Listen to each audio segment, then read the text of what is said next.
know because I'm pretty sure your fucking wannabe ass isn't in those fucking discussions. Nor is mine, nor is anybody on the stages. So I don't know. We'll have to wait for further developments. But I do know that China posed that threat, and that was the rationale behind stating that we wanted Bagram. Now, how he goes about it, we'll have to see. But you don't know that. They didn't win the fucking war. They didn't do anything except fucking just shoot hot rifles at us and fucking cause us harm for 20 years. And I'll give you that. They did a great job. They defended their nation twice. But no one's really gone in there to conquer and rule Afghanistan. If we wanted to, we would have fucking carpet bombed them and bombed them all to hell. And we never did any of that shit. Literally. Just did strategic bonds. So, like, your idea of warfare is so ridiculous. Also, we can't run drones from fucking halfway across the globe over to target. 24/7 drones. Missiles, you can't do. We can do it with other planes. We have some missiles and some array, but the vast majority are not reaching from New York City to fucking Beijing. It's just not happening. So when we look at this and say, hey, why do we need carrier groups? Well, there's a whole lot of air. And guess what? Air superiority is actually true. And Hexus has this wrong, in my opinion, along with numerous other people. I don't like the cost of carriers. I don't like how we have to fucking do it. They are targets, but getting you through those defenses is damn near impossible. I'm not saying it can't be done, but it's damn near. Good luck with that. I'd like to see that happen to somebody. But a carrier group is a nation killer for a reason. And it is such a display of force because it brings ground troops, air troops, and a whole lot of shit and a whole lot of hate real fast, real quick, within a couple hours. Something that we can't always do from bases around the world, and we can't respond quickly. That's why carrier groups actually exist. And if we're going to get rid of ours, and if they were so shitty, why is China racing to develop them? Why are all our enemies trying to race to develop them? And they can't fucking compete on our level because ours are the best. We've developed them. We hold those systems in place. And if they were so shitty per the fucking military genius of fucking Matt, who doesn't fucking know military logistics, all of a sudden is going to say, oh, we're just going to scrap that. It doesn't make sense if all the other nations are investing fucking massive amounts of billions of fucking dollars into their fucking carrier programs. Jesus Christ. Oh, yeah, brother. Oh, yeah. Matt, you got cooked. But right. That's the arrogance I was talking.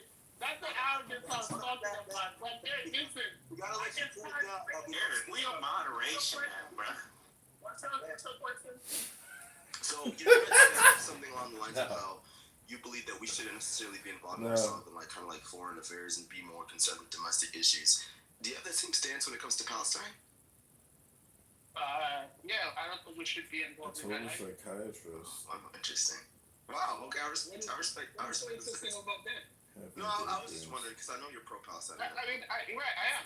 No, I mean, yeah, but so the reason why I'm asking is because of course, people who are pro Palestine have different stances with how they want quote unquote Palestinian liberation to look like. So I mean, I just wanted to hear your stance. So there is a charter that was already established for Palestinian state. We're just gonna go back to forget and follow that. The controls already split. We are okay with that.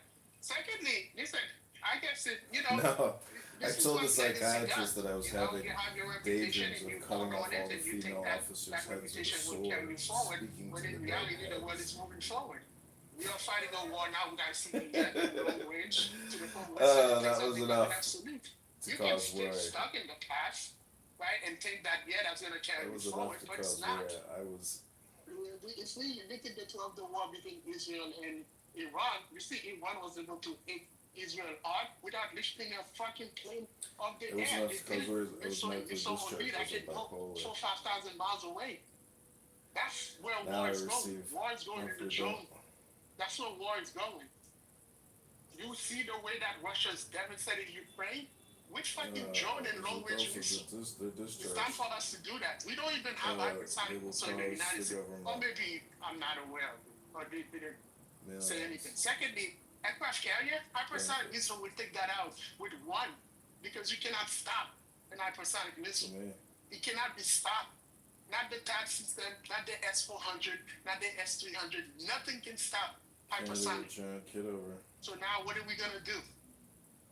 When you park your aircraft carrier off the coast and then 3, 4, 5, 6 hypersonic is coming at it with a couple of billion of F-22s on it, what are you going to do? What now? Thanks, Uncle I Sam. don't know, When we man. talk about background, Better to be a Minister bipolar of Defense of Afghanistan said, even if the alive, United States were to offer to rebuild the sitting entire in a country, penthouse. we will not cede any territory to them. Because to them, they have a And sense of dead pride in an that a aqueduct. lot of Americans don't seem to understand how other countries operate. I love Or this a stuff, mountain though. ranch. Not everybody wants a military base on their border. Secondly, Right, need Afghanistan your has a help. relationship with China that is helping them build their country that they're not going to allow the United States to come in because the Highly United States does not motivated build country. China does. China Islamic has relationship extremists. and is the number one trading partner to 145 Oh, countries. I was in, We have I was 192 in countries on the the planet. intelligence China is their number one of the U.S. Army. trade partners. So the idea that China is isolated? Are you fucking kidding me? Better to be a bipolar alive, Relax. You don't know what sitting you're in a talking about, so shut up. penthouse, Right? Secondly, dead in an aqueduct, or a Pakistan mountain just range, signed or highly motivated a treaty Islamic with Saudi extremists. Arabia, a defense in pact the with Saudi intelligence. Arabia. Guess who of the supplied U.S. Army. Pakistan with arms? Guess who supplied Pakistan? No, China. Because they use no. and JC I told the 22s. psychiatrist that I was having Their missiles. daydreams of Now cutting the off trade all the partner female has just officers' signed. heads with a sword They and just stick signed them to their a heads. defense That pact was with enough to Fine cause already, war. because you're wrong again. As a result of their discharge, they would cause the government a billions of defense pact with decades Saudi today. Arabia Texas, last I week. said. Or Better you're to be not a aware of what's going on bipolar, in the world. alive, sitting in a penthouse. If Pakistan Been get dead attacked, in Saudi an Just Arabia mind get your attacked, fucking vice plane, because versa. again, I have to write down all these 30 points that you write, you monologue about that you've been wrong so far. Brad, you So, speak so about again, legacy. sit down and you just finish your Congratulations for point. the legacy. Your legacy, Do you have your not won a thesis war point since on the 1945. fucking stage. Finish Your it so last we can war rebut was these, because we gotta write all 29 We won the of these Gulf now. War. Listen, what? Oh yeah, well, yeah. We also won the Iraq War. Yeah, that was. Are you done now, Matt? Because I'm just gonna tell Yeah, I'm done. You can go Or is ahead. there a Brad. hyper- We still love you, man, but come on, bro. I don't know about today. We My still love love is you, conditional. bro. But I mean, like, as far as detection of the hypersonic, there's really not a lot. First off, the hypersonics aren't really that direct of a threat. Maybe in the 2030s they will be, maybe, and that depends on development. But even now, the reason why we're not like, oh my God, up in arms, such as Matt, why you don't see like the fucking Pentagon rushing to Congress going, hey, we need $1 gazillion to radically improve defense spending because of the hypersonics. And they have stated simply in meetings that we just need more money for that, but difference in the way they would do it. If this was a direct threat and if we were truly afraid, we would be checked right now. Congress would be in session, the Senate, everybody would be like, this is a great start, we need to stop this. It would be nonstop on the news 24/7, and we would have fucking carrier groups lining up around China for fear of the hypersonically. We're not really that scared. We are really not. It is not going to, like, the idiots that swallow the fucking bait without realizing the hook attached are the ones like Matt, who are like, oh, China's got hypersonic. Oh, Lord. Yeah, we had hypersonic fucking how many decades ago? Hold on, Uncle. Let Brad finish. So like, as far as like, we can't do it down, well, we have the HBTSS system, we have the fucking GPI systems, we have fucking direct energy, which we just like fucking test on that one, the laser. That one was fucking impressive. I was like, ooh. And high-speed rail guns, which we're still using, that hit their targets like fucking spot on. We don't have necessarily a reliable 100% because we're still using some of the other ones, some of the Aegis systems and some of the ground wars, which were more to handle all the other missiles that are out there. But China doesn't have a shit ton of hypersonics anyway. They're not a nation killer. They don't have enough of them to actually launch. Iran doesn't have one, and Russia's can't fucking be directed. They can't fucking manipulate them because they need something that we control above them. And that's one thing that Matt forgot to mention is the S7 program, which takes out all of their fucking satellites, their GPS, and their controls. So while China may have this missile, they can launch it within seconds upstairs in the sky. There's all these little hunter satellites that the U.S. uses, and they fucking just immediately fucking crush China's and fucking Russia's in a heartbeat the minute they launch. And they will cook them in ways they can't get up there. And guess what? China's not going to be able to put them up there. They just can't. They don't have the capabilities, which is why it's not necessarily a scary situation because China still needs the U.S. Also, China's not going to launch a hypersonic on us because guess what? They need our big fucking wad of cash that sits in our left back pocket. It sits there rolled up nice and tight in nice $100 bills. It needs it in terms of fucking consumerism. It needs a whole lot of shit. It literally needs communism in there, needs our capitalism to survive. That's how sad and pathetic China is. So trying to make China the big boogie scary man is really not there. They're not a direct military threat per se. And Trump putting Bagram in there is more of a, I'm gonna fucking show you my arm. I'm gonna flex my arm muscle to you rather than fucking actually do it. But somebody else wanted to go and cook on the other 29 points you had. American arrogance. You know, you get the point, bro. You can't prove nothing, man. You just... Rokas, you want to say something or you're still joking on your over-bloated truth? Thanks, You don't come from a first world country. America said China is not the biggest trading partner to who? I mean, I think it was Rokas that said that. You can't just say the dullest of things. Like China. Like, I mean, if you look at the Belt and Road Initiative, America can match it anywhere. Yeah, he's right. America can match anything China does anywhere, but you know, let's all be. I mean, America, you guys just talk too much, man. Didn't China overtake the U.S. recently? With that title of being the world's largest trading partner, I believe it's quite recent, if I'm not mistaken. It wasn't always like that, but I don't know. I'm pretty sure it's quite recent. Uncle Ruckus, so. Pretty sure it started recently. Yeah, because look at how a lot of how Trump has messed up a lot of your guys' countries and trading partners with these tariffs. A lot of countries now are, trying to look at Brazil. Brazil's a prime example. I think they have like a 20-year deal now where they basically used to be with the U.S., but now they rock with China. They rock with China now. If you don't believe me, I can provide a source too. I don't know. Has anybody ever been to China before? I don't know. Orion, anybody, Matt? Okay, maybe Matt because of his job. I mean, wow, look at what this guy. You guys can't even produce any shit. Anyway, like I said, the American empire is coming down. I'll be here to laugh with you guys. Hey, listen, all I gotta say is remember, some of us run the alarm bell. Some of us run the alarm bell, and some of you ignore it. You know what's weird is that all of you that are like, oh, China, you guys are so inferior. You're so this. But you swam fucking mud huts. And you pumped up an inner tube, you put the little floaties on your arm, and you cross the pond and go, I want to be American. And you bent down on your knees and sucked American cock so hard till you got your citizenship. And now you sit there going, oh, I can't wait for the fall of America because you got all that American citizenship. It's amazing to me. If we're so bad, if you think we're so bad, then go back to your fucking shithole nation. Go back to Boko Haram. Go back to fucking Cannibal Island. And go tell me how great it is. Go build your fucking thing. You're men.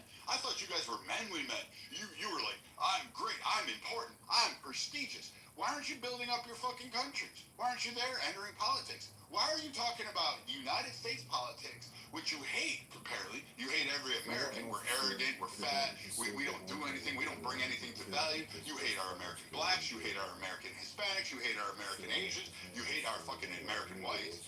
So if you hate all of us, why the fuck are you even here? Like, that's the first question I want to really ask and understand. Why are you fucking here? Like, what is it that you can't do in your own nation that you feel that you need to be here? After you, are you done crying?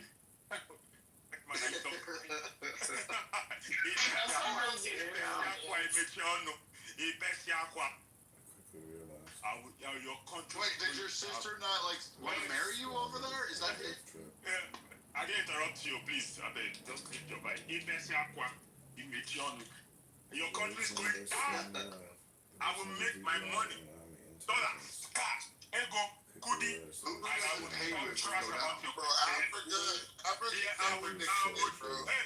hold on,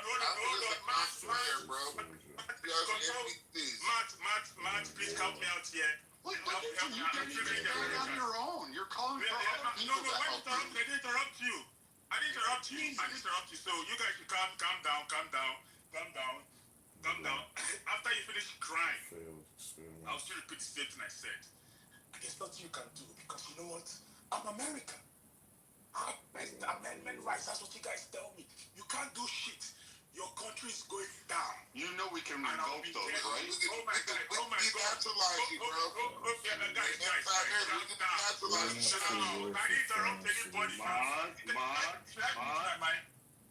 Mods, help me! Yes, the immigrant needs more time. America is going down in every way. Economically, politically, your country is destroyed. So you guys better start begging me so I can give you plots of land in Africa. All that is like You guys, Wait, I didn't hear it. Uncle Rokos. Wait. You're the Nigerian print email, aren't you, Obi? You're the print in the email, aren't you? You got land in Africa, but you're over here being an Uber driver. Will you shut your crybaby ass up and just let him finish, dog? No one came off mic when you were crying, bro. Just shut up. Yo, I mean, America is going down. Cotton pickers, black Americans are cotton pickers. Yeah. You would think you're good for working out in a field, except Uncle Ruckus, he's not a cotton picker. He's a white Irish. He's a white man. Well, no, he's a black American with a white mindset. We all know the history. He has white ancestry. Black American. So let me finish. Cotton picker, When he's your chain country baby. goes down, you guys will beg me to give you land to farm because I know a lot of you guys are so fucking useless. But it's okay.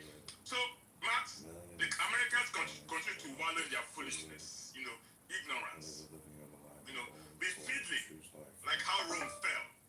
Your country is going down. You mean like your shithole nation? Didn't Boko Haram fall? Well. Well, the black American community is a shithole. I do agree. What do you think? The only reason black Americans brag about America is because the white man made this country so great. So they have something in the back, like behind them to brag about. But like then they come at Nigeria. You don't have power to let your. The only reason you have it. The real is the blacks and whites built this shit, bro, together. Not without y'all. While y'all was African paddling each other and knocking coconuts off the fucking tree after you sold us. Yeah. So here's I think the issue, right? So Brad, let me ask you this, because listen, America is the greatest country on earth. One letter. Can you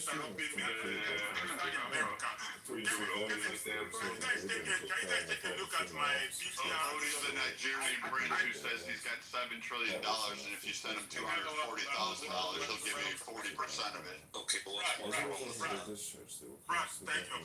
Brad, and like I said before, because I found out that none of you has any power, I'm just... I don't remove you into the FBI for your anti-American. There's a whole lot of politics.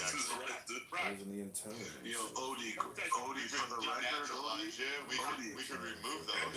Odie, when you're not here, Odie, Brad comes here and he cries about it. I mean, you could even listen. When you're not in the room, Odie, Brad comes here to cry about you. Cries about it. You're powerless, Brad. I mean, you wanted to see black people on display, that why people have black fatigue. You got Odie and Louie.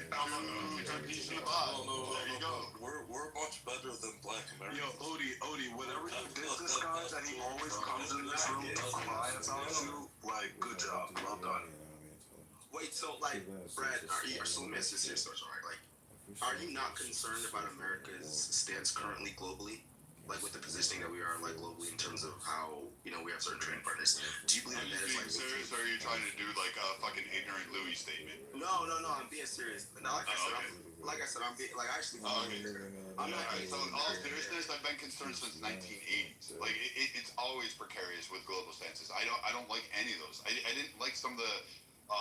After Iran fell, when we had issues there, I didn't like the way that we let Muammar Gaddafi live after we bombed his compound under Reagan, and then we let more further turmoil, allowed the expansion of terrorist cells to exist, which led onto more TWA jackings. I was concerned as a kid then because, I had to fly around. Then, enter into the 90s, we had major concerns under Clinton. Like, people forget that it was not great overseas. Like, we bombed the wrong fucking China. We bombed a Chinese embassy under Clinton for a targeted response to terrorism. So, like, this idea that somehow we were doing really great globally, the .com era kind of glosses it, and a lot of people look back and romanticize the Clinton era, but globally we had that great. Trade, right? Trade was also, trade wasn't that great. You had a lot of issues issues going on with China as well at that time. Do you guys not remember that? Both of their decisions, they would cost the government millions in benefits to me. No, they're too young, bro. Thanks. Well, Kevin, yeah, there's always times. I'm concerned today. I was concerned under Obama with his expansion of military efforts in multiple other nations. I did not like the rise in proclivity to do targeted violence, which is where we're at today. I didn't like the way we were removing wartime structures in a typical battlefield arrangement to moving them amongst civilian populations at the way we're doing it and forcing that kind of warfare to now become conventional, which means you have to kill civilians in order to go after the targets. And we somehow remove the conscience and the morality of killing Saddam to a decimal level. But that's war, though. There's always going to be. Yeah, I get that. Concerns about Saudi Arabia and its trade. I had concerns But about that's why America keeps losing wars, though. We keep losing wars simply because we care too much about what the fuck other people say. Like we have morality we're waging war, and dog. ethic codes that we have to abide by. If you want to have your women and children away, get them out the way, right? But we did something, that's how it is. That's how Genghis Khan did it. If only we could massacre people without those pesky codes of ethics. Yeah, codes and ethics, I mean, shit. We bypassed them before. Who's we? Who's we? As the white man, is the white man still crying? The powerless white man. What? Million hierarchy.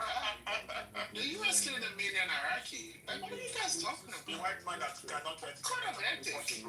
I mean, like, yeah, we did. We killed millions of them. We killed millions of fucking, Odie's, like, family members. We just shoot that.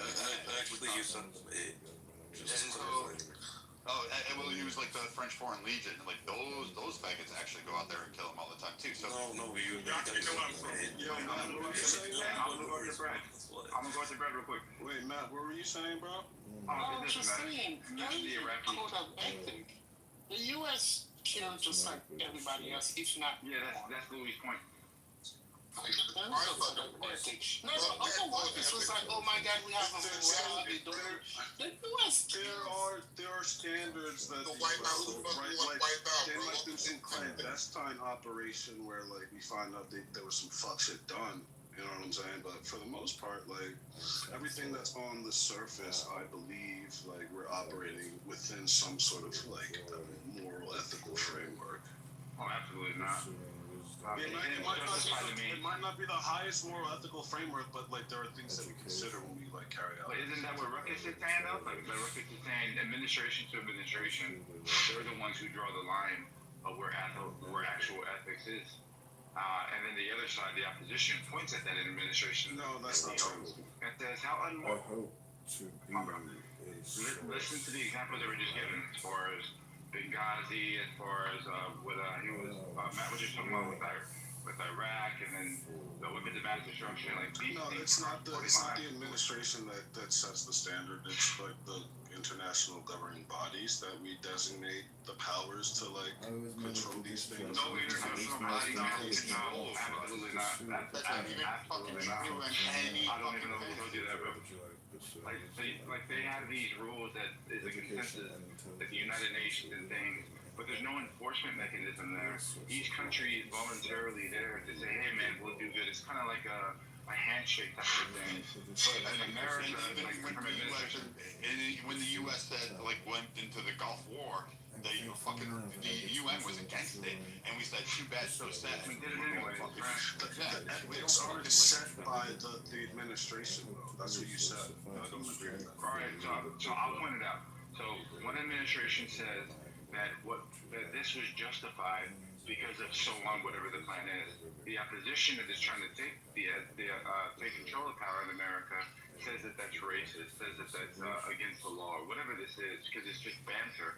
But then when they get into office, they have to do the exact same thing because they're both facing the world. So everything is subjective. There's nothing that's objective. There's no one action that can objectively fall under like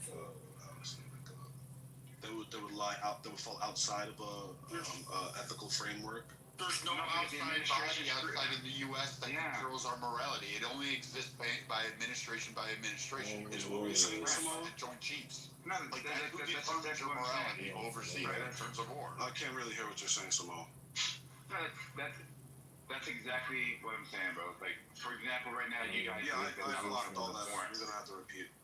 Oh, no, because this guy doesn't have a job. Calm yourself, though. Stop crying. Stop crying. It's okay. What was that, Samo? Living in his coin. Wait, do I look like the monkey? I'm not the monkey dancing. What the hell? Hold on, bro. Let me just finish this real quick. You guys are looking... Yeah, shut the fuck up. You guys are looking at Trump. Yeah, shut the fuck up. You guys are looking at Trump, right? And you guys say, hey, this guy is unethical. He's foreign. The system. I'm not talking about you, Louis. I'm talking about the political. Yeah, talking about the political climate. When they look at Trump, they say this dude is doing things that are unconstitutional, it's irreprehensible, it's immoral, it's all these things. He's a bigot, he's a whatever.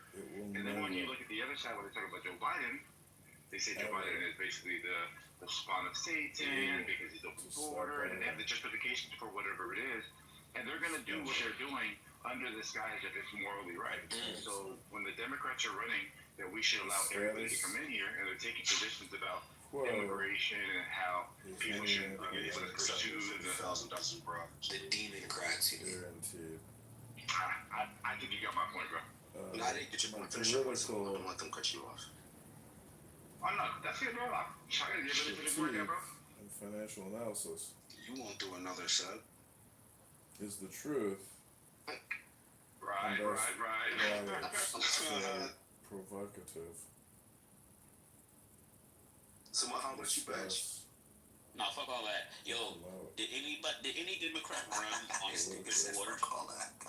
He's trying to protect his boy, that's why. Say that again. Hey, Knowledge, can you hear me? All the warriors from Iraq and kind of a breaking conversation. Yo, did any You call me? Yeah. Hey, Knowledge, do you mind if I'm having trouble like resizing the pink pair in the smaller size? Do you I could try to go ahead and crochet them up, but I could also crochet you some that's actually written for a kid's size. They turn out very ugly. I have redone them like 4 times and they're turning out ugly every time. It's difficult. Yeah, well, in the smaller sizes it is because the pattern's like not written for kid sizes. Disgusting. So they kind of just redid the map on it, but they're turning out very ugly. Well, now it's a five. So what's the alternative? I could go ahead and make them up, but then also make you some that are made in kid sizes. What do you mean by make it up? Like the pattern? You mean like? I could go ahead and do the ones about the Sunday ballerina ones that I was making.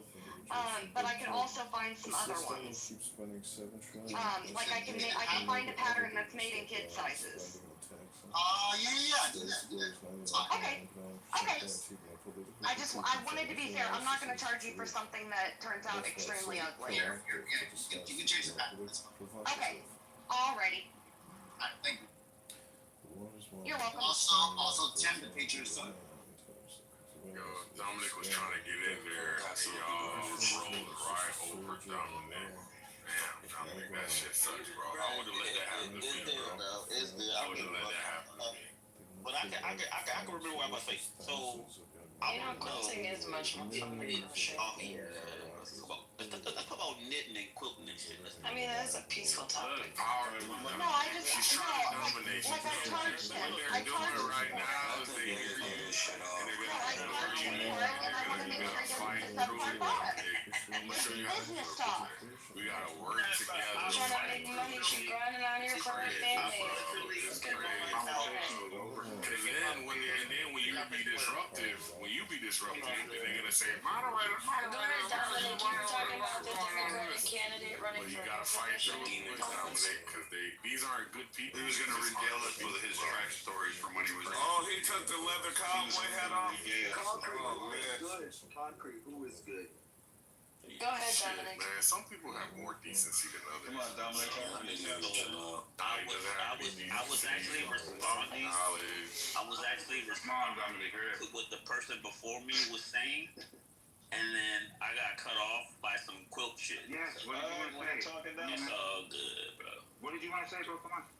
Alright, so I was gonna ask a question because the person before me said that it alluded to some type of obscure, I don't know, quote unquote fact that the Democrats ran on open borders. And I want to know which Democrat ran on open borders. Oh, that was me. Yeah, their whole campaign. Just hold on. Their whole campaign, they ran on America and what it means to have immigrants coming in, and their argument was that they should allow a way for them to get here. So one of the policies they were passing was something called catch and release. This was criticized from the other side of allowing people to flood in without them actually being properly vetted because the court date says that's a backlog. And they championed this policy. All right, what's your definition of open borders? Thank you. That's the question. What do you think open borders is? I think open borders is like you just literally don't even have like a border patrol or no. Let anybody come in. So what's your definition of open borders? Means, hey, let me cross this legal crossing point. All I have to do is say, hey, my name is this, and I'll be there. They say, okay, here's your dates. Go ahead, cross, buddy. Okay, thank you, guy. Then you cross it, and then you wait a day.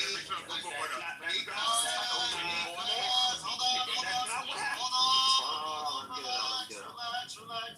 Because, hey, buddy, guess what? I believe you. Go ahead. Enter our states. We will look into you, buddy. Okay, guy. Thank you, guy.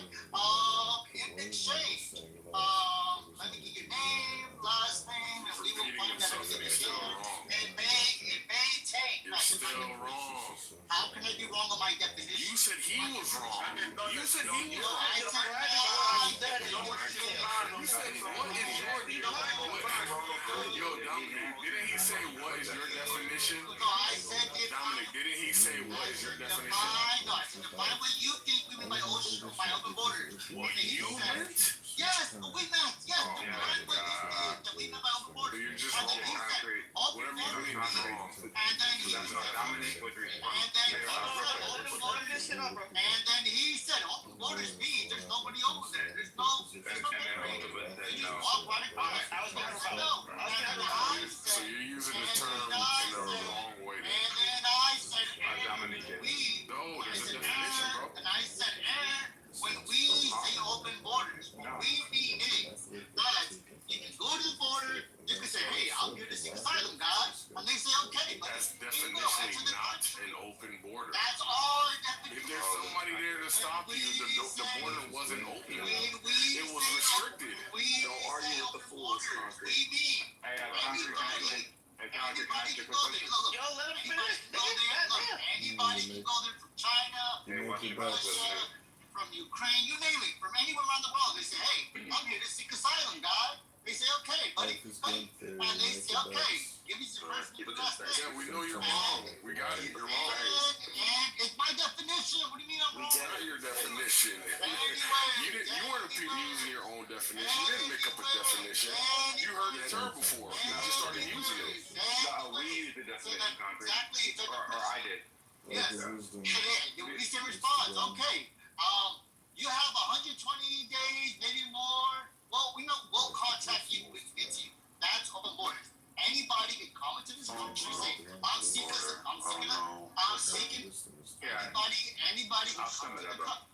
can come in the country, say, I'm seeking asylum. We say, we heard you all 3 times.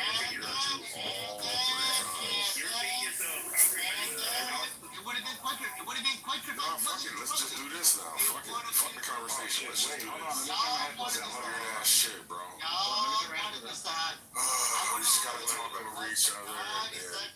People are just loud and wrong and repeating themselves. Conversation though, have to start some sort of petulant, dominant conversation, and you're wrong. And all he's trying to do is stave off correction on his own point. He made 3 times. Borders, I was very specific you're when I wrong. said our Using definition. I words said what's our outside the definition. norm. And the person that was responding to our definition did not provide something that was in agreement with our definition.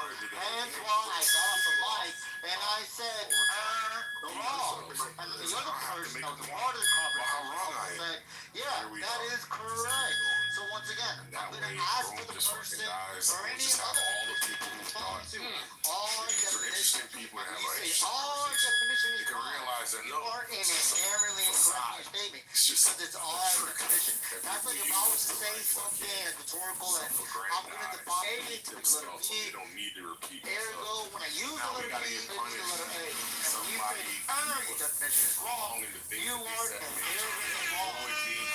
My definition of the letter B. Anyway, we can start all over. We can try this again. Still wrong. We can be cordial. You let me know. We can be cordial. So if I stand by the letter A, I need the letter B. And we all understand when I use the letter B, what we mean by this. We all agree with the same definition. But you say, no, the letter A totally means this. You are wrong. Because I said, use my quantity. and you are wrong by definition. So anyway, I think the question was originally to Dominic. I don't know if that was I'm gonna look at my screen one second. Once again, I was very specific when I said, please give your recommendation for our and you were not able to do that. But the only person that was able to point across to you was, of course, nobody else. Concrete. It's not productive. And open to read that over and up. We're stopping the bullshit. No, fucking no.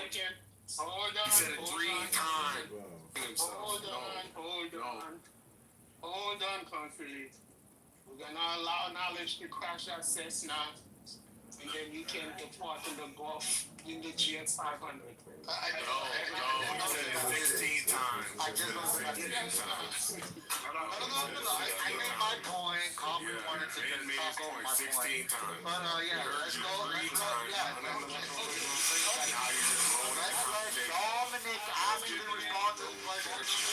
The two people that were actually on topic with my question was Dominic and Samoa. Either one of them want to respond to it? I'm good with it. Yeah. All right, so this is a mess up here, right? So I told Dominic, I said, hey, the right has this open borders thing, and they're pointing at a specific policy called catch and release. Dominique says, no, open borders means nobody's there. They just allow anybody to come in. The definition that we're utilizing is how the right defines open borders. So catch and release. I catch you at the border. I hand you a pamphlet, and I let you go into the interior of the country. No matter where you're from. You come to the border, I hand you a pamphlet, and you walk in. And he said, well, that's not the definition. Come on, bro. It is a definition. And we know it's a definition. No, I didn't say that. I didn't say that's not the definition. I think that was Concrete that said that, but that's neither here nor there. But no, your definition isn't the definition that we're using it for. Okay, no, I get that. So, but I'm saying that the way you describe, or the way knowledge describes it, is that there's a process. So if there's a process, and if it takes a couple of years for someone to come into this country, quote unquote, how is that an open border? I don't understand. Not what I said. I said you could come. No, you didn't say that. You didn't say that. I'm not saying you said that. I'm saying that that's what the actual reality of it is. No, that's not what it is. I can come from China right now in one day, and I can cross the border and say, hey, I'm coming here to seek asylum. No, you can't. Response, they say, okay. Not right now. Here's the court date. Yeah, not right now. I know you couldn't. When Biden, yes, Oh, you could. bro, that's crazy. All right, but Yes, you could. Why do you think? It's literally called catch and release, bro. Why do you think a million people cross in such a short time? We get it. Can I ask a question? There was no standard for crossing. All you had to do is say, hey, I'm seeking asylum. Oh, go ahead, come in. Well, here's the court date. Or we'll call That's you. because the law allows it. So when you're seeking asylum, that's actually a legal entry. That's not open border. Like, come on now, you Oh my God. the law says that. That's what the law says. Go ahead, bro. This is horrible. Let me ask you a question, all right? Democrats are basically of the opinion that whatever Congress approves pathways to provide the citizenship for certain immigrants. Do you think that that's a bit of an? Do you think that it's like? Do you think that doesn't align with conservative values? No. I think it does, but it's how you do it. So for Matt, in June of 2024. Absolutely, bro. Like in June of 2024, because the political climate was at its peak, Joe Biden redefined what an asylee is. Do you agree, bro? Once again, I don't care what the definition is. Who gave that permission to refine? Hold on a second. It was Mr. rhetorical. President, if it's under the law, it's legal. Hold on. If it's under the law, it's legal. All right. So again, you're not understanding. We're not saying it's illegal. We're talking about what the definition of open borders is. The policy, catch and release, was utilized by Joe Biden and Barack Obama, and they would catch you and release you into the interior of the country. So we're not talking about something that's illegal, so please don't try to create a new threat. We're saying that Joe Biden himself redefined what an asylee is so that it catches a broader population of people. It's more inclusive. That's right. Oh my fucking gosh, bro. So in June of 2020, I'm after. these are going to say the same thing I'm going to say, so let me just fall back. Like, go now. No, honestly, yeah, you're right. I'm going to repeat the same thing. So I'm going to ask it more rhetorically. This is, you guys are being dishonest. This assumes that the catch and release program accepted every immigrant that came to the border. That's not the case. There's three people ahead of you. Yes. So once again, there's two parties. One party said you had to get approval before crossing this border. The other one says you can cross this border and then get approval after. Which one of those two would you qualify as open border? Just a made-up name. I'm going to make up a name for something I call open border. Which one of those two would you qualify for open border? Dominic. Sorry, ask it again. I was reading. Yes. You're good. So there's two different parties. Party number one, you had to get approved before crossing this border. Party number two, you can cross this border and get approved later. Which one of those would you give the title open border to? That's neither. Hold on. Oh my God! What do you mean it's a false? You don't know the word. She False dichotomy means there's no other option. Do you know what a false dichotomy is? I'm giving you A and B. Meaning within the hypothetical. No, you're giving me a dichotomy that I don't. And say there's not. That's the only. But you're wrong. Isn't there a queue? What's going on? Is this an ISO or a queue? Is it an ISO or a queue? Because it's my turn. Okay, let her talk because she wants to. No, I want you to answer the question. I just wanted to say that the term open borders is a dog whistle by the right to get poor white people to be angry about immigrants when it does not directly impact them, so that they can forget that they're about to lose Medicaid and everything else in their life. And the rest of us who actually make money are going to be fine while these other people are miserable. So they have You let Dominic escape. I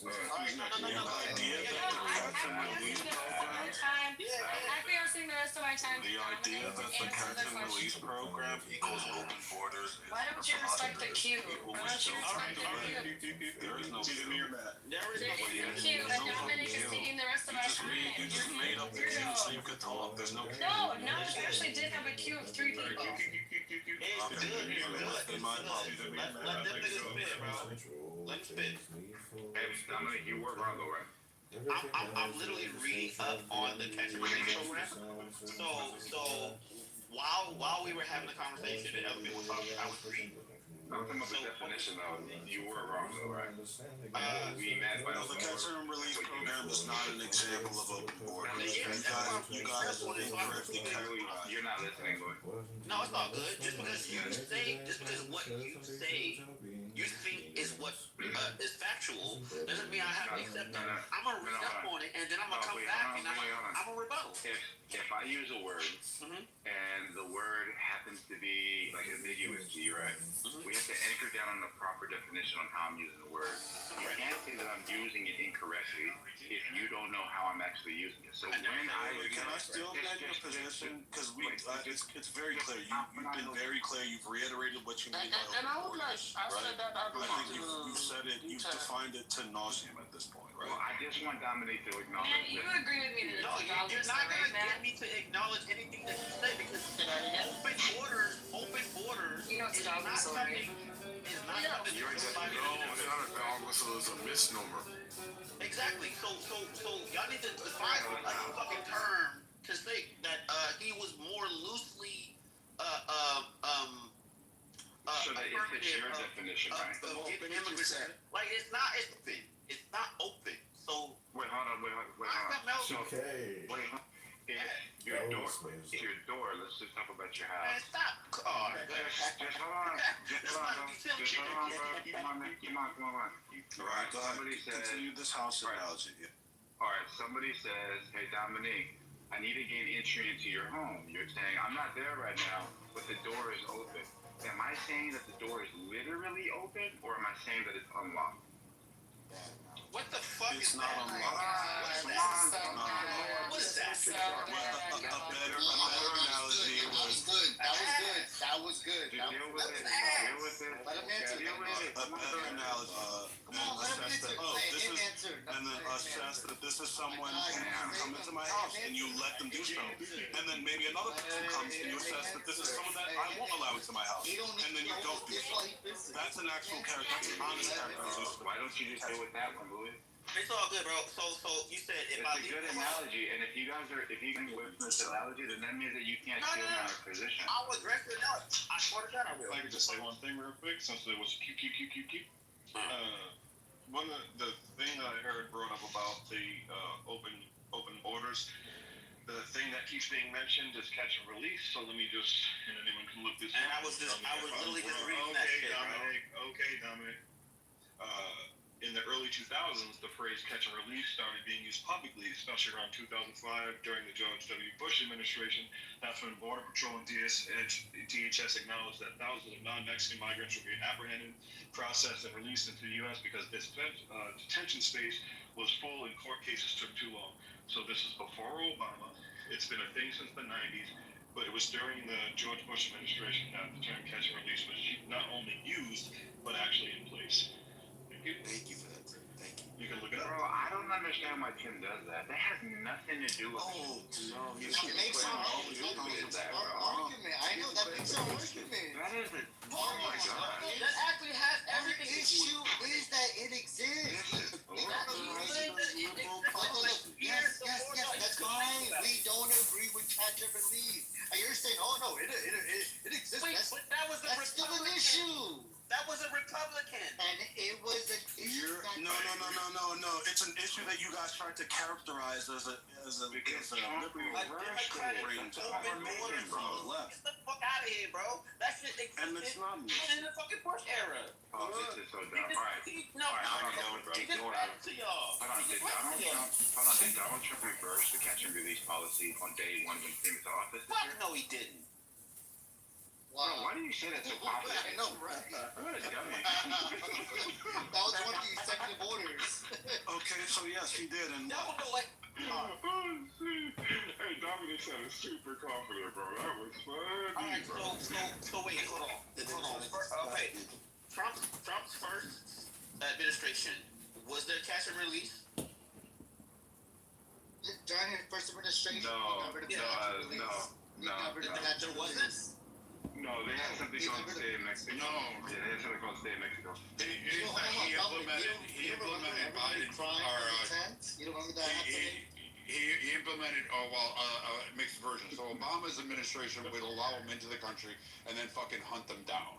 And he would use that with the expense of the taxpayer dollars. And he built the cages. That's how the cages got fucking. You support that though, right, Brad? Don't you support that? Again, when you have that, yeah, I do. I don't mind repelling people who want to violate the laws. And it was perfectly fine for multiple administrations across political ideologies that, hey, it should be okay then.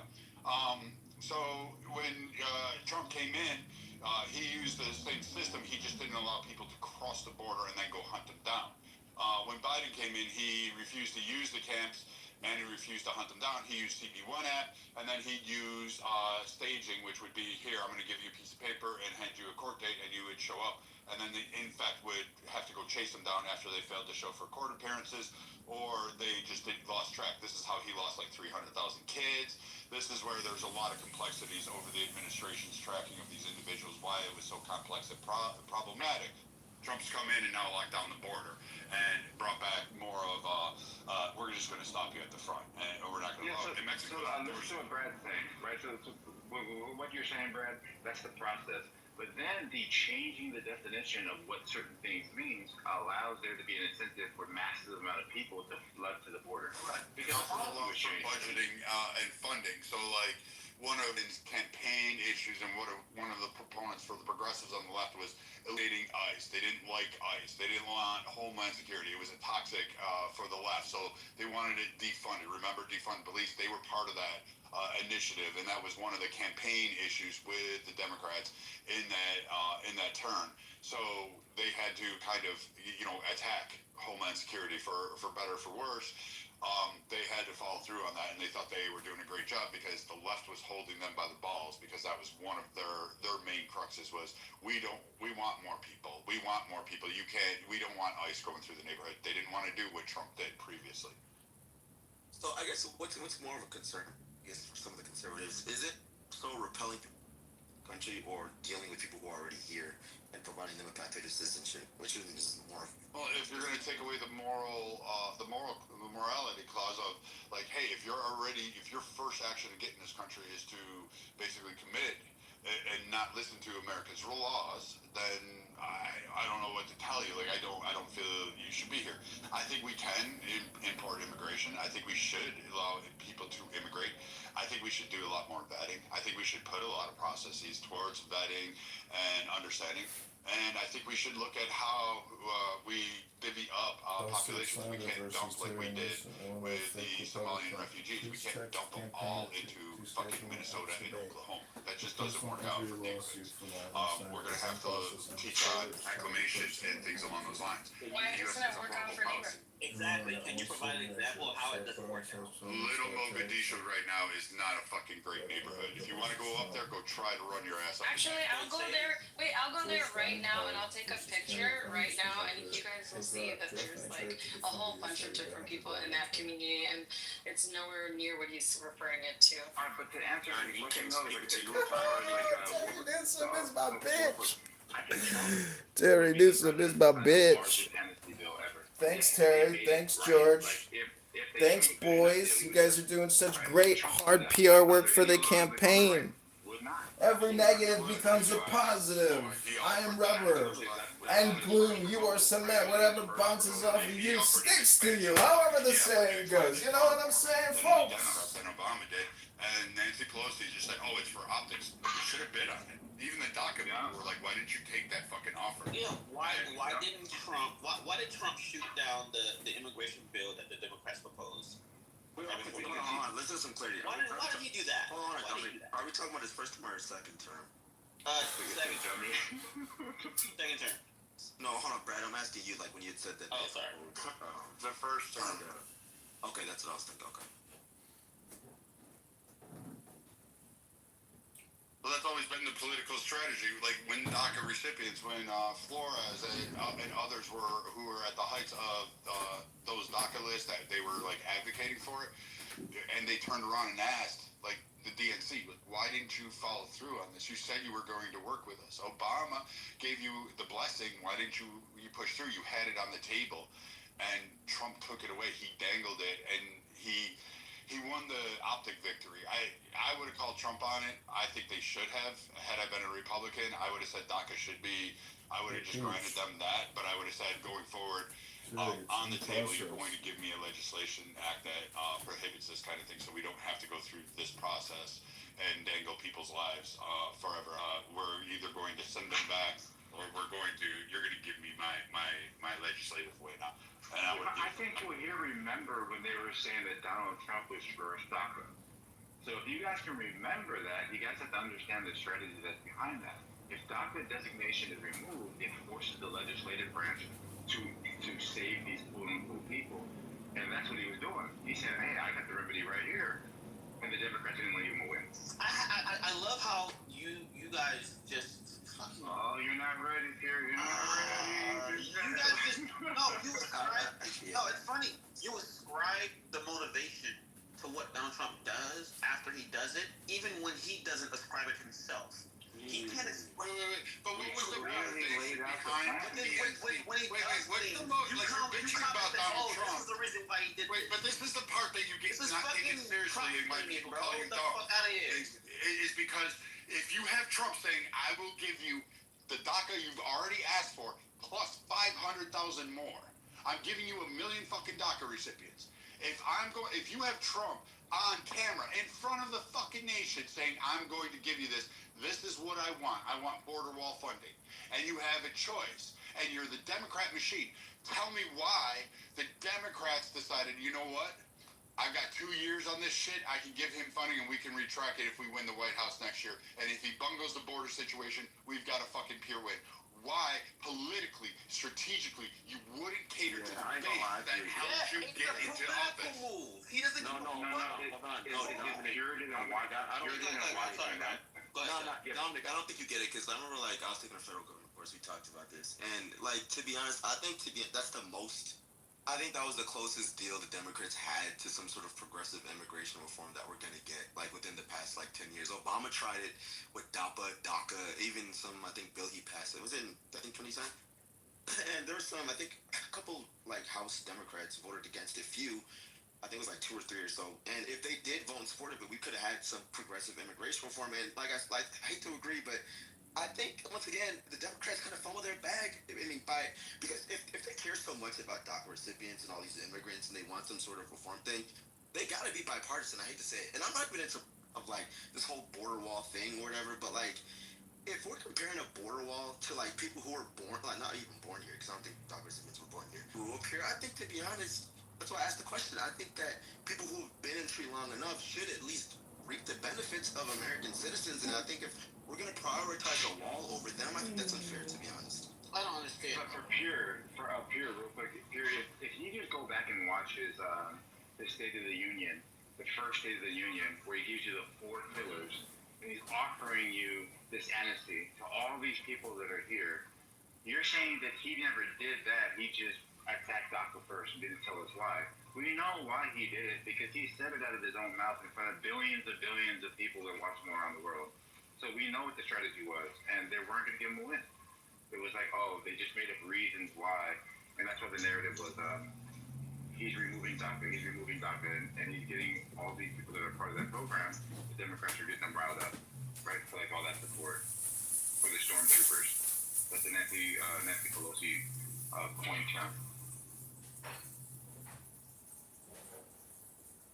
I mean, I don't know I don't really know too much. I don't really know too much about DACA. Isn't it that program for people who were like young when they came to the U.S. or something like that? They were dragged here as minors, and then they were forced to live here, and their parents, and then they were never deported or rounded up. So they're offered protection. Now it's ran out, but Trump. I'm not saying Trump wasn't nefarious. I think the fucking border wall is dumb. I'm not with most Republicans on it. I don't like border walls. I think it's fucking a waste of money.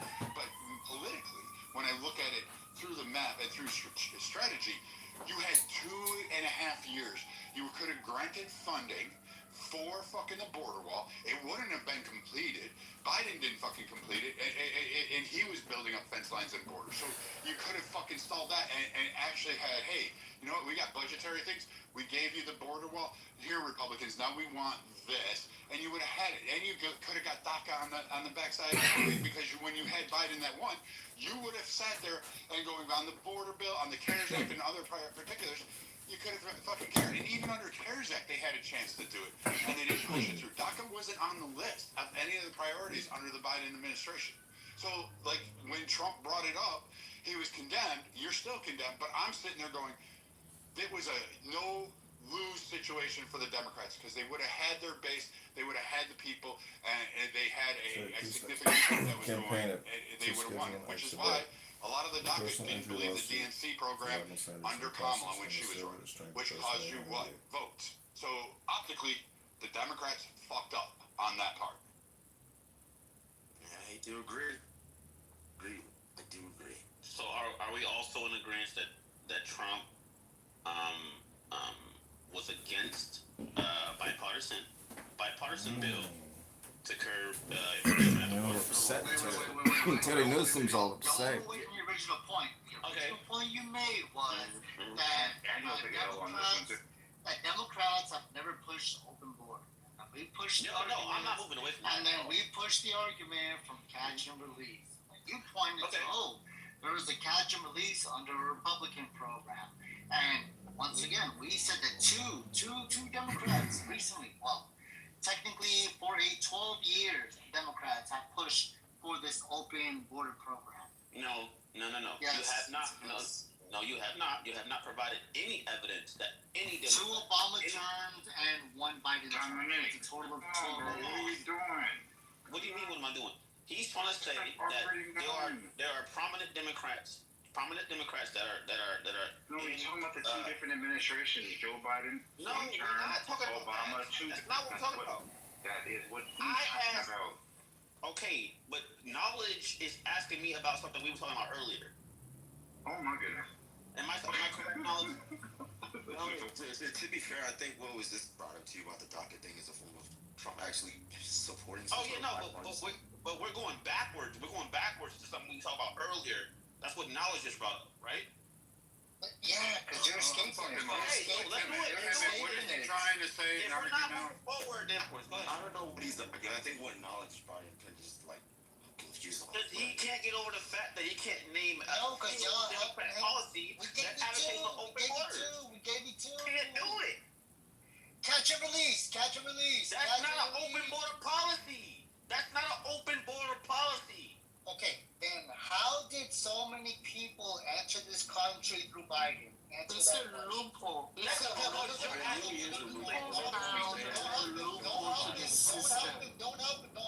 You don't have to help me. So I'm not answering your question. You're answering mine. How did so many people enter this country through Biden? So you're asking me a question in reference to my question to you. How was it open border? Okay, I can answer that. No, don't answer. I want him to answer. Don't help. He said don't help. Dominic, I already did answer. I gave you catch and release. Catch and release is not an open border policy. It is. I already explained No, it's not. Anyways, okay. No, it's not. Okay, No, you it's say not. no, it's okay. You say no, it's not. I answer my question. You said no, it's not. You disagree. That's fine. Okay. How did so many people enter this country, illegal people, enter this country through Biden? I don't know. What happened differently from Biden and Trump's administration? Why did the number go up 3 times? I don't know. What would you speculate? What do you think happened? I would speculate it has something to do with maybe, I don't know, because when COVID happened, they closed the borders. I don't know. Like what are you expecting me to say? Anything you want. So, for example, okay, I just gave you one excuse. The first Trump administration Mm-hmm. Versus the prior administration versus the latter administration. Whichever one you want. Are you trying to guide me into an answer? Just get to the point. I want you to answer. What do you think happened differently? Just get to the point. You said COVID. Bro, he said he didn't know knowledge. He said COVID. He said, I think COVID. I said I don't know, but if I had to make an assumption, I said COVID. Okay. So you think COVID didn't exist during Biden's administration? It was like the first, year or two. Okay. COVID existed in the 4 years of Trump's administration or the last year or two? Brother, are you trying to educate me? Or it's the same. COVID existed. Make your point. It's simple. This is so fucking simple. Look. You said, I think it was COVID. Okay, COVID existed in the first year or two of Biden.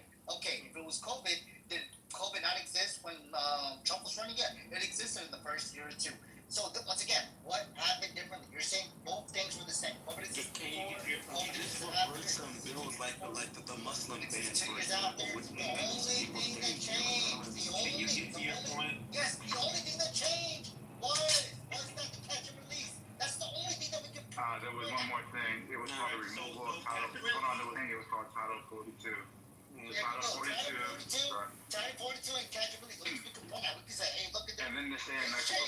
things change. Yeah, these things change. These things change. So that means And the when border was these open.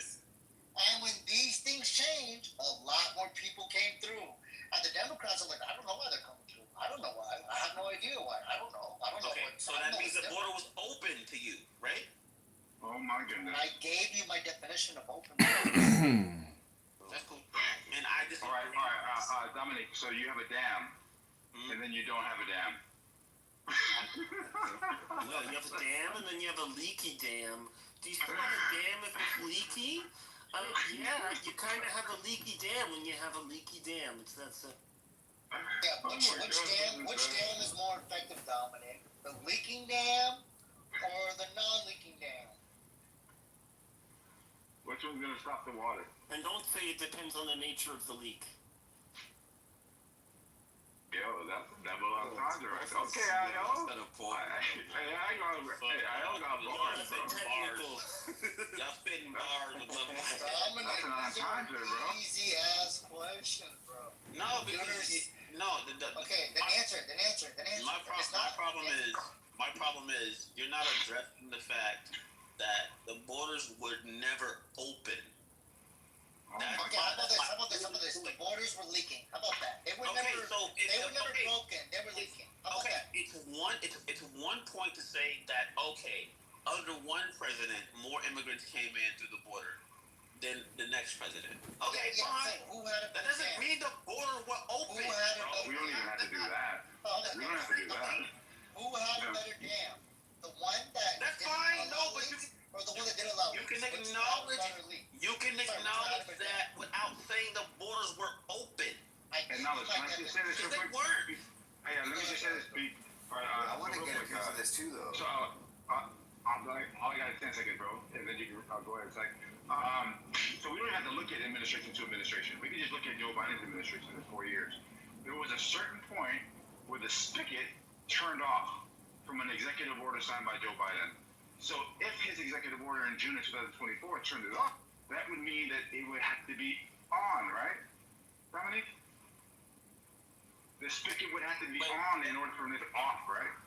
What? Say it again. You said the spigot, right? Water spigot. It would have to be analogies. It would have to be open for him to be able to close it in June of 2024. I don't. Okay, so you're referring to a certain bill, right? Executive order that he signed unilaterally. Okay, which one was it? I just gave it a date, June 2024. He redefined what asylum is for the border crossings. It dropped down by over 80%. Okay, does that equate to open borders to you? Well, one is open borders, the other one is closed borders. If we're just keeping it simple, would you agree? Okay, no, I agree. So then how can you close something that's not open? Wait, why is closed? His executive order. No leaks. No leaks.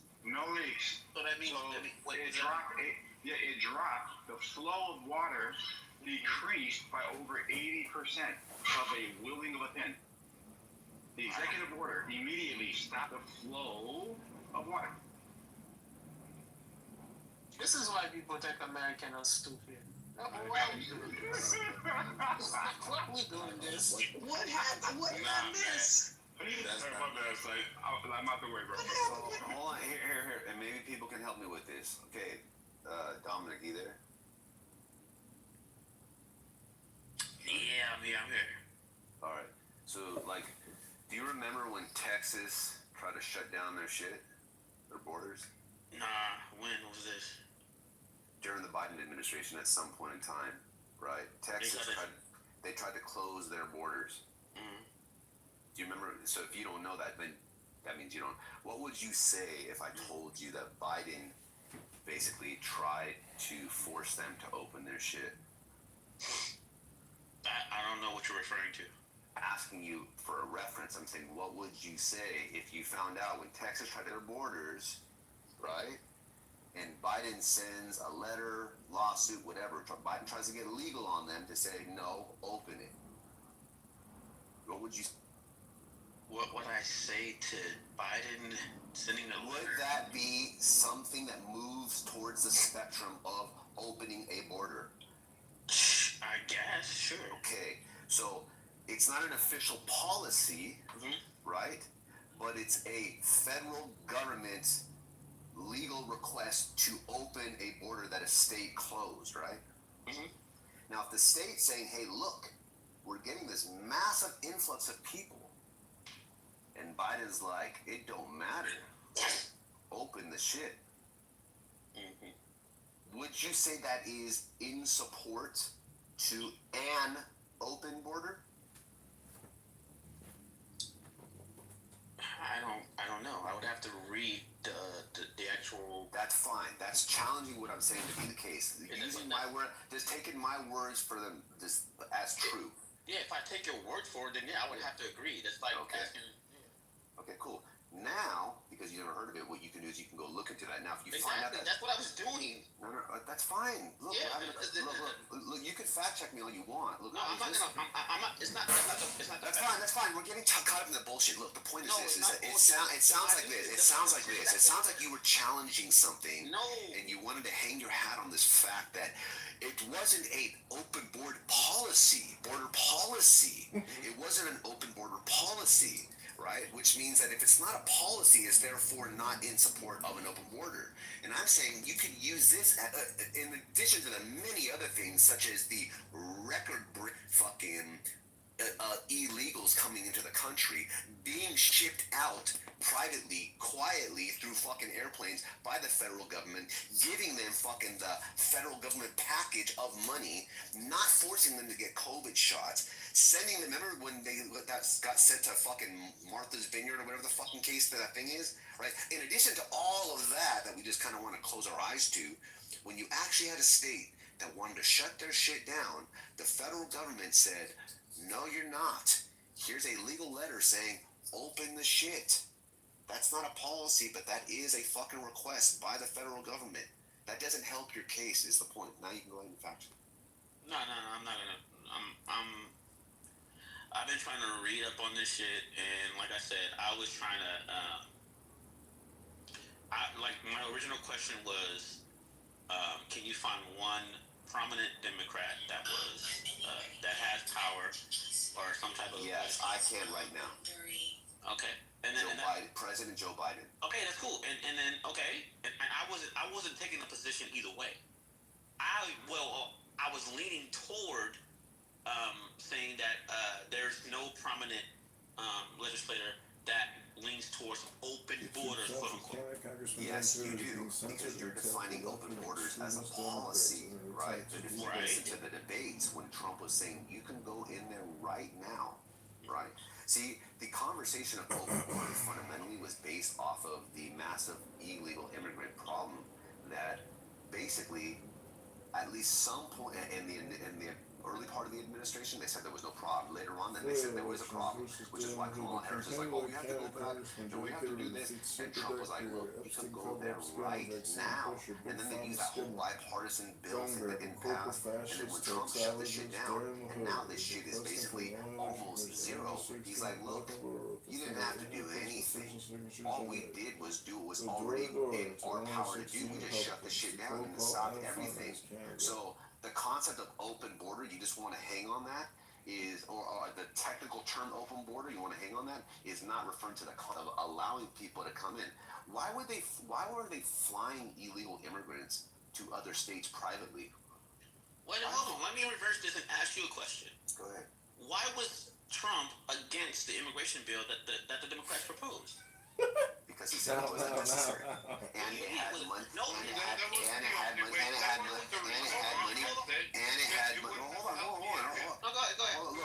on. It wouldn't have helped it. It would. You Brad, we don't need you. And it had. Go ahead, Mike. Brad, I think they doing good, bro. It had other bullshit in there that would fucking be passed if you got that one. So it's basically saying, look, you gave me this one, and then you give the Democrats 3, and Trump's like, no. They're saying, what the fuck? We don't want to give this to them, because he's against those other things. And then he's saying on top of that, we don't even need to do anything such as pass a bill. We could just do this on our own, and he demonstrated that. That's why we have fucking shit closed down. And hey, look, when Biden was elected as president, weren't those caravan things driving towards the border? You don't see that with Trump. That was come on, bro. What do you mean, come on? What do you mean, come on? What? Caravans? Yeah, you never heard of that? You look, don't get caught up on the term. That's fine. Right? That's just the media thing. How about this? Let me just be more specific. When Biden was elected, you had a lot of potential asylum illegals, etc., however you want to say it, coming towards the border. You saw them coming in. That didn't happen with Trump. Why? Oh, by the way. Okay. No, that was a question, sir. That was a question. Yeah, nigga, can I answer it? Damn.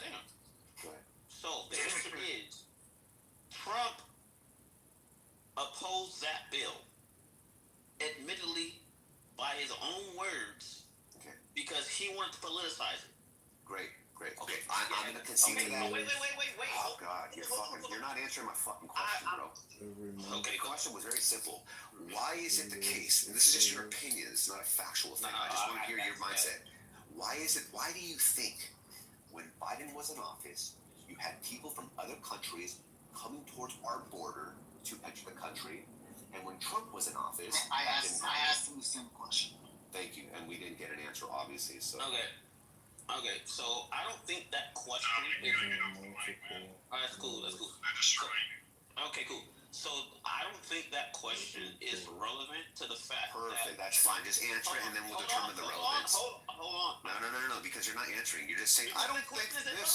It's irrelevant. Just answer the question then. It's still an opinion question. Irrelevant. Do you have an answer in your head? Okay, wait, hold on. Do you have it in mind? Wait. Second of all, you guys didn't answer my question. You answered my question. Sorry, what kind of mic are you using? All right, boys, let's talk. Wait, Dominic, what kind of mic are you using? Yeah, cool. Yeah, we're doing so good. Okay, you answered the question with a question, because No, I did not. Hold on. Hold on. Look, I can tell you what happened. You started talking about, I asked you a question. You started talking about Trump basically saying that he didn't want the bill to go through because for political reasons. I said, fine, I'll concede to that. And then I re-asked my question by saying, hey, look, why do you think, this is an opinion question, and this is, look, if you just want to say, I don't know, say I don't know. But if you have an answer in your head and you just don't want to say it because you know it's antithetical to what you've been putting forward, then say that, bro. It's not relevant. Okay, no, but you saying it's not relevant doesn't mean that you don't have an answer. I'm curious as to the answer. I don't have to answer an irrelevant question. Okay, but look, you're saying it's irrelevant, right? And to me, it's irrelevant to say that it's irrelevant. So we're talking about irrelevant things right now, right? All I'm saying is this, and then I'll go on mute. Why do you think that was the case? Bro, I'm not going to answer that fucking question. You're not going to answer it. Okay, that's all I needed to hear. Thank you very much. You know why you're not going to answer it, though? Now, this is my opinion, right? You're not going to answer it because you know it doesn't help your case, right? That's what happened. I don't know what happened today because I came in here, but I'm going to assume this. Somehow, some way, somebody said something, and then you just unmiked and said some stupid-ass shit, and then it got you in that position that you're in now. You talk yourself into a hole that you can't talk yourself out of, and the reason why is because sometimes you just say things that you're not fully aware of. And this isn't what happens all the time with people. It happens to me sometimes. The difference is this, is that when you get caught with your pants down, it's like, oh shit, pull them back up and say, my bad. You're like, nah, this is not relevant. My balls are hanging out, but that's like, bro, pull your pants up. I love this. I love it. All right, so you good, bro? You all right? All right, cool. So the question was actually after we moved on to like 7, 8 different other questions, because when I ask a question, I get met with a question. Nobody answers my question. I just get met with another question and another question, and we move in that direction. So the question was, which Democrat was in favor of open border policies? And y'all provided catch and release. And catch and release is not an open policy. That's what I've been saying the whole time. And I'm not done. I also provided a source where the Republicans, especially Donald Trump, was against a bill that would curb illegal immigration or anything that had to do with what the fuck they were talking about. He opposed it because he said it would be politically advantageous to him.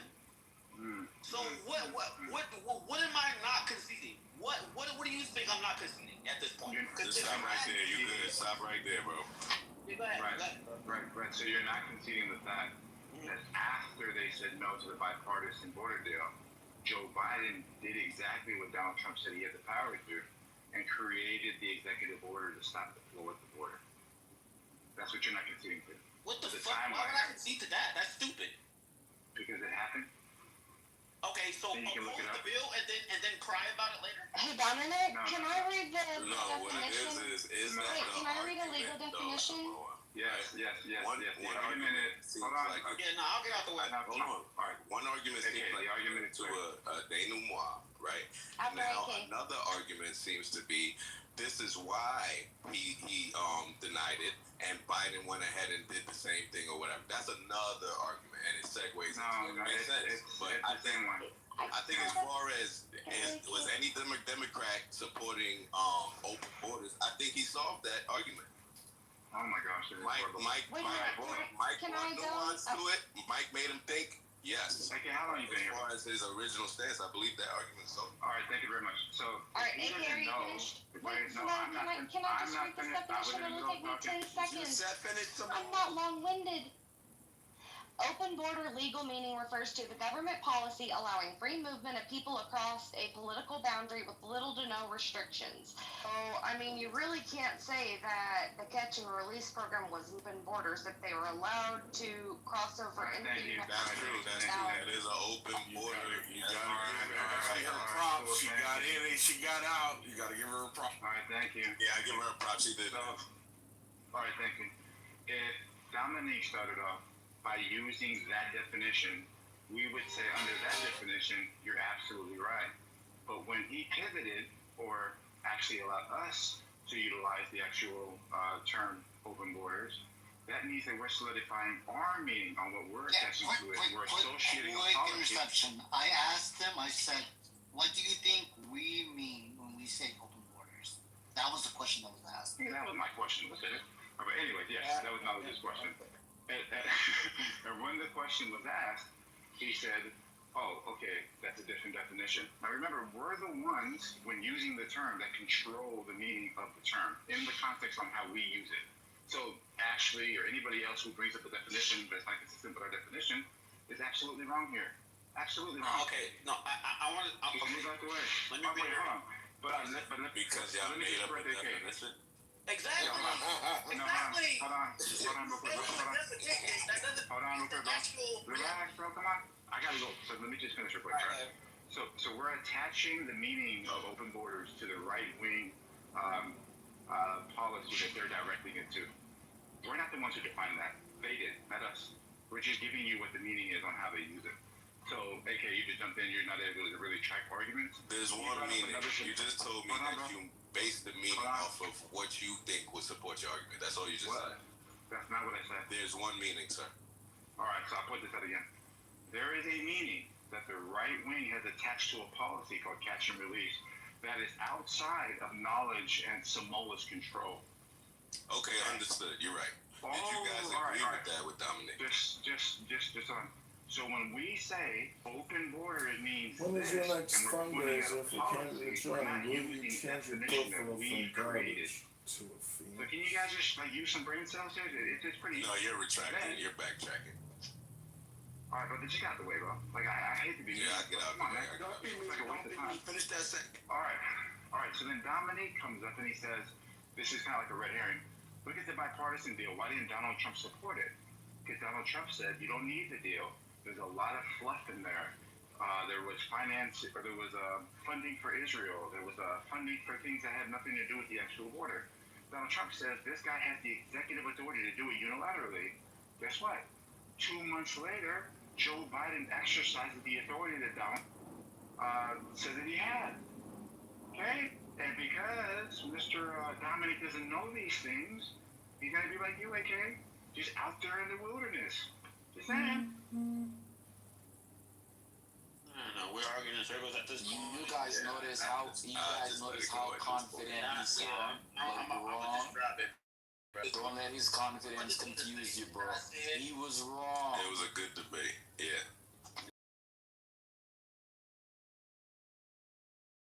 Sounds confident, that means he's right. Don't make me spank your ass. Bro, listen. Fucking Brad, listen, Brad does the same shit. You guys just talk and talk and talk, but you guys are wrong. What are you doing? You're wrong. If we sat in the audience and we heard Samoa's submission, you can't tell us that, oh, he sounds confident, so we believe him. That's how you feel, right? No, that's how you guys come across by submitting so easily. Right? You guys give up so easily. Why Trump did back the bill? Reflect off the thing. Answer one question. What did... Can you understand that your statement is wrong, bro? To tell us that because he said something in confidence... What did he say about Trump? What did he say about Trump not backing the bill? What was true about that? Is even if he said something wrong, trust us to have the brain cells to know that he said something wrong. Don't just say because he delivered it confidently that we're all... Well, did you take offense to that? Because I definitely didn't call your name out. I was making a general statement. Okay. Mostly about Samoa. And the point it was being is that he comes across as confident, but don't confuse his confidence with the fact that he's correct, because they lie a lot and say shit, and they come across like, oh man, you might know. No, it's just he suffers. Hold on. Samoa is a prime example of the sounding very confident too. So to use your own, should we believe you? I'm not going to listen to you based off your sound of confidence. Let me finish. Let me point out the issue with what you just said. Samoa lying. Lying is defined as speaking with intention to deceive. What I want you to do is prove it. Deceive. Prove it. Well, shut up. Let me go. Prove it. And he won't shut up because he knows prove that Samoa was lying. Exactly. Exactly. Can you do it? Samoa. Well, shut up then. You see what he does? He doesn't want me to go because he know I want to poke. Okay. I'm sorry. Go ahead. So this is what he does, and he tries to throw you off course by being this childless. And there's childish shit. Crying. I'm just talking. Samoa. No, I am breaking down who Samoa is. So you're you said I agree. Samoa, shut up. Brad, what do you say? Brad, we all got guns, Brad. We all quit acting like you hard. You're not hard, Brad. Relax. I could take you out of my Go back to some Brad. I could take you out as much instead of you. You can't take me. Acting like you bad, bro. Democrats want to like. We're not talking to you. It's not about Democrats. It's about so I can go. Yes, I'm not talking to Mike. I'm talking to Small. So Small, you said basically that Trump killed the bill because he said he didn't like certain things in the bill because he was given funding, blah blah blah blah. The bill was a bipartisan bill. It wasn't a Democratic bill. It was basically utilizing all the ideas that the Republicans had. That's what they were funding. It was some. The bipartisan bill you speak of, the progressives against it because it didn't offer protections for DACA. It didn't cement fucking DACA there. It didn't fucking give immigration as it was a bipartisan bill. So that you can't take that fact away from it, Brian. Was the bill a bipartisan bill? Answer the question. Because you're so cogent. Yes, it makes sense what you say. No, it doesn't. The question is, was the bill not a partisan bill? Why can't you answer that question? Because you interject yourself in an argument and you're just running your mouth. You're just saying shit that's not true. But guess what? That's what you do. And you're gonna go on and act like you hard. You guys are not hard. You guys are a bunch of pussies who cry a lot. And I also mad. You guys just cry. Brad, you sound like a little bit. You just cry. Brad, why are you crying, bro? Come on, you're a grown-ass man and you're crying on out. You crying on out. Why are you so triggered, bro? You should be happy. You guys are living in MAGA land right now. Y'all should be ecstatic. Why are you so angry? Why are you so angry? You should be in MAGA land right now, but you sound so angry. Why are you so angry? Did I hurt your feelings? Were your feelings hurt? It's okay to be Why are you all up in a panty, bro? Relax, bro. Relax, Brad. It's okay. Brad, it's okay. I know. stop. Brad, it's okay. It don't make no sense right now. ML, stop talking, please. Let him speak. The bill still said it was a bipartisan bill. It was a negotiation between the Democrats and the Republicans, and it came up with a solution. But Trump didn't want the bill because he knew that if the bill got signed, it would have brought more talking points going into the election. So that's what happened. But Brad, since you want to inject yourself in this conversation, and then lie like usual and continue to talk because somehow you think you're making enough sense and you're not. Bro, why are you so upset? You sound like you got your panties in a bunch. Relax, man. Come on, relax, bro. Nobody's scared of you over here. I want to hear that. You're a little bitch, bro. Nobody's scared of you. You are the bitch. You've been the bitch. You're still my bitch. I'm still spinning you around. I'm still fucking you. I'm fucking letting Any you lick verbal my ass. joysting you do, you just run your mouth, bro. You have a good point that it was a bipartisan bill. That was my main point. Refute that. Your refutation was just running your mouth. You didn't disagree with my claim. Croatia has no fucking mouth. Bro, let me just say one thing. y'all bitch ass motherfuckers ain't Bitch hard. ass nothing. You ain't shit, dude. I say it every time. You guys Bro, believe you that waited we 34 years. You know it's Stop whatever talking you like want. that, You're a please. hard motherfucker. Yo, I just want to say, Brad is one of the few people that had gotten me to change my Stop mind on talking something on this app. So why do you leave me alone? These fucking assholes go. Fuck them. Fuck both of these fucking faggots. These border jumpers. Fuck them. Jesus Christ. Hey, now we're swallowing people. Why you guys always jump to somebody? Can you hear me, bro? I'm gonna tell you. ML, can you hear me? Bro. I'm Dunning-Kruger gonna ask you. special. I'm gonna ask you one question, ML. Okay, Did you Dunning-Kruger. think? All right, ML. Did you think that? Okay, Dunning-Kruger. Come on, bro. Just answer the question. Did you think Okay, that Dominique? Just call ML Ilhan Omar and just say, All right, bro. This is getting I stupid. mean, this is the guy who. All right, so Okay, Dunning-Kruger. Go ahead, bro. Hold on, bro. Brad, So ML said, nobody's listening to you. You sound like- they swap fucking come all together. You sound like somebody who should be in a straitjacket. You should be buried. We should get Derek Chauvin up so he can put his knee on your neck. That would What? Yeah, that's just. You see Harry put go. his knee on your neck, right? You see Brad? Harry. You see what nothing. Harry go. Nothing. Knee on my You neck. want to cry victim Brad. all of a sudden. He wants to talk He's about trying to use nothing. Brad as a way of getting out from underneath it. Yeah. So ML, before you got here, Brad. did you think that Dominique didn't point out that it was a bipartisan Bro, deal? I didn't give a that fuck all of about us what agreed to? Dominic said. Like I said, I didn't mention the You name. I just just said the mentioned only you reason as why a you spoke whole. because it was bipartisan. I said I made a general statement. What are you talking about? I didn't talk about what The Dominic only reason ML is attacking Hold on, let them go, Brad. Get the Mike fuck is up. fucking somebody else, which is a real man, and he can't fucking take it, and so he's coming in here to go after him. There's no fucking. Yes, bro. Brad, your wife, on, ML. your wife loved you so much she killed herself. There was a. There's. What the hell? I could go there too, you little bitch. Your wife loved you so much she killed herself. And then you used to beat your wife. You used to beat your wife because she wanted some black dick and you couldn't stand that shit, so you used to beat her. Shame on you, Brad. Why you act like that? He went there first. Remember that. Come on, wait, we don't talk about spouses. He went Come there on, first. guys. Chastise his ass. He went there first. Grow Back up. that shit up. Okay, ML, go back to Samoa. Just focus on Samoa. You made a claim. Samoa's trying to engage with you right now, and you're purposing. Let's go.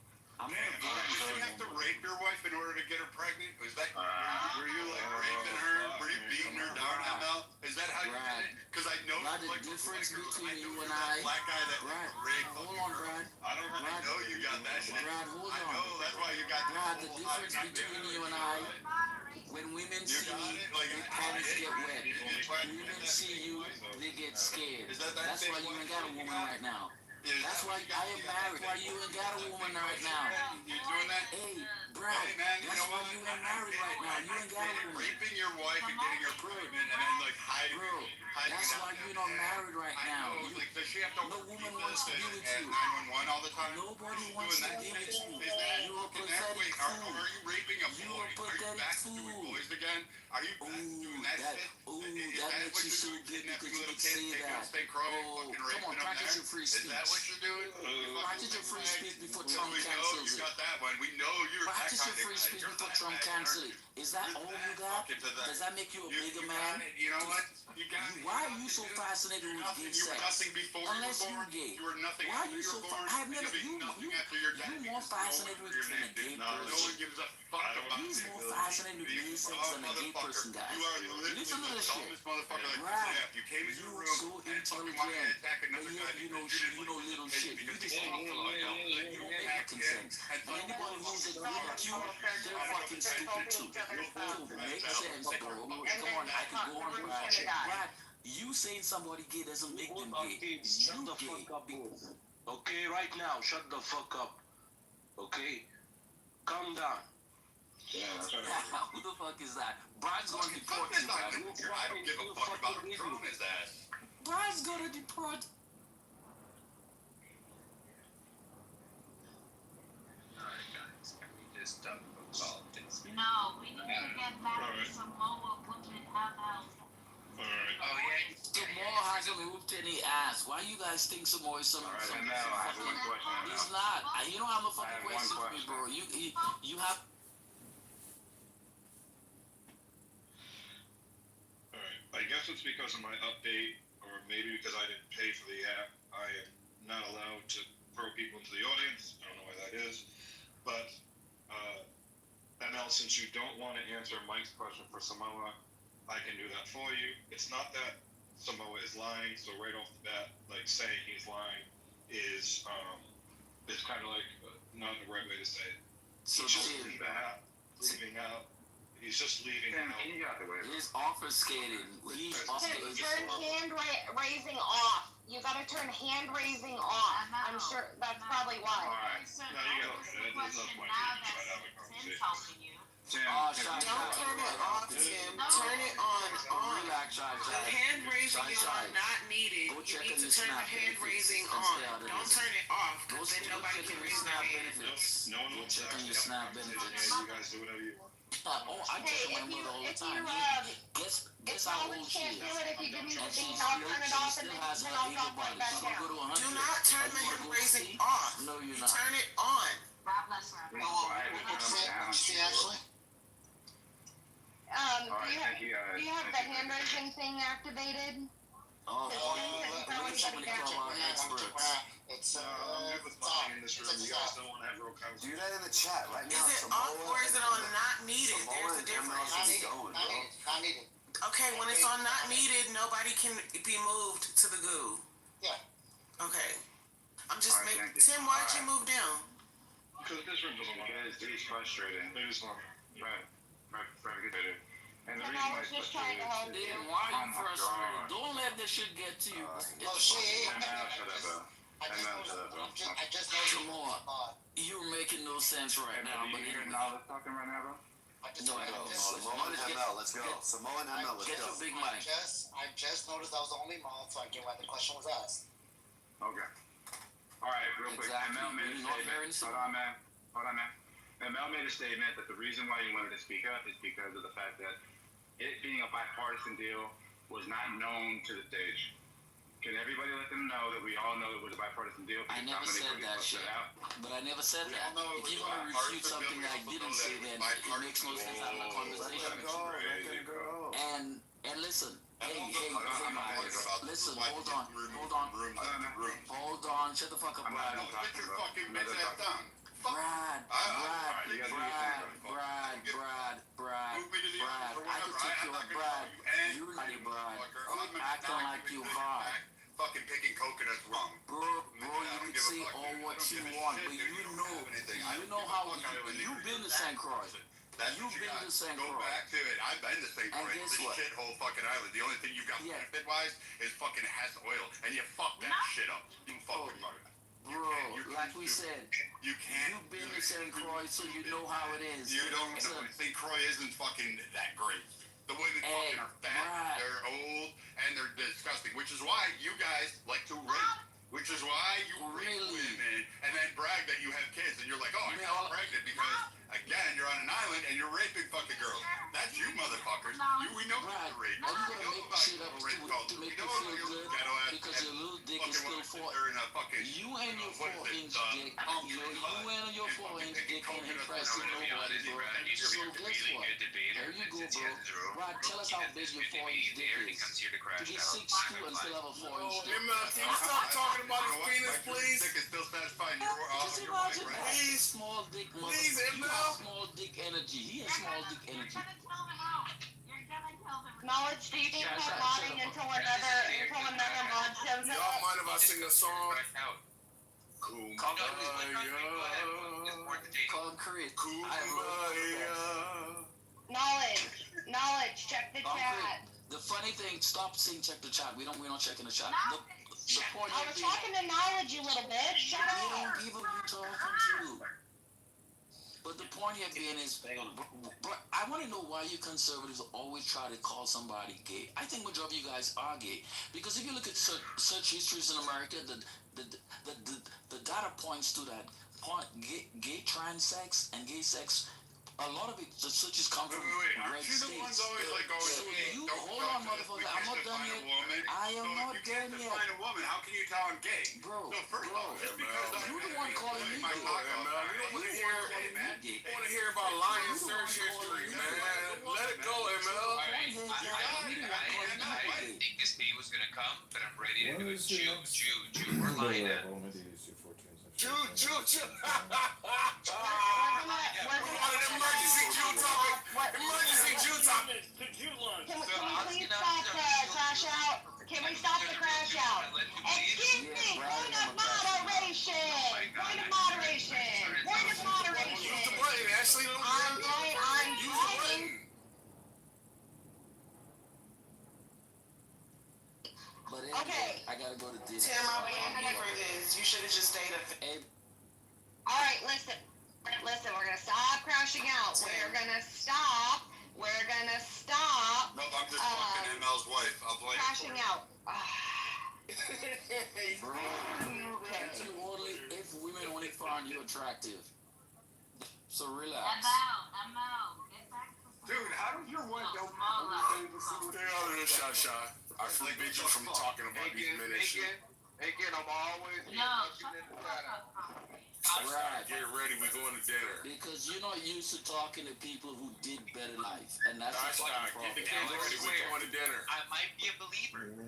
Okay, so when we can be adults, everybody can come back up. We can get a decent topic going and stop crashing out because y'all are holding the room hostage to insult each other. That is ridiculous. Grow up. Be an adult. I'm gonna talk to you like I do my kid. Oh, Ashley, just hit the button. Grow up. Hey, I just put an ink in all the stuff out. So, Yeah, but what about the Jews that say that they're the real Jews? The ones that are in New York, and they're running shit fine. Why should I not believe them? But because they're already proven themselves not to be them. You can't just say that they are. You have to fit the criteria. You can't just say it. Dominic was saying that that's not true and that you're crazy. But Dominic is retarded. He's a fucking. I think he's like a door-to-door salesman or something. Come on, stop. Yeah. All right. So let me respond to that. So what did I say? Wait, hold on. Wait. Inkin, here's the point. No. How are you gonna respond and you don't even know what you said? He didn't know. He called me retarded for what I said. Okay, so what did I say that was retarded? Whatever comes out of your mouth is exactly. So you couldn't even identify what I said. That was retarded. Stop playing with me, nigga. Fuck out of here. Hey, Dominic. Everybody just said it. Everyone, I don't know if you realize this. Somebody said everything that comes out of your mouth is retarded. No, you said exactly. Do we have to crash out? Does it have to be a crash out room? Can we talk about Charlie Clark for something? At least if you're gonna crash out. If you're gonna crash out, at least do it about a topic. The baddest bitch is in the room. This is Welcome, Coco. Hey. Inkin, I think that's what he's trying to get to. So, It's not a crash out. Inky was trying to get to that point, I think. Coco, your bottom bitch was just here. You missed him. Oh! ML. It wasn't Nathan. It wasn't Nathan. Wow. All right, do we have a topic besides Lions' sexual proclivities? Hey, was it me or did anyone else feel that Charlie Kirk's wife fucking had a horrible fucking performance? That shit seems fake as fuck, bro. Performance? As far as Mike, can you elaborate? Dude, look, I didn't want to believe it. I keep watching it and not wanting to feel the way I felt. But she's like, and Jesus said, forgive them, Father, for they don't know what to do. And she's like, I forgive you. I was like, oh my goodness. Bro, have you seen it? Yeah. It is the creep. And you know what's funny? I went to the comments. I was like, oh, okay, because I felt like people were just gonna shit all over her. And I didn't see that happen, so I was like, ate it up? No, it helped me out because I'm like, I know, look, I really fucking rely on my bullshit radar. I'm telling you right now, if you guys haven't seen it, that shit was so fucking fake, dude. Yeah, no. But what you're not taking into account is she just lost her husband. So like when I am taking that in, bro. Because I'll tell you this right now, I saw it happen, and the first thing I did was think about myself in the sense of damn.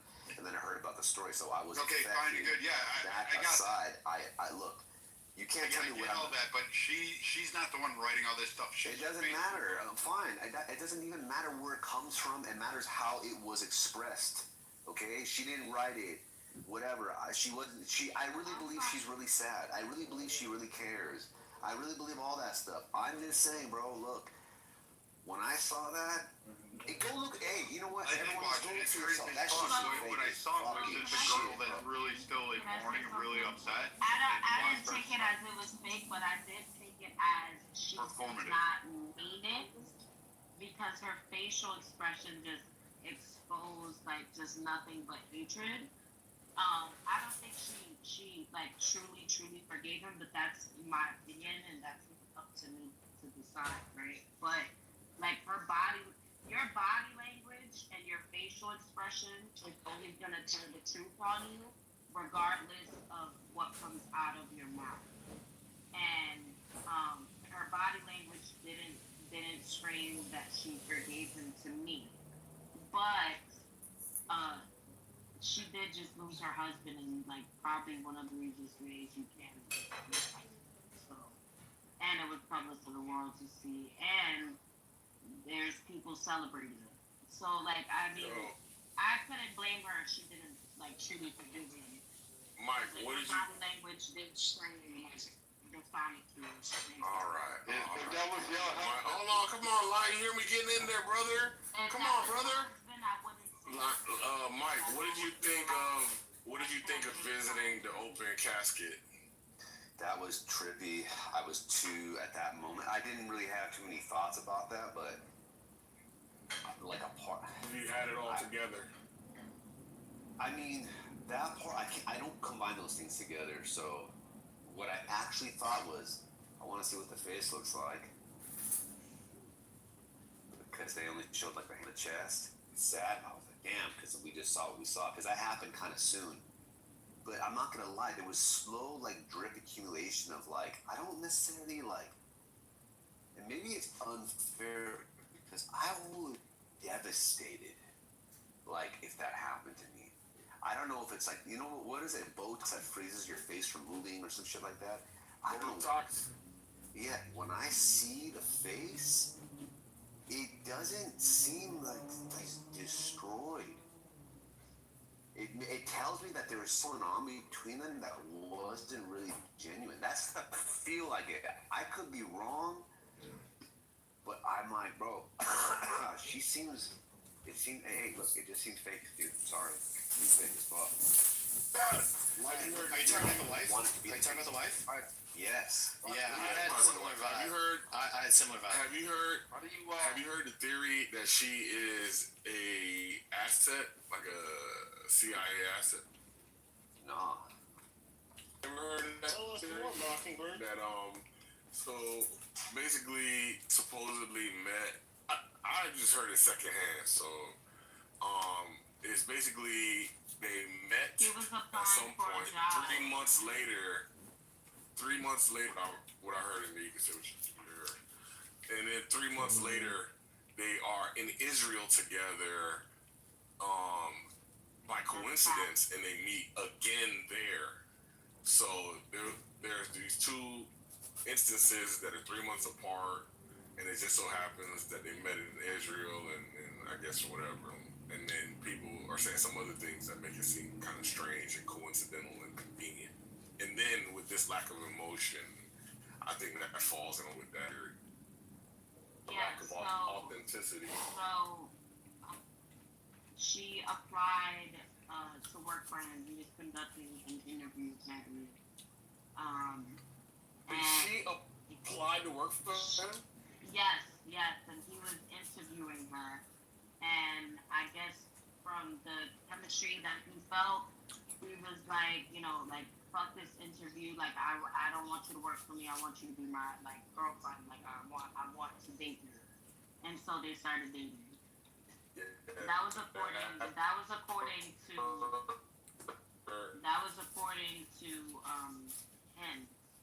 that was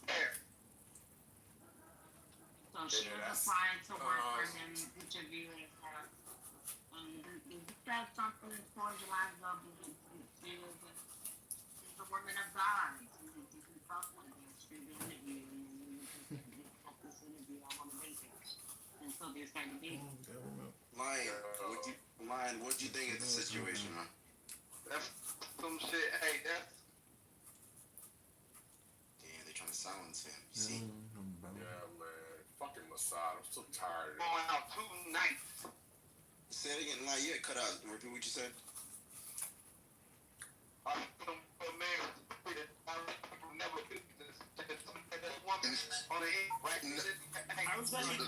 can't nobody hear you, Lion. Can't nobody hear you. Just wait. We're gonna be Lion. There's some real shit I'm about to say too. We have been spared your negrosity for just a so what I said, I got 3 bars. Shut up, man. Alright, so what I said is that's some real grown man shit right there. He's telling that woman, hey, nah, you ain't finna get this job. Me and you about to date. That's just how it's gonna be. That's that kind of shit that Dominic could never do. Right there. Tell that woman, no. No, hold on, Lion. What I meant is, when I'm talking about the situation, I'm talking about, like, Charlie Kirk's funeral and her using scriptures, using Christ's words. Like, I didn't. Hey, don't let him talk to you like that, Dominic. What the fuck wrong with you? I would have went straight to the EEOC. He don't want to hire me because he want to date me. Exactly. What kind of weird shit is that? He said that to a real fan? What the It's a joke. It's a joke. It's a joke. Lady. Okay, I'm trying to get my joke out. Instead of fucking the fans. Stop fucking the fans. I'm just trying to get my joke out. In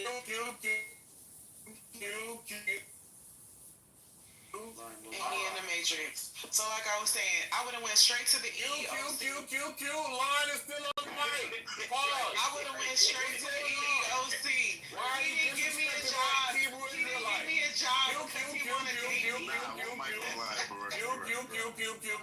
because he always crying about jokes. Always crying about jokes. I want to get my joke out.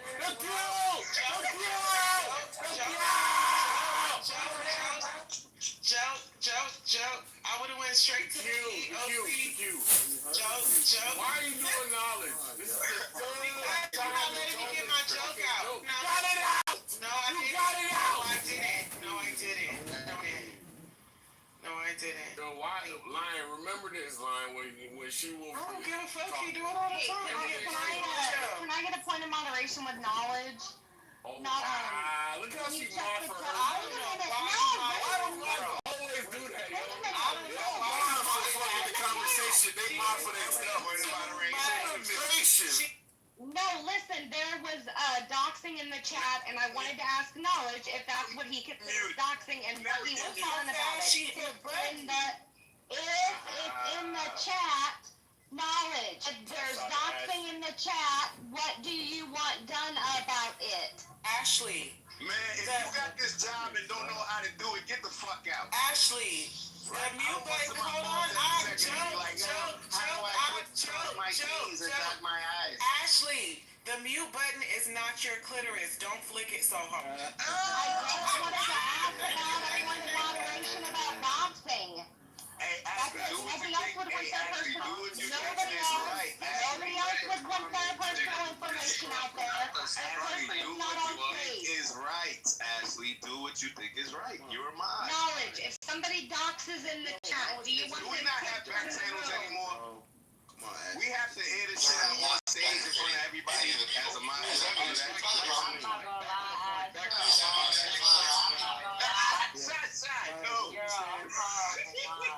Alright, well when y'all's personal information gets put out there, fine. Let it stay in the You just performed the fallacy. You expose my real identity as long as you're nasty as a mod. As I was saying, a real man, he goes out and hunts and he gets his. That's not hunting. He sat down in front of somebody that was going to be a subordinate and used that leverage to date her. Exactly. I would have went straight to the EEOC. That's the thrill of the hunt. You're using your advantages against the disadvantages. One at a time. She was the helpless little doe frolicking in the field. Then she didn't see that there was a lion out there just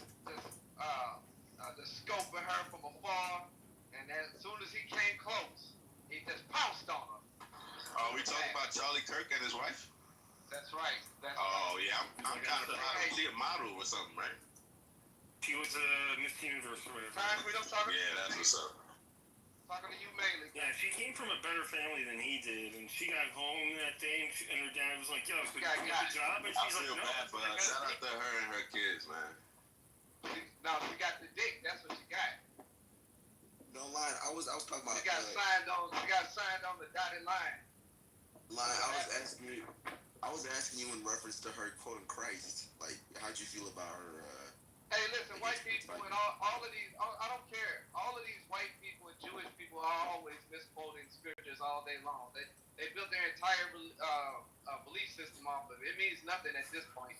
2025. You guys got entire doctrines based off of literally nothing.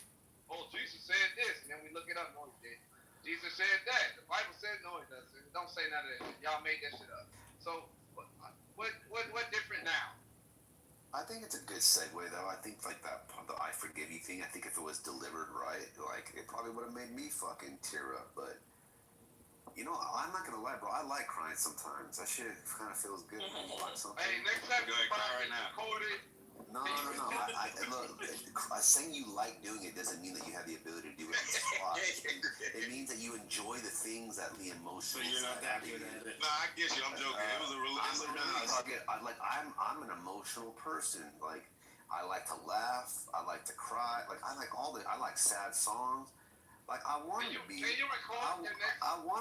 like connected to this, but I couldn't help it. Like, that shit was so cringe. I thought I was the only one.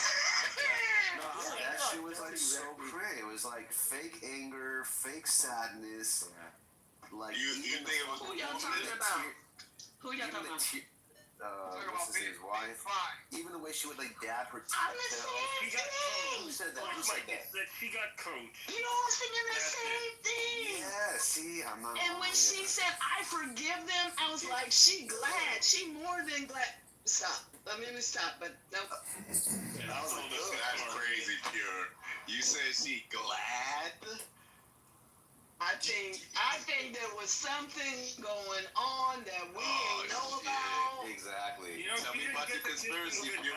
And now she's free. She has money. Yep. She got money, notoriety, right? She gained notoriety from being with him, right? Yeah, so she has Yeah. Do y'all think that she was by chance trying to like also? I was ashamed to say it. I did. Most women are the voice behind the man. I think she shared his ideals. Yeah, no, hold on. I question even that because Kirk, I mean, wasn't he against empathy? And so like my thing is like I'm questioning like trying to rebrand maybe the way that Kirkman presented Christianity? Do you guys think that he's trying to do that, or I don't know. Wait, he was fully against empathy, or was this just doing it? I don't know. That sounds like a talking point. I'll say this. Look, check this out. Like the idea of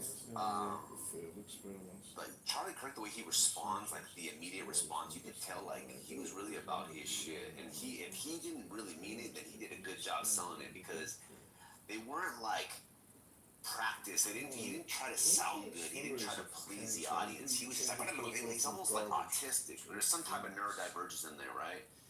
With her, she's just a normal person that didn't want to mess up her makeup. That's what I saw. It came across as fucking cringy. Fuck, dude. So I don't want it to be that way. My twin soul. I mean, listen, Osho was under a lot of stress. There's like cameras and all that crazy shit. Who knows how people would act? You're right. I just want to say to the men, that the strong men in the room, I want you all to, whenever you listen, I want you all to record your next time you feel the need to just express yourself through tears. I want you to record that and send it to me. At first glance, it looks like the bolt was simply painted red, but this isn't just paint. That liquid is actually a special protective wax. Applied while it's hot, the bolt is dipped in whole milk, providing every tiny grain of glass. Yeah, Like with all this baby oil shit. What's going on, man? scratches during transport, We got kids in the fucking room talking this Diddy shit, bro. That's why in some cases, the protectors are also used for even more safety than the threads. The key point, when it's finally time to use the part, you can twist it by hand or give it a light scrape and the wax comes right off. Once you get the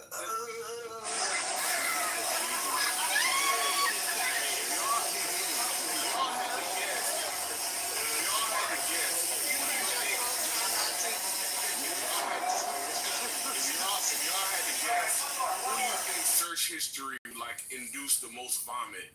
If you Yours. read it.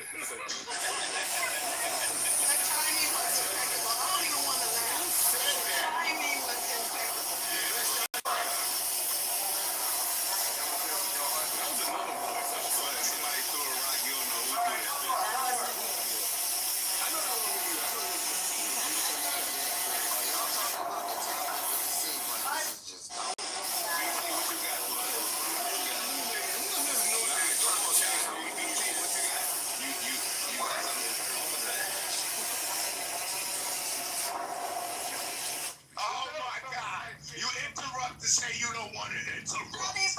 Speaking of Balderdash, did you start your black mirror journey? That's not King. No, that was King. Oh, it's not. Oh. I was about to say, I've been watching Black Mirror since season 1 when it first came out. Well, there you go. Lead the conversation. But that's not Balderdash. However, to the title, when we talk about atheism and ask, is it the most toxic religion?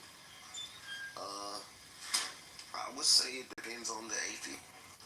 Any religion can be toxic. That's what y'all gotta get through y'all head. It's how people interpret it, how they worship it, or how they change it to be cult-like. I had a couple years as an atheist when I was younger, and I came back to the Lord. Amen. Right? So you think atheism is a religion, sir? So I'm not done. Yo, I don't know what the hell you're talking about. Oh, you're right, man. You're right. So I'll finish and then you can respond. But again, I had a couple years as an atheist. It ain't the vaccines, it's Do more than the average person, because people are unable, I'm noticing more and more every day, to put themselves in other shoes, to look at things from other perspectives, to have empathy. It's weird. So I think I'm to be able to do that. So I think you have atheists that are the most toxic because they're unwilling to fight. Then you got atheists. I've talked to a lot of atheists who are like really still on the fence, but they won't admit it. And then you got the full-blown atheists. But it's the same thing with Christians who be fake as heck but judging people, acting like they holier than thou. Versus Christians like myself who know I'm not perfect. But I strive to be and I repent. So, yeah, thank you. Hey, good job, BT. I like that.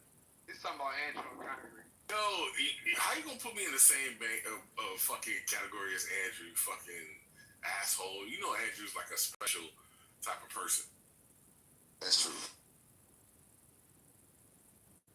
I'm a good, decent Christian. I know I'm messed up. I ain't gonna even make it sound fly to you. Yeah, you are. That's true. Hold on, what's up? Why can't I be humble and you be humble and we both be humble? Not like fucking lying, God's gift to creation.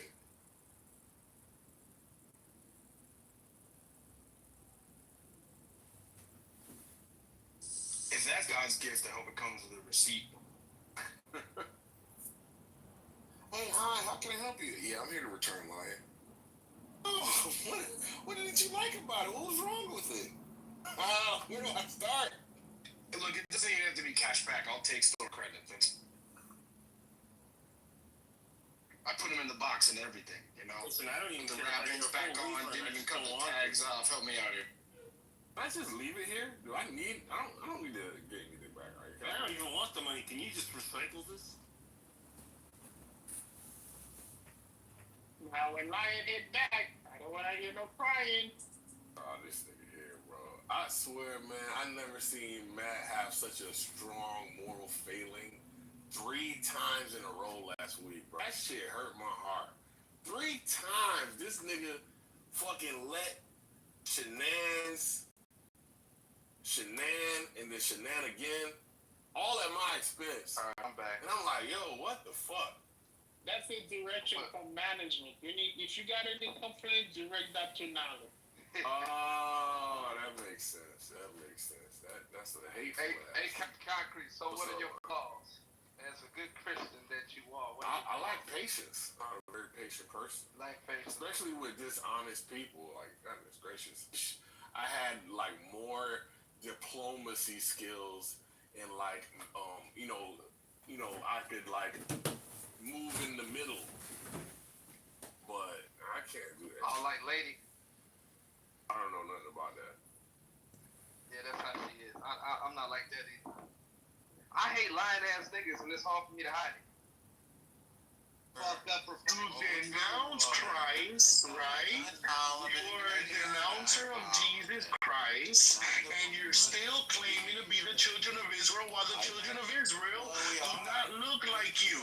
You claim to be a Jew, and the Bible prohibits it. We look like many different things. Like all people, we are diverse. We have many different ways of looking. Nothing in the Torah says that it's dependent on You stole an identity, and you're about to pay for it. And there's going to be bloodshed until you repent. It's impossible to steal an identity, sir. That's delusional. There's only one people who have the Torah. It's not you. You're not even able to read a book. I know the blaspheming of those that call themselves Jews and are not. Right, and that's not us, because we call ourselves Jews, and we are. Do you see how easy that is? If you were able to think, you wouldn't be in this embarrassing position that you're in. I'm going to tell you something, Norm. You ready? Yeah. You ready? Yeah. What are you going to tell us? Mister, I make shit out of my mind. Mister, I'm afraid of a book. Mister, I don't know Zionism. Mr. Liar. Tell us, Mr. Liar. What do you want to tell us? Go ahead. I'm going to tell you that one of my closest brothers that I know. See, you won't even let me. You can do it. No, tell us about your closest brother, you liar. You're a liar, Scotty. You accused me of lying, and you knew that it was you that was the liar all along, and now you've been exposed. I made a simple request to you. I said, tell me one lie. Hang on. This is how. I know. Now you're going to play victim. You won't even let me finish what I'm saying. You're such a victim. You're such a victim. I said, tell me one lie that I ever told. You said that I said I was the chosen people. Yeah, you did. Yeah, you did. You said I said I was the chosen people. I never said that. No, I didn't. You're exposed as the big liar. You're the big liar, sir. You can't even shut your mouth long enough to hold your breath. You're still talking, aren't you? You're still stumbling and bumbling. Are you ready? Unmask yourself, you heathen. I am unmasked, sir. I have no need need to wear a mask. I'm just Hand over your ovaries and denounce your Jewish faith now. I don't have any ovaries, sir. I'm a man. Men don't have ovaries, you moron. You shouldn't have dropped out of high school, and you would have known that. You could just read the code, and then you wouldn't be such a hipper. Are you gonna let me? Hey. I'm still waiting for you to tell me why Charlie Kirk wasn't the greatest friend that Israel ever had. He was. And the greatest friend of the Jews. And he defended us on college campuses across the country and across the world. And he came to Israel many times, and those are facts, sir. Those are reality. Huh? My best friend is Muslim. Yeah. And guess what? We both believe in Jesus. And he doesn't believe in Jesus. You don't believe in Jesus. No, he doesn't believe in Jesus. The Muslims do believe in No, they don't. They think he was a Yes, prophet. they do. What See, do you? this is No, how they fucking don't. dumb you. No, you're dumb, sir. The Muslims do not believe in Jesus. They call him a prophet, and you think of him as the Son of God. They do not. You have a major divergence. And neither do you. And but neither do me what? Neither do I what? You don't accept Christ as the Messiah. Well, you're talking about your Muslim friend. He doesn't think he's the Messiah. Of course he does. Your Muslim friend. No, he thinks he's a course, prophet. Look, There's only one God in Islam. But this is how stupid you are. You don't even know what your own so-called best friend is. You're a moron, sir. I have to tell you, you are literally a moron. I'm surprised you can tie your shoes. I'd be amazed if you could even drive a car. That's how stupid you are. You don't even know what you're talking about. The Muslims believe that Jesus was a prophet, and the Christians believe that he was the Son of God. The major divergence. The ability to have a conversation with. We're having one right now. This is the conversation. Do Muslims think that Jesus is the Son of God, sir? Simple question. Yes. No, they don't. They absolutely don't. They believe he was a prophet. The Muslims refer to him as the Messiah. The Muslims consider him a prophet, not the Messiah. You are wrong, sir. You're an idiot. Go bring a Muslim in right now. Bring 10 Muslims in. They'll tell you. They think of him as a prophet, and they do not worship him. So you're just wrong and wrong and wrong.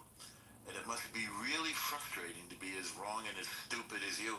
We got started when you said you thought Zionism meant the Jews want to take over the world. Every single one of my Muslim friends accepts Christ more than you. No, they don't. These characters are just being inserted to places to serve Israel. That makes Israel the master of the universe. What's that? Go look it up. And that's troubling. This is the same thing about the hexagram on their flag. Okay? They're even lying about the history of the Star of David. It's a hexagram. It's a cult. What? You can't just wipe that away. It's been a long time ago. There's tons of books that show you that hexagram. Pretend it's a clue today. You can just Operation Witch. You look up and there's April. It's your zone. It's an hexagram. Okay, we're not stupid. We're gonna talk about all of that stuff. I could rant about the lies that that nation has told. Not even them. The Star of David used to be the flag of Morocco. Okay? That's weird. It's not you hate. Fine. What's going on in Morocco? Algeria, Tunisia, and Morocco.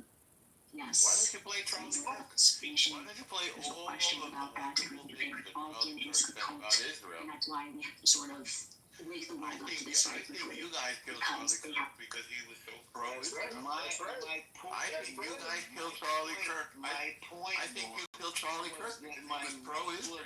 I think you hate Israel. Jesus Christ. I think you're idiot. Say that again. No, what do you mean? They do not, sir. Look it up right now while we're in. No, they don't. Yes, they think of him as a prophet, not as the Son of God. You're wrong, sir. Well, they think of him as a prophet. You don't even think of him as. You think he's boiling in a fucking toilet? No, I don't believe that. I think he's your guy, and more power to you. We never discuss him. But I have more in common with Muslims than I do with no, you don't. Jew like you. No, you don't. Do you fast on Ramadan? No. Do you believe in Muhammad? No. Do you believe that Muhammad was a prophet? You liar? No. That's the basic precept of Islam. That there is only one God, and that is God. By the way, that's different from Christianity, and his prophet is Muhammad. You don't believe that? That's a basic precept of Islam. You have nothing in common with them. You're an idiot, sir. And that's a fact. No. The only thing we've established here is that you are a liar. More than you're a liar and an idiot. Do you accept Muhammad, sir? Then you're not, and you have nothing in common with Christ, Islam. sir? No, I do not, sir. I'm not a Christian. You are. There we go. And What do you mean, there we go? This has nothing to do with Islam. Friends, at least my No, your Muslim friends believe that Muhammad is the prophet. But you can't even. You do not accept. You do not accept Islam, sir. All of us as an You do not accept Islam, sir, and they do not accept. You think Jesus is the Son of God.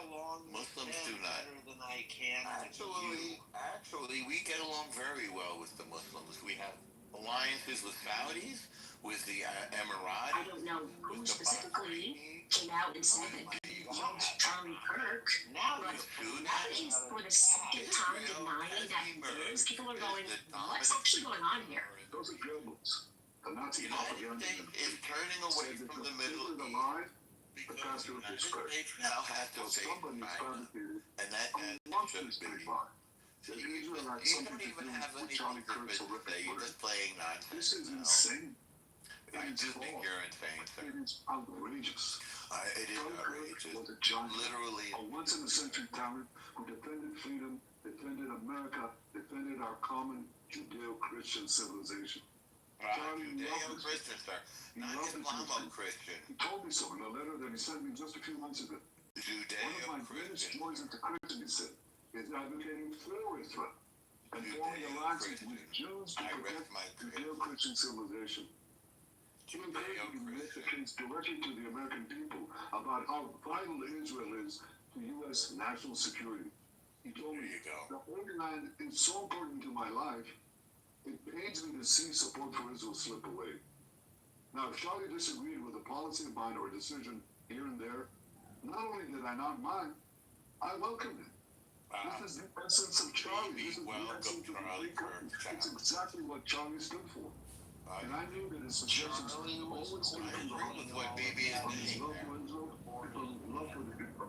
Your president is talking, you speaking too? He's not a president, you half-wit. You pathetic, smoldering stench like you for humanity. He's not a president. Okay, you're a dictator. No, he's not a dictator. He's a democratically, parliamentary, elected prime minister, you half-wit. You pathetic excuse for human beings. Stupid God is talking. Shut the fuck up, you stupid Jew. You smoldering pile of excrement. You're pathetic. Not a president. This is and listen to what he said. No, I have a problem with you.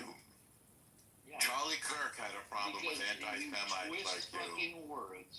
Charlie Kirk had a problem with anti-Semites. He's controlling our government. Trump is powerless against him. We haven't had, I don't think we've been a sovereign nation since they shot JFK. And when I say they, people online saying, what do you mean by they? I'm talking about Israel. I don't want you guys to read what I'm talking about Israel. So let's stop making that a taboo subject because they've got a mask down and they're demonic and nothing to do with this. But we're going to support Israel into the future after what they done to these children. The starvation campaign. I don't care. Okay, please, write your own. You've already written them all. I don't know what you can add or you help me. But I do not support Israel, and I don't think that Jewish Americans support Israel. And I hope that they're now having those conversations. And recognizing they've been propagandized into believing not to support this demonic state. So I'm hoping now that we're getting to that point where people can recognize that whether you're black, you don't have to agree with BLM, whether you're Jewish, allowing identity to shape your morality is problematic. BLM Israel, in of itself, is demonic. I will never support Israel, right? So I went from working for PragerU to I will never support Israel. And so that's how much the scales have fallen from my eyes about what they are involved in. And if this isn't your wake-up call, just look at the footage of what they are doing. They're playing Hunger Games and throwing food at them and then killing people and seeing who survives. I mean, it's just how you figure. You have to take a look at what Israel's. You got to give Black credit for playing Candace Owens. They're going down, baby. He's an idiot. I think you're going down, sir. I'll be honest with you. I think you're a loser, sir. And I think you're stupid. Israeli government playing Hunger Games with Hamas? That is crazy, you satanic demon worshipping. You know who's going down, sir? Hamas is going down, sir. Hamas is the enemy of civilization. As you're throwing food at the children of Hamas? You're throwing food at them and then agree with slaughtering them. You're starving children, throwing food at them and then slaughtering them. You're playing I agree with Charlie Kirk. Charlie Kirk said that Israel is defending Western civilization, and I agree with Charlie Kirk. That's not what he said before. Yeah, it is. He absolutely said that. He said Israel is defending Western civilization. And by the way, Israel is defending Christianity. 2 weeks before This is what Charlie Kirk said. I can find you thousands and thousands of quotes of Charlie Kirk saying that Israel is the last 2 defending. weeks before. Where does my support for Israel come from? Number one, because biblically we are commanded to support Israel. But number two, you're seeing it on, and now you're throwing out theology, and I'm allowed to weigh in this. We are commanded as Christians to support the government of Israel. We are commanded to support Israel. And we're telling those who bless it, who will bless it. We're called to find Israel. Is this any cause? This could join the Christian League. Do you not know what Israel is? That's like 49 questions. So that's what Genesis first. That's what God is talking about. The nation of Israel, yes, and he's sent the current borders, the current leadership, the political he's called Israel. He's talking about the nation of Israel. Yet nations exist, and he's discussing a nation. A nation was the people of Israel. He's the nation. The descendants of Abraham. In Genesis, is that the same as the country run by Benjamin Netanyahu? Yes, it is. Yeah. And really? Yeah, well, there you go. In those days, Israel was a kingdom. In those days, Israel was a kingdom, and now it's a parliamentary democracy. Because it's a modern country. He doesn't want to acknowledge the things that Charlie said right before the. I do want to acknowledge them. I agree with what he says. Bro. Yeah, I'm acknowledging them right here, publicly, in front of you. I acknowledge what Charlie Kirk said, and I'm telling the truth. You're a Jew. I'm acknowledging them. I'm publicly acknowledging them, and you, sir, are the liar. Because you said I don't acknowledge them. No, sir, you're the liar. No, sir, it's in your blood, sir. No, sir, you're a liar. You're not a Christian, and you are the enemy of Charlie Kirk, and that's a fact. Charlie Kirk was a great supporter of Israel, and I applaud him. No, he wasn't. I acknowledge him for Why it. can't He you was fucking your enemy, sir. the shit that he was fucking. He was your enemy, sir. He woke up in the last enemy before. Charlie Kirk disagrees with you. Now you're making shit up. Charlie Kirk, no, you're making shit up, sir. Charlie Kirk is your enemy, sir. He was an enemy of the enemies of Israel. And he was your enemy. He figured out that the real enemy because you are a blasphemer, Israel. And you the are nation of enemy Israel of is the real, true the enemy. nation of Israel is the defender of Western civilization. And you are the synagogue. No, we're not, sir. That's not who they were talking about in your book. You're incorrect, sir. That's what he was talking about. No, sir. That's not what he was talking about. You were fucking he was talking about the fake Jew. No, you're the liar, sir. And you know it. And when I said to you, what lie did we tell? You said you had an answer, and your answer was a lie. You're just going to have to admit that. And I know who you are, sir.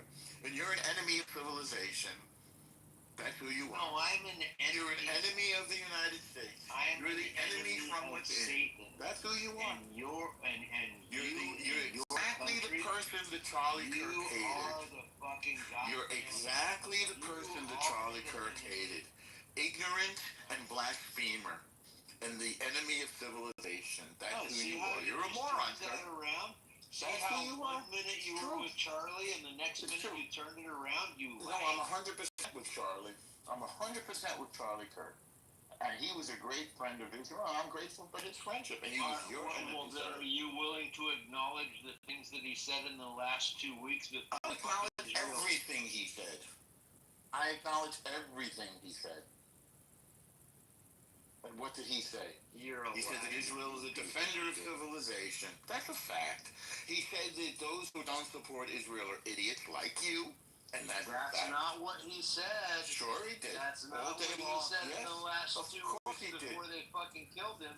He started to question. He really said he loves Israel. This was in the last 2 weeks. Oh, He yes, said he did. the Jewish lobby has a lot to answer for. Sure, and we do. Then they And I'm happy killed. to answer for it. No, we do have a lot to answer for. You're just Yes. a liar. I You agree with are Charlie a Kirk. liar, sir. No, sir, you're the liar. You are a liar. Not only a liar, you have two problems. You're a liar and you're stupid. And that's a bad combination. Because I just told you that it's fine if we have to answer for things. Of course we do. Why? Because the U.S. is sick of the Middle East. And the U.S. wants Israel to take care of it. No, the It U.S. has to be is sick taken of care of. fucking Israel. No. And Hitler No. should have fucking won World War II. You should have killed yourself like Hitler did. Hitler was tired of your fucking. You should have killed yourself like Hitler did, sir. Yeah. You should have put a bullet in your head. We white people, we fucking know what fucking liars You see what a racist you are? See what a racist you are right in front of a black person? Yeah. You're racist shit, sir. Yeah. You're a piece of racist shit. I You're welcome. will take that mantle, but I will. Yes, take it on. You deserve what Hitler got, which is a bullet in the head. What you did to the fucking European countries. Why had you been kicked out of fucking hundreds of countries for centuries? Because we weren't, sir. The way you fucking do shit, the way you treat people. Sir. No, nobody. Sir, do yourself a favor. Sir, do the world a favor. No. Before the sun sets today. We don't want you in Listen to the white countries supremacists. anymore. You can live in Listen to the white supremacists. Go ahead. Listen to this stupid white supremacist who loves Hitler. Before the sun goes down today, sir, I urge you to put a bullet in your head like Adolf Hitler did. Do it and do the world a favor. Do civilization a favor. Do Charlie Kirk a favor. Yeah, he was still. This will be your final act. Fuck. But whatever. This will be your final act. Whatever. But your final act of heroism. Listen, you don't sir, like it when. I'm sure you own a gun. White people figure out. I'm sure you own a gun. Two asses are. Sir, do the world a favor and do the world a favor and do what your hero Adolf Hitler did. Do what Adolf Hitler was a psychopathic white supremacist like you. Adolf Hitler was a psychopathic white supremacist like you. Want your gay ass faggot and you should do what your hero did. Yeah. Do what your hero did, sir. Do what your hero did, sir. Yeah. It's time for you to do what your hero did. I will. Take the honorable good for you. Put a bullet in your head. I'll be the first fucking person to put a bullet in your head, you. Go ahead, sir. I think you should do. Oh, definitely you should try that. Are you threatening me, sir? Are you threatening me? You cowardly piece of garbage. Are you threatening me, you white supremacist? Take it for what you want. I'm taking it. Well, you don't know what you just said? Are you threatening me, sir? I just said, look. Are you threatening me, sir? Did you just threaten to put a bullet in my head, sir? It's a crime. No, I just told you. Are you that stupid? Are you that stupid? I just told you to stay out of my Christian. No, you just said you were going to put a bullet in my head, sir. That's what you said.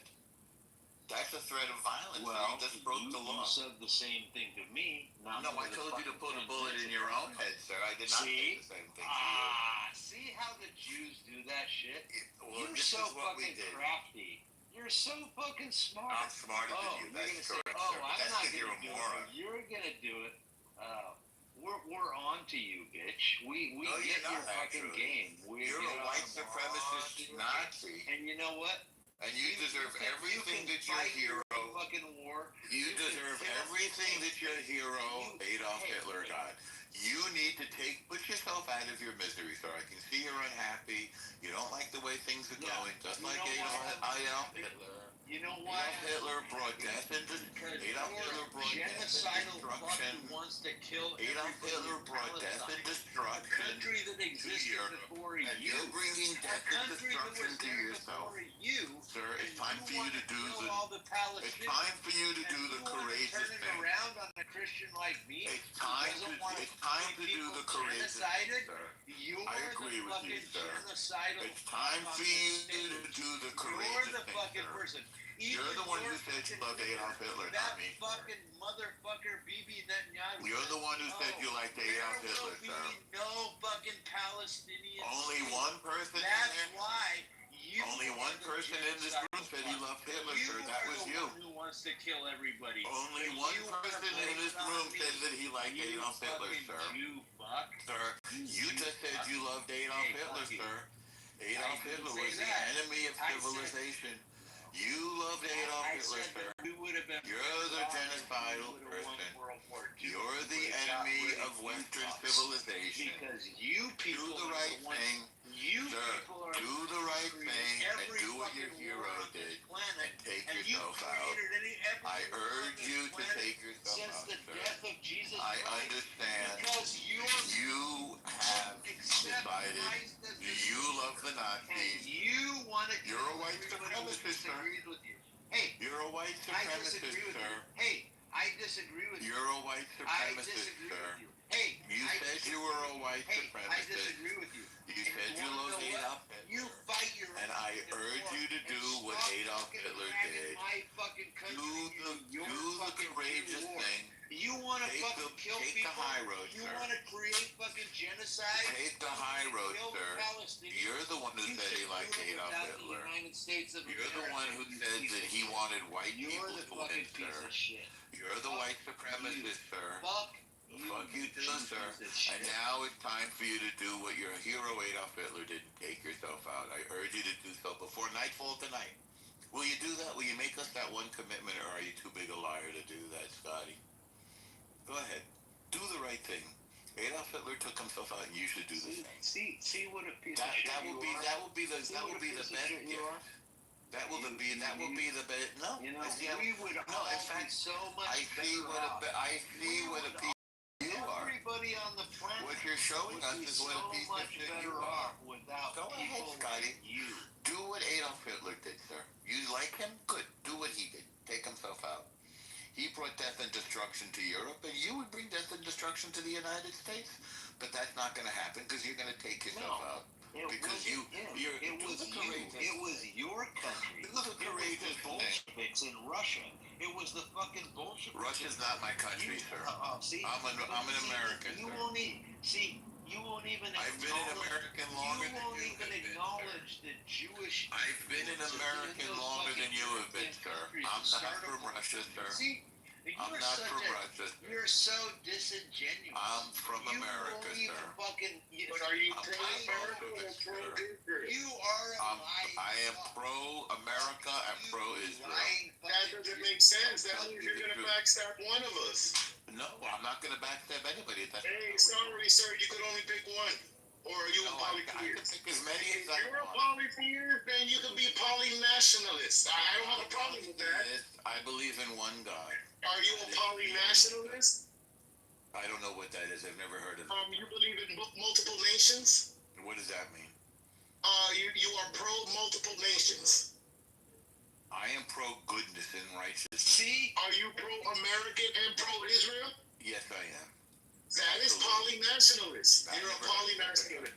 I never heard of that term before. Are you sure that's a real word? Yeah, me neither. Okay.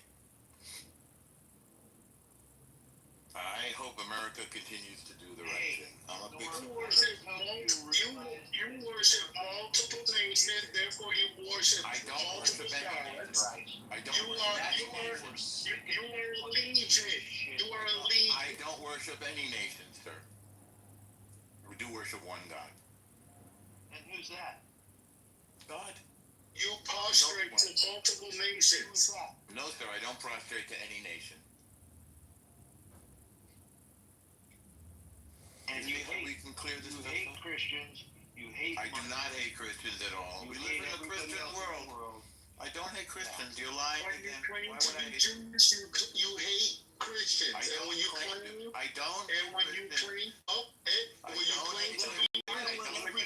be a Jew, and you claim to be an Israelite, you hate Americans. To be an Israelite, I'm just a Jew. You're telling a lie. I don't claim to hate Christians. I don't claim to be a Jew. I'm just a Jew. See how I was born this way.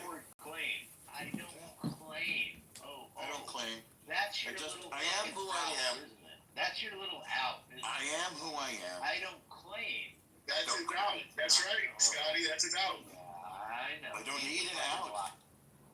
Listen, you guys have many more people than we do. you're welcome to them. United States is largely Christian, although officially not. And I'm comfortable. And I'm comfortable living in the United States. I love the United States. It's been a great friend to You humanity. should get the fuck out of the United States. But I'm not going to. I'm not going to. I don't want you in my country. I don't want you on the planet. Christian country. I don't want you on the planet, but that's the way it goes. Founded by my Christian forefathers. And I don't know if they were Christian or not. Jews like you living in our country. Go back to your Jew fucking country. You know what? I can only tell you tough shit. It isn't going to work out in your favor. You're a loser. Because you control all the fucking shit. You control the money because this is the way you fucking people run the shit. If you say so. And see, maybe that's the excuse for your failure. This is the difference between Christians and Jews. Because Christians will never lend money with interest, but Jews do it all day long. And that's why you fucking people are so hated. That's why you've been run out of every fucking country for the last 2,000 years. We haven't been run out of every country. We are the world's greatest superpower is our friend. Get your fucking Jew ass back. The world's greatest superpower is our friend, and we are grateful for that friendship and that partnership. No, we're not. And that friendship, you don't speak for America. Got friends like Donald Trump, but you don't speak for America. Well, then you're a traitor as well. If you don't fucking like it, then you're a traitor. Nobody gives a shit about you. You're a traitor, sir, and I am not, and that's fine. And if the time comes, my American friend a traitor. He's a traitor. He disavows his president. Hey, watch your mouth, Jew. He's a traitor. He disavows his president. He's disloyal. He has become a liability. And the president is not very happy with people who are not loyal to him. I won't lie to you. So you're putting yourself in a bad situation. And that's your choice because you're an idiot. You're a halfwit. You're as dumb as the day is long. He's putting himself in a bad situation. No, he's putting himself in a bad American situation by being a traitor to the President of the United States. It's a stupid move. And I can't talk you out of it because you're too stupid to have it. And what are you gonna do about it? What are you gonna do about it? You're gonna tell your Israeli friends to snipe him or what? What are you gonna do about it? The problem that he's created is with the President of the United States, not with Israel. Israeli friends don't have to snipe anybody. Hey, I got it. When Israel takes somebody out, everybody knows who they're taking out. When Israel took out Why did you get the fuck out of the United States and go back to fucking Israel? Because I don't have to. And I don't want to. Yeah, I do see. That's right. Wow. I don't have to. That's correct. You know what? The day is coming. No, I don't think so. I don't think so. No, I don't think so. Yeah, I don't think so. I think the day is coming. The day is coming when white supremacist assholes like you are going to disappear from the face of the earth, just like your friend Adolf Hitler did. And I'm happy about that. I won't lie. Christian. No, you just said that you like white people. No, you just said that you wanted white people. No, sir. I listened to what you said. You love you're filth, Scotty. You so much. Scotty, get the fuck out of my country, you. Scott, you don't have a country, Scotty.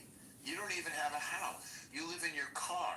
You're a loser. You're a failed songwriter and musician who lives in his car and drinks beer all day and drives around aimlessly wondering why his life went wrong. And the reason why your life went wrong is because you're a halfwit and a liar. You're not a Christian. You're just a hateful Nazi. And you're going to meet the same fate. Nobody called you homeless when you when you were being taken out of Egypt. And it was a few mountains in the desert. Nobody called you homeless. You're going to meet the same fate as all of our enemies. The Soviet Union is gone. Nazi Germany is gone. The Phoenicians, the Romans, the Greeks. All of our enemies are gone, and we're still here. Have you took a real deep look at your coins and your currency? Rome has not went anywhere. What coins, sir? I have some currency right here. Your Jewish coins. So let's look at the. What do you think? Hold on. What do you think the 30 pieces of silver for turning Jesus in went into? What do you think they're? Let's look at the currency, sir. You said, look at Rome is still here. Okay, should I look at a? Is there a face on your coin? Let's take a look. Is there a face on your Jewish coin? What's a Jewish coin, sir? I have American money in my hand. What should Stop playing with me, you goyim. I'm not playing with you, you fool. You pathetic fool. So I have a nickel, a dime. He wanted to call you a goyim. That was so funny. I can hear it coming out. I called you a fool. He couldn't say it. I called him a fool. Come on, just say it. Come on, Jew. Just call us all. Yes, I am. That's a fool. Your God does not forgive you for calling a fellow Christian a fool. I don't know. You're a fool, sir. I don't know if you're a Christian or not. You're not my fellow. So which should I look at? The single, the double, the $5 bill, the $20 bill, a quarter, a nickel? You said Rome is on. But Remember, he's giving himself away by saying he won't go back to Israel. He'd rather stay in the United States. Oh, I go back and forth. I go back and forth. Yeah, and that's what's right. wrong. You shouldn't have that's what's right. citizenship. You should have. I don't need to have dual citizenship. See? Oh, see? I don't need to have dual citizenship. Oh, yeah, you do. So, Scotty, you said, hang on, Scotty. You didn't. I want to go with the beginning. I want to go with the beginning.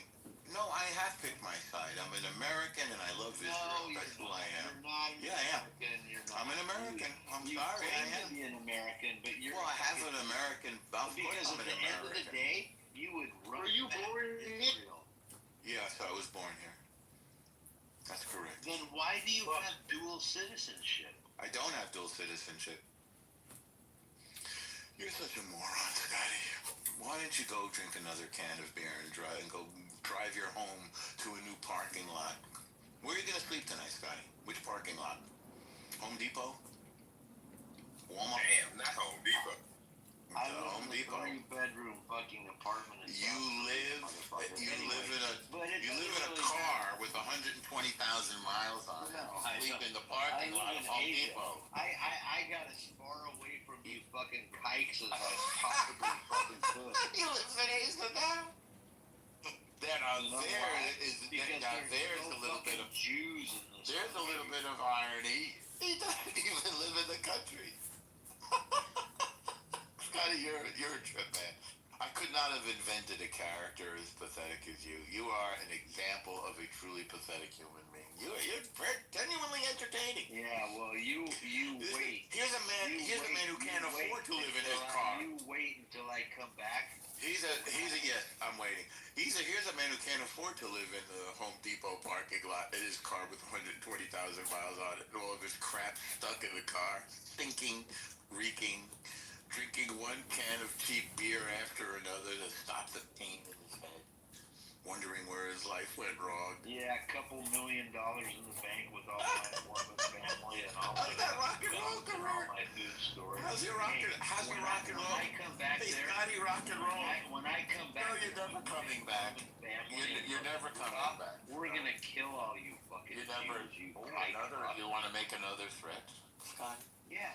You're never coming back, Scotty. I do. They don't want you want to know loyal what? to the president, When I come Scotty. back, you will be the first person that I put a bullet in the head. You fucking. Ooh, you're making a little bit of a. Here's the sound, Scotty. Listen to the sound. Listen carefully. Come, Scotty.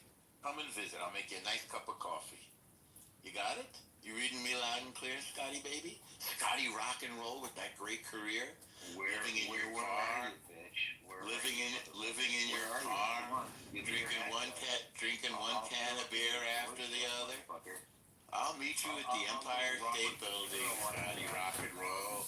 The failure. Scotty the failure. Who can't even afford to live in the United States. Scotty who drinks one can of beer after the other in his old broken down jalopy car. His hoopty living in the Walmart parking lot. Are you going to live in the Home Depot parking lot next, Scotty? Hasn't had a haircut in about 10 years. Hey, yo, question. What is your... Actually, what's up, man? We got a violent white supremacist in here who's getting reported to the FBI. You know, they're never going to let you back in after that, Scotty. They're never going to let you back in after you said you're disloyal to the president of the United States. You fucking kike, you. Maybe you've already been reported. What the hell is going on here? Scotty is it out, man. Fucking Jew fucks like. Scotty has crashed it out.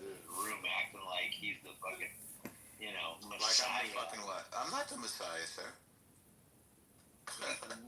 Well, he's a white supremacist. He just admitted a moment ago.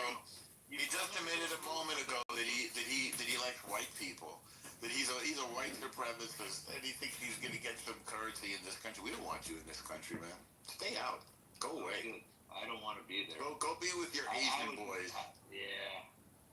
Scotty with his little Asian trannies. What did you want to ask me, man? Yeah, I was saying, what's your belief system? You're a Jew. Oh, I remember you the other day. Okay, so I'm a Jewish guy. Huh? Yeah. Okay. And Scotty, what are you? What's your belief system, Scotty? He's a Nazi. He likes Adolf Hitler. He just. Well, he's gone now. He's gone now. So. Yeah. He's so easy to defeat. He's pathetic. What's going on, Apes? What's up, my boy? What's up, Black Coffee, Crash Out, Deepak, everybody in the room?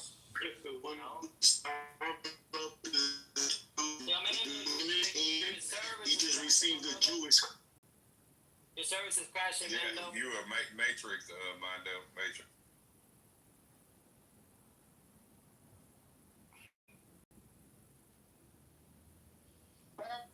What's up?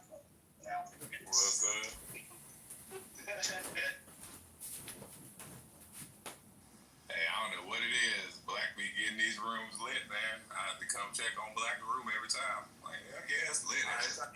I will. MJ, mute up in real life, because we heard what the fuck he said. And obviously, you as a black man don't have the same kind of ears that we got and can't comprehend the shit that just came out of his fucking mouth. Yeah, you heard what we should fucking do as if we're not doing it, and then turn around and say that white men and white women are helping the fuck us out, and we should help them out in turn. What the fuck? You didn't hear it? Well, obviously you wasn't listening. Mute up. No, you didn't hear it. We're really tired of the debate. The big and this is the real issue I'm having, is because it's really propaganda. Right? That's what y'all really pushing. It's propaganda that somehow black women are in this elite class of American society. And the problem I'm having with that is when we get fucked up, when we start getting punched down at, which we're witnessing right now, don't everybody think, well, it doesn't matter because they're elite anyway, when that's not the fucking case. It's propaganda. Hey, so complete propaganda. Who's making the inferences now? You're feeding into the narrative. A lot. You're inferring a lot from what the young man said. I ain't none of this. Okay, MJ. You didn't what say you're doing is harmful. What you're doing is harmful, MJ, and let me explain why. Hold on, MJ, we should not. Okay, let him say it one more time, and then we'll go ahead and critique that. So what I said initially, somebody said we need more black men stepping up. Correct. That was initial thing that someone said on. Correct. Right. Correct. Right. Correct. So I was adding to it, saying that a lot of times we all know that when it comes to education, different things like that, just from everybody around the world and stuff like that, black women are leading in that. And all I was saying was for people that is in positions that are doing it and stuff like that, good job and stuff like that. What I'm saying is the men that are in working and that's actually doing the work, got the degrees and different things like that, that's trying to get a position and different things like that. If you are in an office or in a government or in a higher position, different things like that, I was saying just pull him up with you. What's wrong with y'all? Something. Tell me what's wrong with that. What's wrong with it? Okay, hold on. Nothing is wrong with it. Nothing tell you anything. Sister's trying to speak, guys. So wait. Thank so you. we're gonna either have sister or chat speak. We got two new people on the stage, so go I ahead. appreciate that. Let me tell you what's wrong with this, okay? First, you're saying, you are repeating a trope that the manosphere, the black manosphere, has been saying for decades to the detriment of black women. Number one, there is no group, no demographic that helps black men more than black women, and that includes black men. The second thing is black women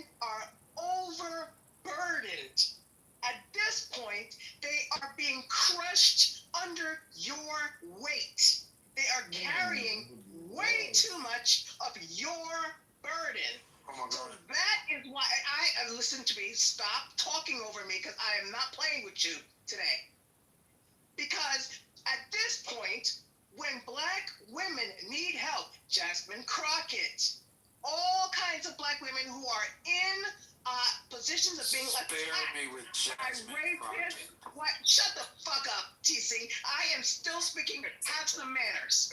Now, what I am saying is, you all are not organizing to protect the very black women that you want to lift you up. Now, if we lift you up, I'm going to tell you this. You cannot lead at that point.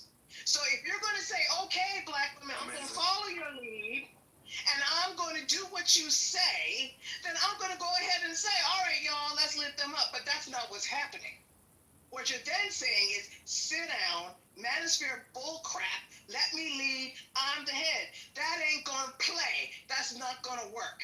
At this point, black women need to carry themselves and our children, and you all need to fucking carry your own weight at minimum. Listen, MJ, listen to me.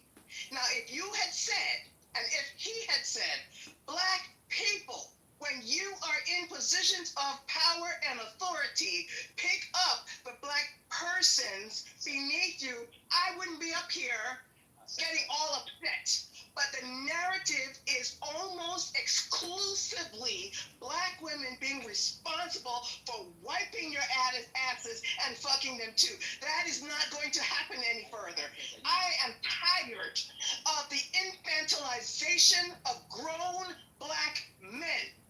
I'm done with it. Because right now, black women and all women are fighting for their right to actually be equal citizens. And I don't see y'all at the forefront of any of that. Okay, so now I am complete. You all can complain, whine, all that you want. But the fact of the matter is, the black woman is dead. We are tired, honestly, of your constant complaints and demands for more of us. Because we have nothing left to give. We are sitting here fucking trying to survive. We don't need any of your burdens. Now I am complete. I'm done. Then go take your rest. Have a drink, grab some water. Amazing. Take a vitamin. Yo, guys, y'all need to chill. Now we're gonna let chat. Y'all need to chill for real. And then after chat, TC, you can say what you. Ooh, they can't speak. So first of all, hello, Patty. So the problem that I have with what Tony, whatever he's going by today, said, and MJ, who is booty clapping for the nonsense, put your booty up. It's up.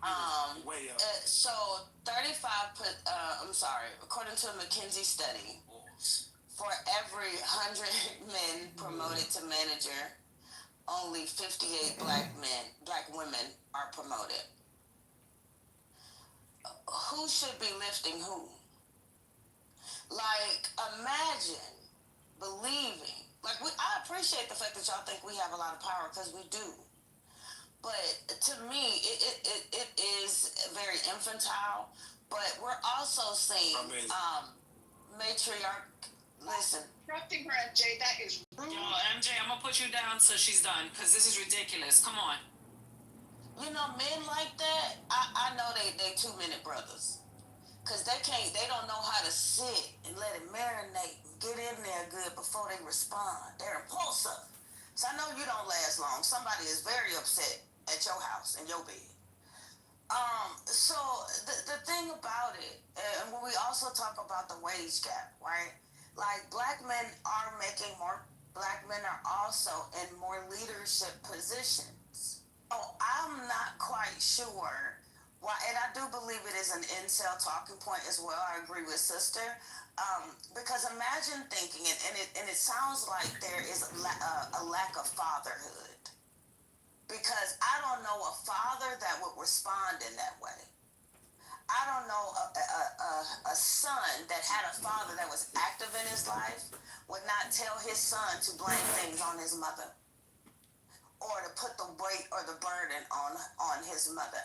A son that had a father in his life would tell him to pick himself up and make that he can with the skills and the things that he was taught and learned. And so, I think what is the overarching issue is that, but I will say this, Black women are tired. Not only do we fight systemic racism and all of that, right? Now we're fighting, y'all are fighting us. Weird. Y'all need to have a meeting and get it together and figure out how more supportive and how to be more familial. Now, where I disagree and delineate from sister is that we need to become insular, right? I don't think that we should just focus on ourselves and focus on our children.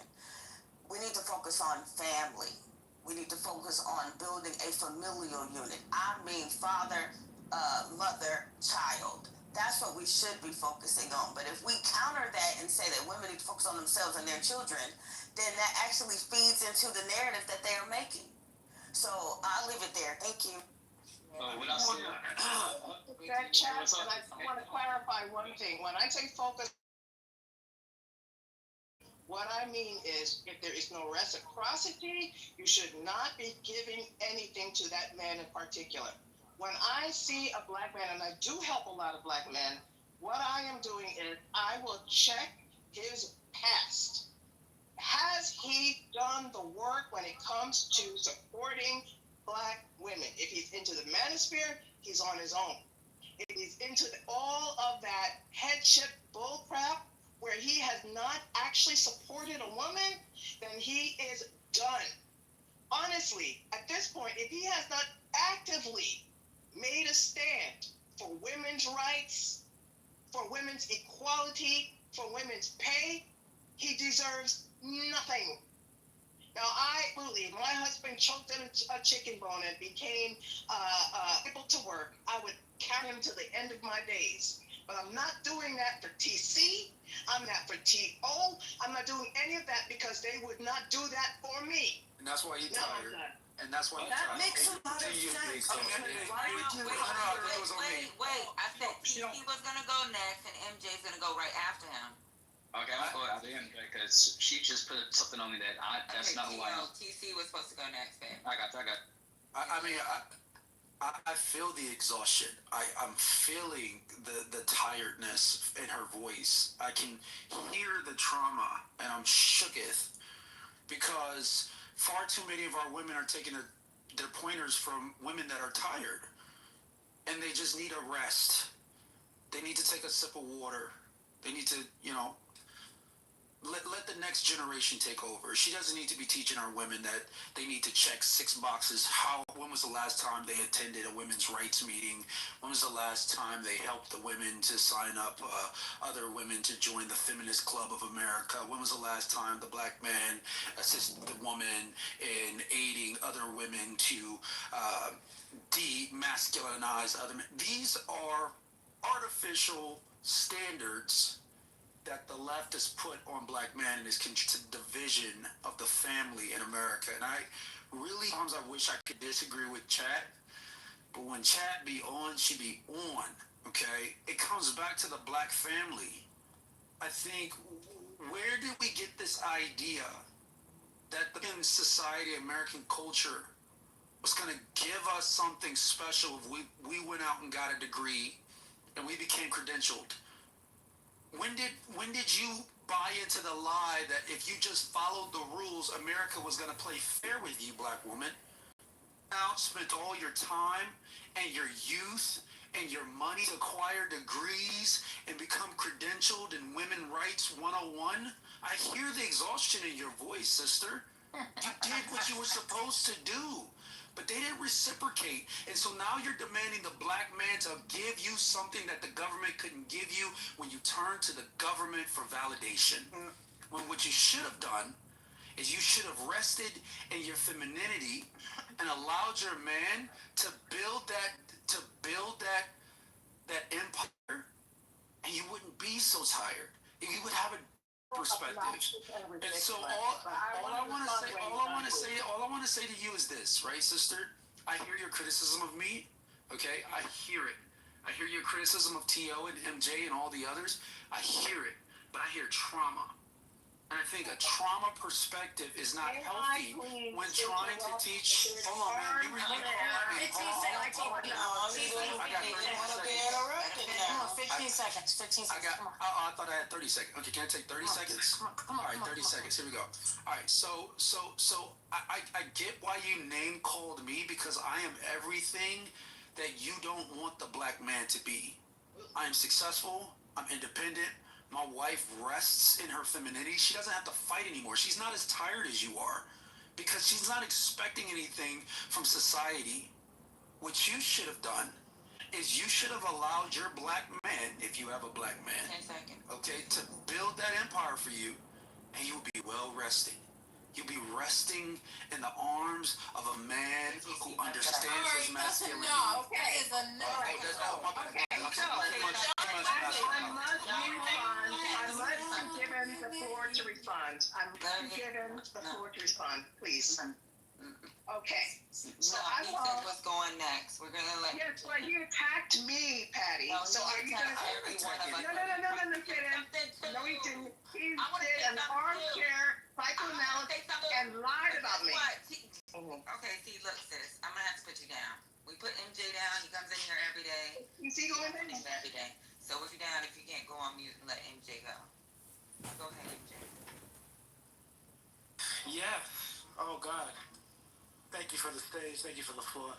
I heard a young brother recognize the trajectory of black women, and instead of hate on it, he acknowledged it with reverence. And acknowledging it with reverence, I mean, we can go to the statistics. We can go to Bureau of Labor Statistics, and we can talk about the likelihood of women to be in administrative positions, black women to be in administrative positions more so than black men. It's all in the data. We can talk about the rate in which black women are enrolled in universities as compared to black men. It's almost double percentages, like double the percentage. We can talk about the trajectory of black women. And what do we do with that? It's nothing. There's nothing wrong with a young man, recognizing the trajectory of black women and saying, yo, black need help. Do you know why? Because we do. And those black boys that sister is raising, those children, those young, they're becoming men in the eyes of the United States of America at 10 years old. So maybe a young black man asking black women for a little bit of help, oh my God, as their trajectory is clearly outpacing black men, is absolutely necessary. And maybe the response should be, of course, we always do that, and we will continue to do such. All the other inferences that had nothing to do with what the young man said are weird as fuck. He ain't say nothing like that. He just recognized that y'all doing good. And yo, man, as y'all climb, y'all can hear me? Yeah, but you're going into 30 seconds. As y'all climb, and y'all see a young brother like himself trying to do something, whether you're a secretary, VP, head of HR, yo, look at that young man and say, look, man, I'm going to do something for this young brother, because he's, without looking through his background, to see where he is, all that other shit. Go down to the welfare pressures. We tired of y'all. You know what I'm saying? Oh, it's okay to help another black man. It's not a problem. It shouldn't be a problem. Go get government assistance. Go get some. If it's a problem. Okay, thank you. Y'all are embarrassing. Alright, so okay, get Momo. Next is Tree. You have the I thought. Oh, go ahead, Tio. I'm sorry. You are next, and then you can go after. Then Tree can do. Patty, may I get in the queue as well?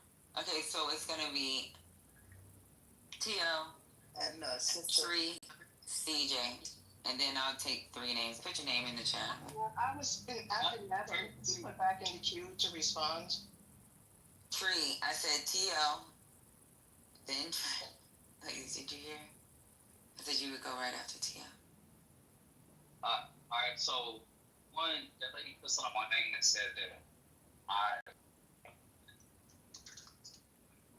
wasn't really talking about myself. I was just adding on something to what she said. Someone said we need more black men taking lead in different things like that. And one, I help out black women any chance I get in my field or in general.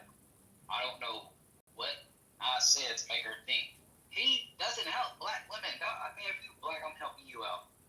If I know something that you don't know, I'm with WWL. I'm always volunteering information or they can be like, so one, that's not even who I am, the person that she described, which you can try to make you sound like I was. And two, I would just add on to it. We all know that a lot of times, like me, I got in my position, and I'm still climbing up to the higher position I want to get to. But you know that a lot of black men that's on top and shit like that don't come from the same background. They are the extra. I ain't gonna say if Carlton wasn't the bad guy, where I'm using it in a way of saying they look down on a lot of black men and a lot of black women don't.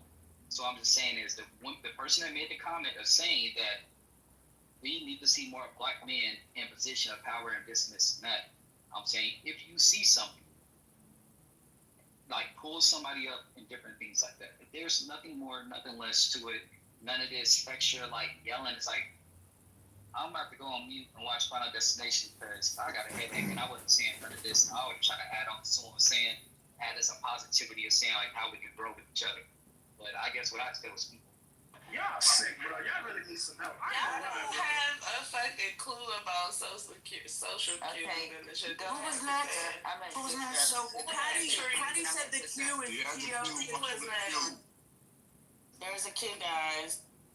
Dude, stop. I was literally in court today assisting my friend, the girl who got abused. Bro. Wanting to fuck someone is not the same as caring for them and assisting them. Okay. I don't say it as like a virtue signaling. I'm saying literally, like I just I would help. I'd help fucking John Kitover if he needed help that I could give him. Well, then why is it they're all women? Can't give him a vote, but I can. But these people you help and care about, how come they're all women? Yes, it's true. Some people call me like the horse whisperer. And how about that's just that's who I am. Right, and how come they're all? I come from a land of Julio Iglesias and stuff, man. It's just who the and how come you find them attractive? You should help him out with his campaign. Give him a donation. Who says I haven't? Yeah, you need Rambleson. You need Rambleson to lecture you, man. That's all. That's what they need. Right. Oh, that's why. Yes, I need more lectures from Rambleson. That's gonna do me good. But Randall said bad about you.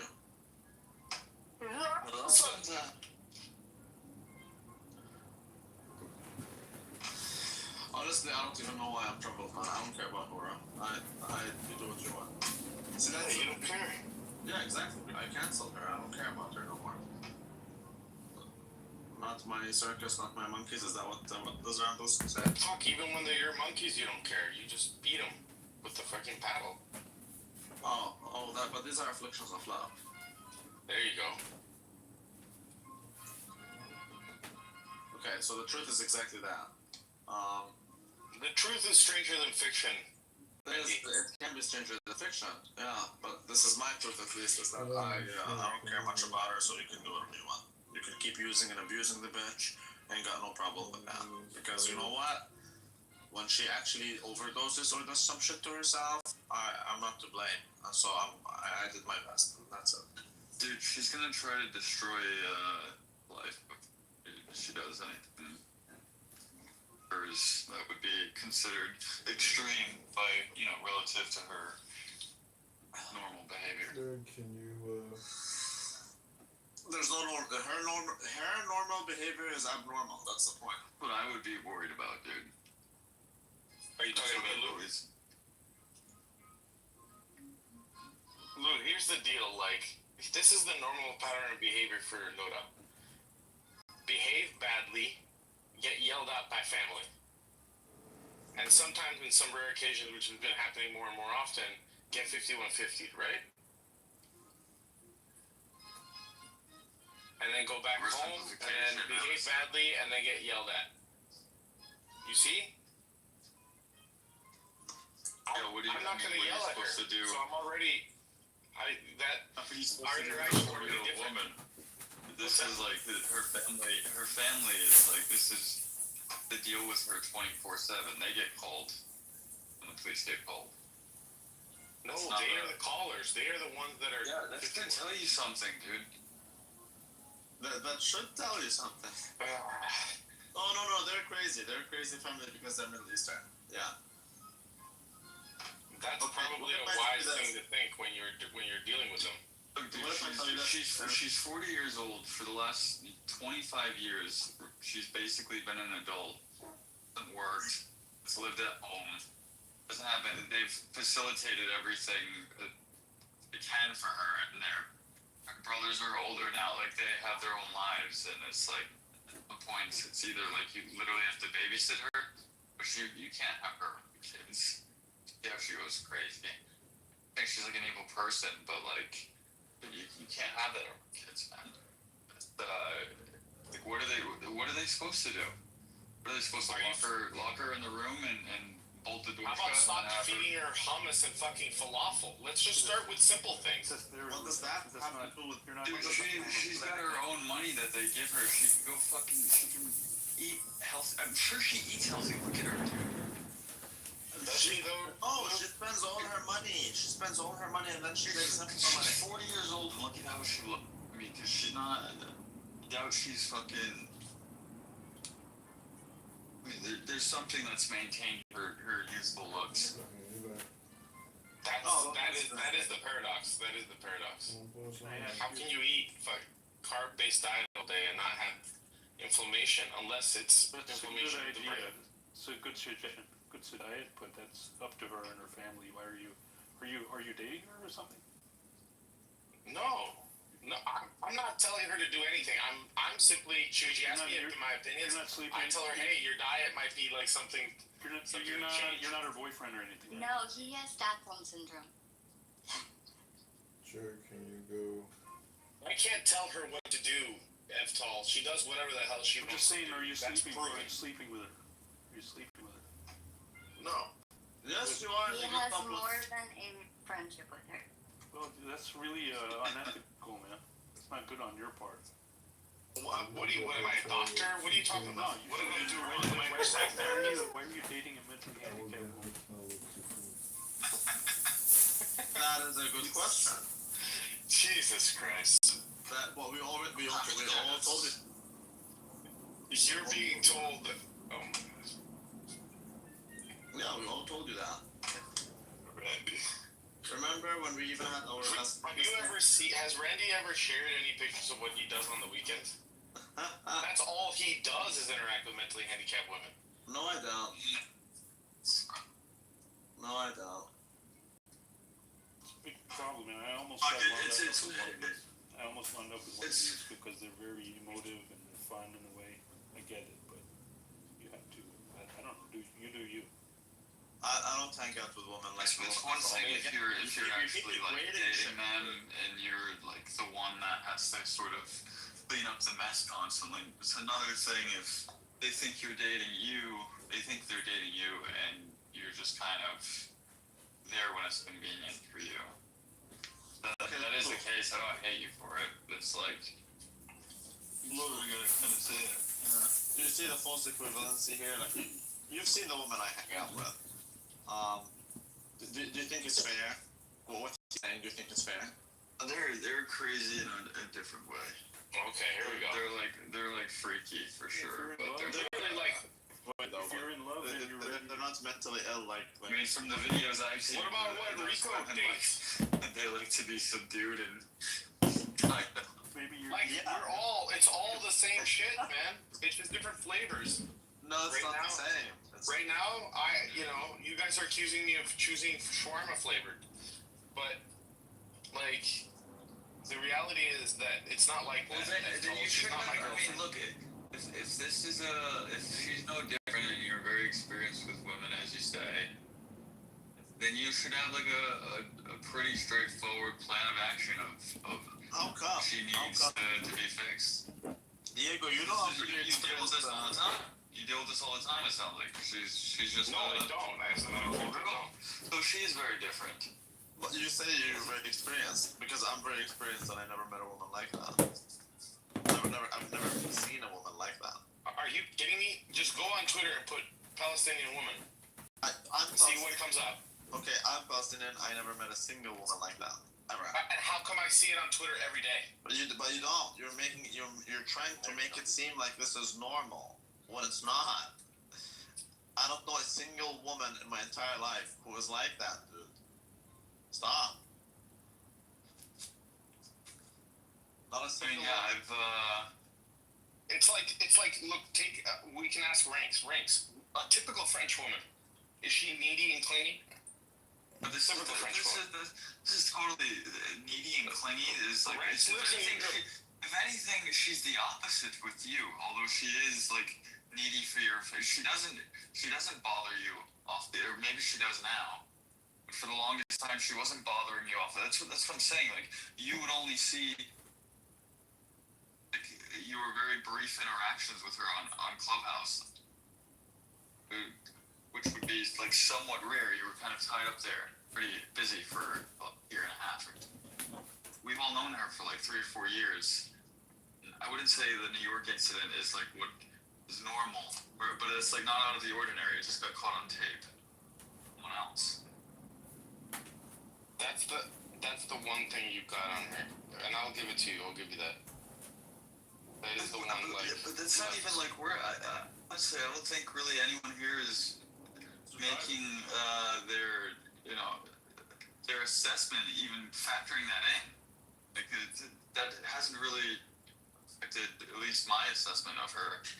I think she went crazy with what happened in New York. I don't think she like attacked. I think she had a moment and it got caught on video and went viral.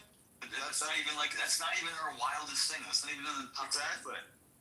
Exactly. That's just one thing out of the many. I've witnessed it a million times, dude. Even the top 10, bro. I've witnessed it at least 5 times. Diego, you're just a desperate Caucasaurus Rex. That's all that's going on here. I would say her screaming "I'm Hamas" in Costco is also Palestinians have a high rate of fucking mental health issues, so that's probably what you're dealing with. Look at fucking Randy.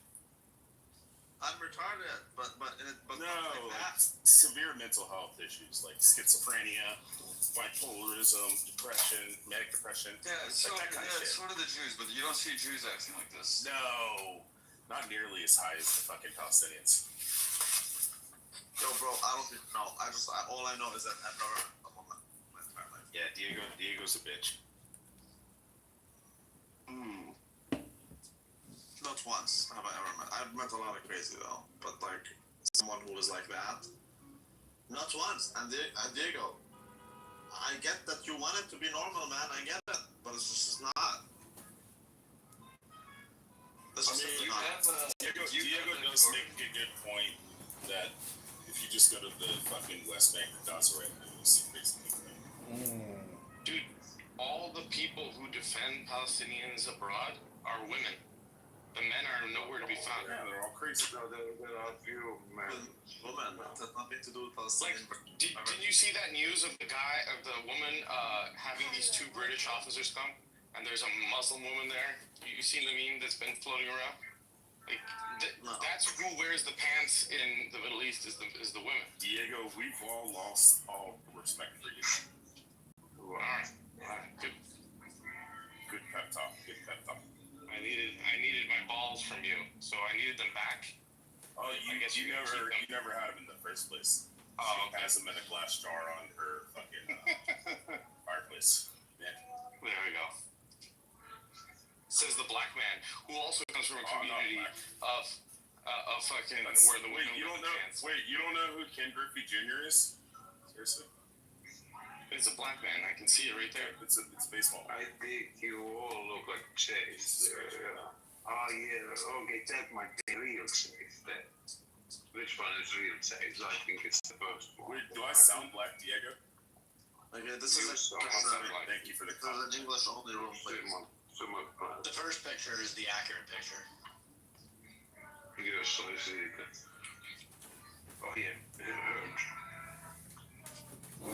Oh, child. I have only real pictures. Honestly, like if you think about it, Nura and Rico are like two sides of a coin. Bro, why are you saying really not? Like, let her go. Rico is retarded, but not in that way. Rico, I don't see it. I don't see Rico as a danger to society, man. Because he can't be, because he's weaker than her. Well, I don't think he is. He wants to lash out, and you know it. No, he wants to lash out, but he didn't crack yet. She cracked. It's only a matter of time for him. Fine, until it happens, man. You'll keep enabling it until it happens. Until it happens, like I wouldn't mind meeting with him. You see what I mean? I would not want to meet with her. No, Here we go. Diego, you're the pot calling the kettle black. They're not the same. They're not the same. He's retarded. Yeah, they're not. There's a difference between retardation and position. And how dare you call me a bot, man? Wait, what? I said, how dare you call me a bot earlier? Oh, good. I blocked you. No, I blocked you. I thought you were a bot. The only good, clean white woman on stage. How dare you? Thank you. No, I'm just joking. You're disgusting. Oh, thank you.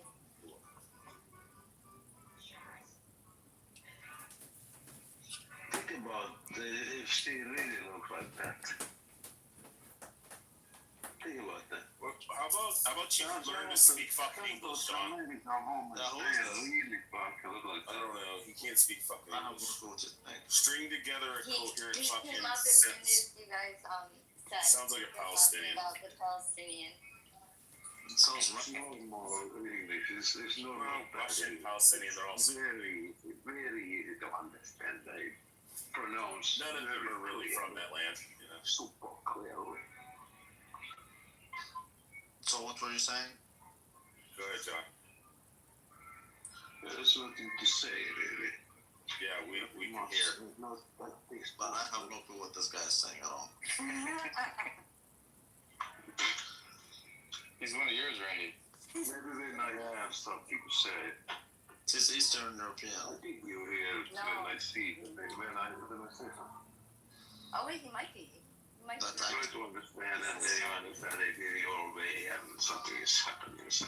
Like, ain't nobody got time for this shit. Revelation. Move yourself to the audience, sir. Move yourself to the audience, please.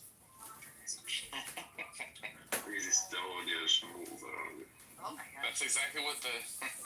I'm surprised I'm still here. I have been at least almost 5 minutes now. It's amazing. What is going on here? Move yourself to the audience, sir. I'm just saying, if you were flying Shuki Airlines, you would have got the Shuki Express already.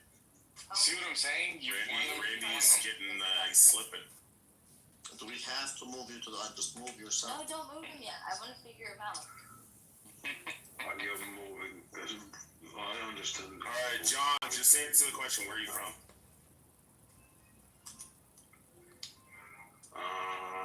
Which country? You don't have to be specific. Let's start from the top. Where are you from? Yeah, just get your. The answer is very far away. Wait, you just said it. What? Where are you from, John? You say they can't count. You're a cunt. You're a fucking dirty cunt. Just a guess. You're a faggot. Anne is Lebanese. Yeah. No, she's not. That's not even shut up. You keep lying about that shit too. When it comes to this baklava. She even believed her lying again. Oh my god. I wouldn't send it to you, Randy, but I definitely can send Diego my ancestry.com. Yeah, go ahead. John, let me ask you a question. And you can answer this honestly, because I'll pull my pistol out and shoot fucking Randy in the face if anybody says anything. So, John, are you Ashkenazi or no? Like a Russian or Polish dude? Just but I think it's something to do with He can't answer, so he's up to no good. Yeah. Man, you guys are wasting your time with this guy. He's either I don't know what he is. John, I'm Mossad. Like I said, you can answer. You know. You're in a honestly, place. you don't have to worry. You're in the same I will shoot Rabbi in the fucking face with my Turkish no fucking cannon. In the throat, doesn't matter. Yeah, in the throat. That's a little bit yeah. That's not let's say I'm near you. It's not anti-Semitic when you're not Semitic. Hey, Randy, did you know Erica is 6 years older than Charlie? Oh, she is? Yeah, bro. I did not know that. Here we go. Go down the rabbit hole. Of course. Maybe you're not Randy, have you heard the audio of BB begging the trainee to be with him? No. Have you heard about BB down in the audience? The audio of him begging the transgender that he was fucking to be in a relationship with him. Wait, what? And the trainee like treating him like shit. Are you lying? I don't think BB would do that. Yeah, it was clearly him. This guy's such a clown, no. Sorry to be a big fuck you, moron. No, he was fucking a tranny, and he was begging the tranny like Diego was begging, like all desperate and thirsty. John Starr. What were you saying, BB, you faggot? Hold on, let me write it down here. Go ahead, BB. Explain yourself, you cuckosaurus Rex. I don't need to explain myself to losers like you. So boring, BB. Exactly, because I didn't give in to your little troll. Randy, do you want to watch the Jews fight? I don't know why people fight, period. I think there's zero reason for people to fight. Well, I mean, some people fight because some people are terrorists and you have to wait for the Palestinian. I like to see myself as a terrorist. I mean, the West Bank they're not too bad. It's definitely Gaza. It's no problem. It's kind of like if you have two brothers and one's a real fucking piece of shit, you just gotta beat the shit out of that one. You can still be kind of friends with the other one. I mean, it's Notre Dame. I like to think of myself as a terrorist.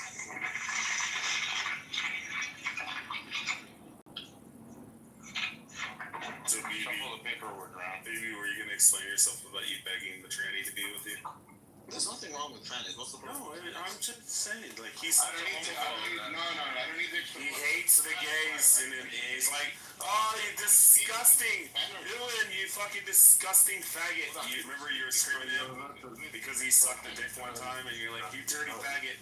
And then immediately afterwards, we get to listen to audio back of the tranny to be in a relationship with you. No. Oh, man. This John guy really needs to go, dude. Yeah, John needs to go. Who's the one talking shit? Is it Ken? It's Ken. Ken Griffey Jr. Ken. Okay, thank you. Baseball player. MLB. BB, you really don't know who this is? Watch. No, don't. Wait, you don't know who this is? I think Randy's picked up on who it is.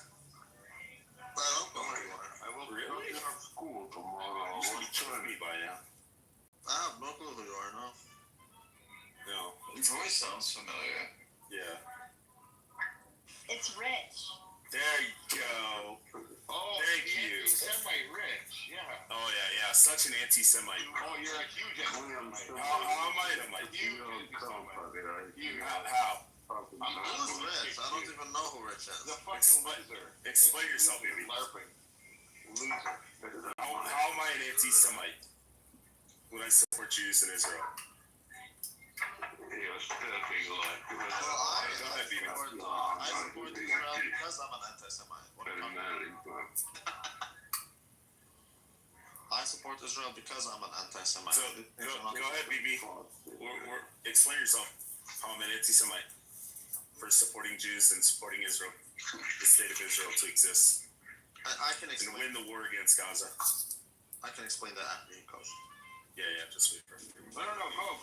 I'm not going to explain this. Oh, you're such a faggot. Exactly, you're just looking for a reaction. Go ahead. Oh, so boring, baby. Well, again, the idea is that if Israel Israel exists, then the Jews can go to Israel and leave these areas that we live in. So anti-Semites have every reason to support Israel. No, I agree. If you're an anti-Semite, then support it. I'm totally good. Can I measure your head? So I'm just saying, like, you can be... The farther I can get BB away from me, the better. So, I'm just saying. Being pro or anti-Israel... Are you threatened by me? Are you worried? No, I don't like the gays. I'm gonna dox you. They're disgusting. I'm gonna dox you. Watch. Bro, fucking Adams yesterday was like, your dad's a fucking district court judge, and I'm like, yep. He's like, your name's Ricky Crane, and I'm like, yep. And then I was like, oh, Ashley, you gotta move him to the audience. So then she moved him to the audience. Oh, say hello to Deborah in the audience. She's my boo-boo. Okay, so BB, I will give you a pass to dox me, and I will never complain. Go ahead. Hi, bitches. How you doing, boo? I didn't think so. Well, I'm so sick. Very sick. This is new way. If you mute yourself, everybody is muted. And this guy really needs help. Who is this? Who's that? Need to go, dude. That's right. Look at her bio. Cal, can I ask you a question? I would just like one example of you fake fucking rabbi. One example of me being anti-Semitic or being a Jew guy. I gave you the example. No, I'm not talking about your example. No. Cal said that, you know, I'm a Jew hater. Can you stop being I'm screaming a messy my Jew ears, hater. bro? Nobody cares, but... Where have you been drinking? Ken, you do understand that most of us on the stage are anti-Semitic, right? Yeah, I know that. Fuck up. We're not. Actually, Pepe loves Jews. He loves Jews over the Muslims. Oh no, I just don't like Reformed rabbis. That's all dumb. And this guy's Talk about Caleb in the audience. Yeah.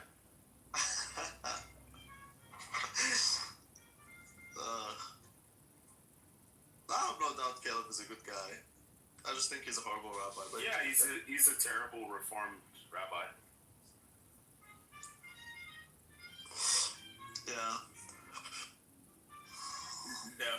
No, they're not rabbis. They have training rabbis. Like rabbis. I'm not even Reform, I'm conservative. He says he's conservative. He's so full of shit. And of course they're rabbis.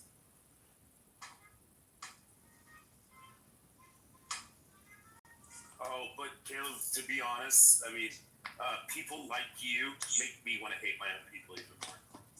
Just saying. What's your people, Rich? Jews. You're definitely not a Jew. Yeah, I'm born halachically Jewish. In fact, No, you're not. yeah, but There's no way. the liberal, no way. progressive Caucasaurus Rex rabbis down there and shit like that. I love Caucasaurus Rex. It's like my favorite. I think he is a Jew because he calls me Randy. He doesn't call me rabbi. Yeah, exactly. But I am a rabbi, you know that. I'm not a Jewish don't rabbi. teach anybody. I am. I do. Of course I do. The only person on this stage that you could teach is David. That's only because he's a fucking wandering drunk. That's not even how I teach. I learn, and people learn through my learning. In that, I'm a rabbi. That's basically it. Look at this thing. Stop learning with Rich.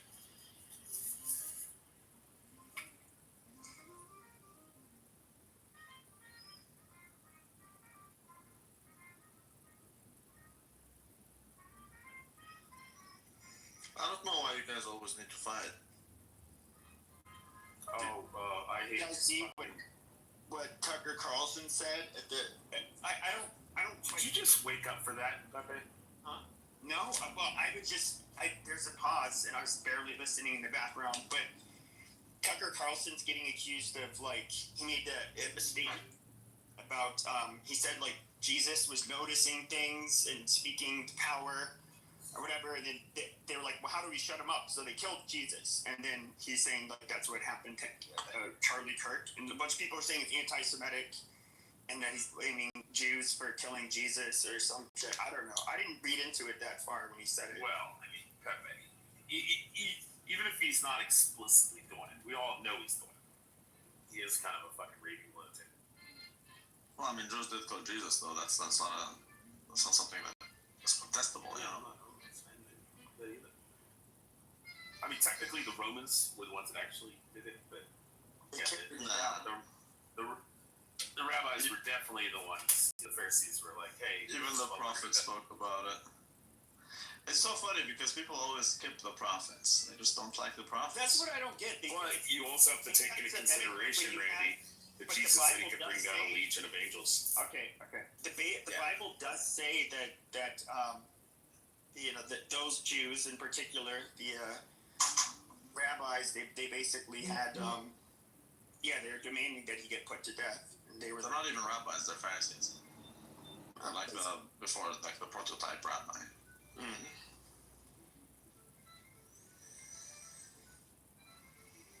Yeah, regardless, what he's saying is more like it's the Israelis who killed Charlie Kirk. I think that's the more interesting statement. I don't buy that shit. I buy it like fuck. Did you look into George Zend? And what? George Zend. I don't know who that is.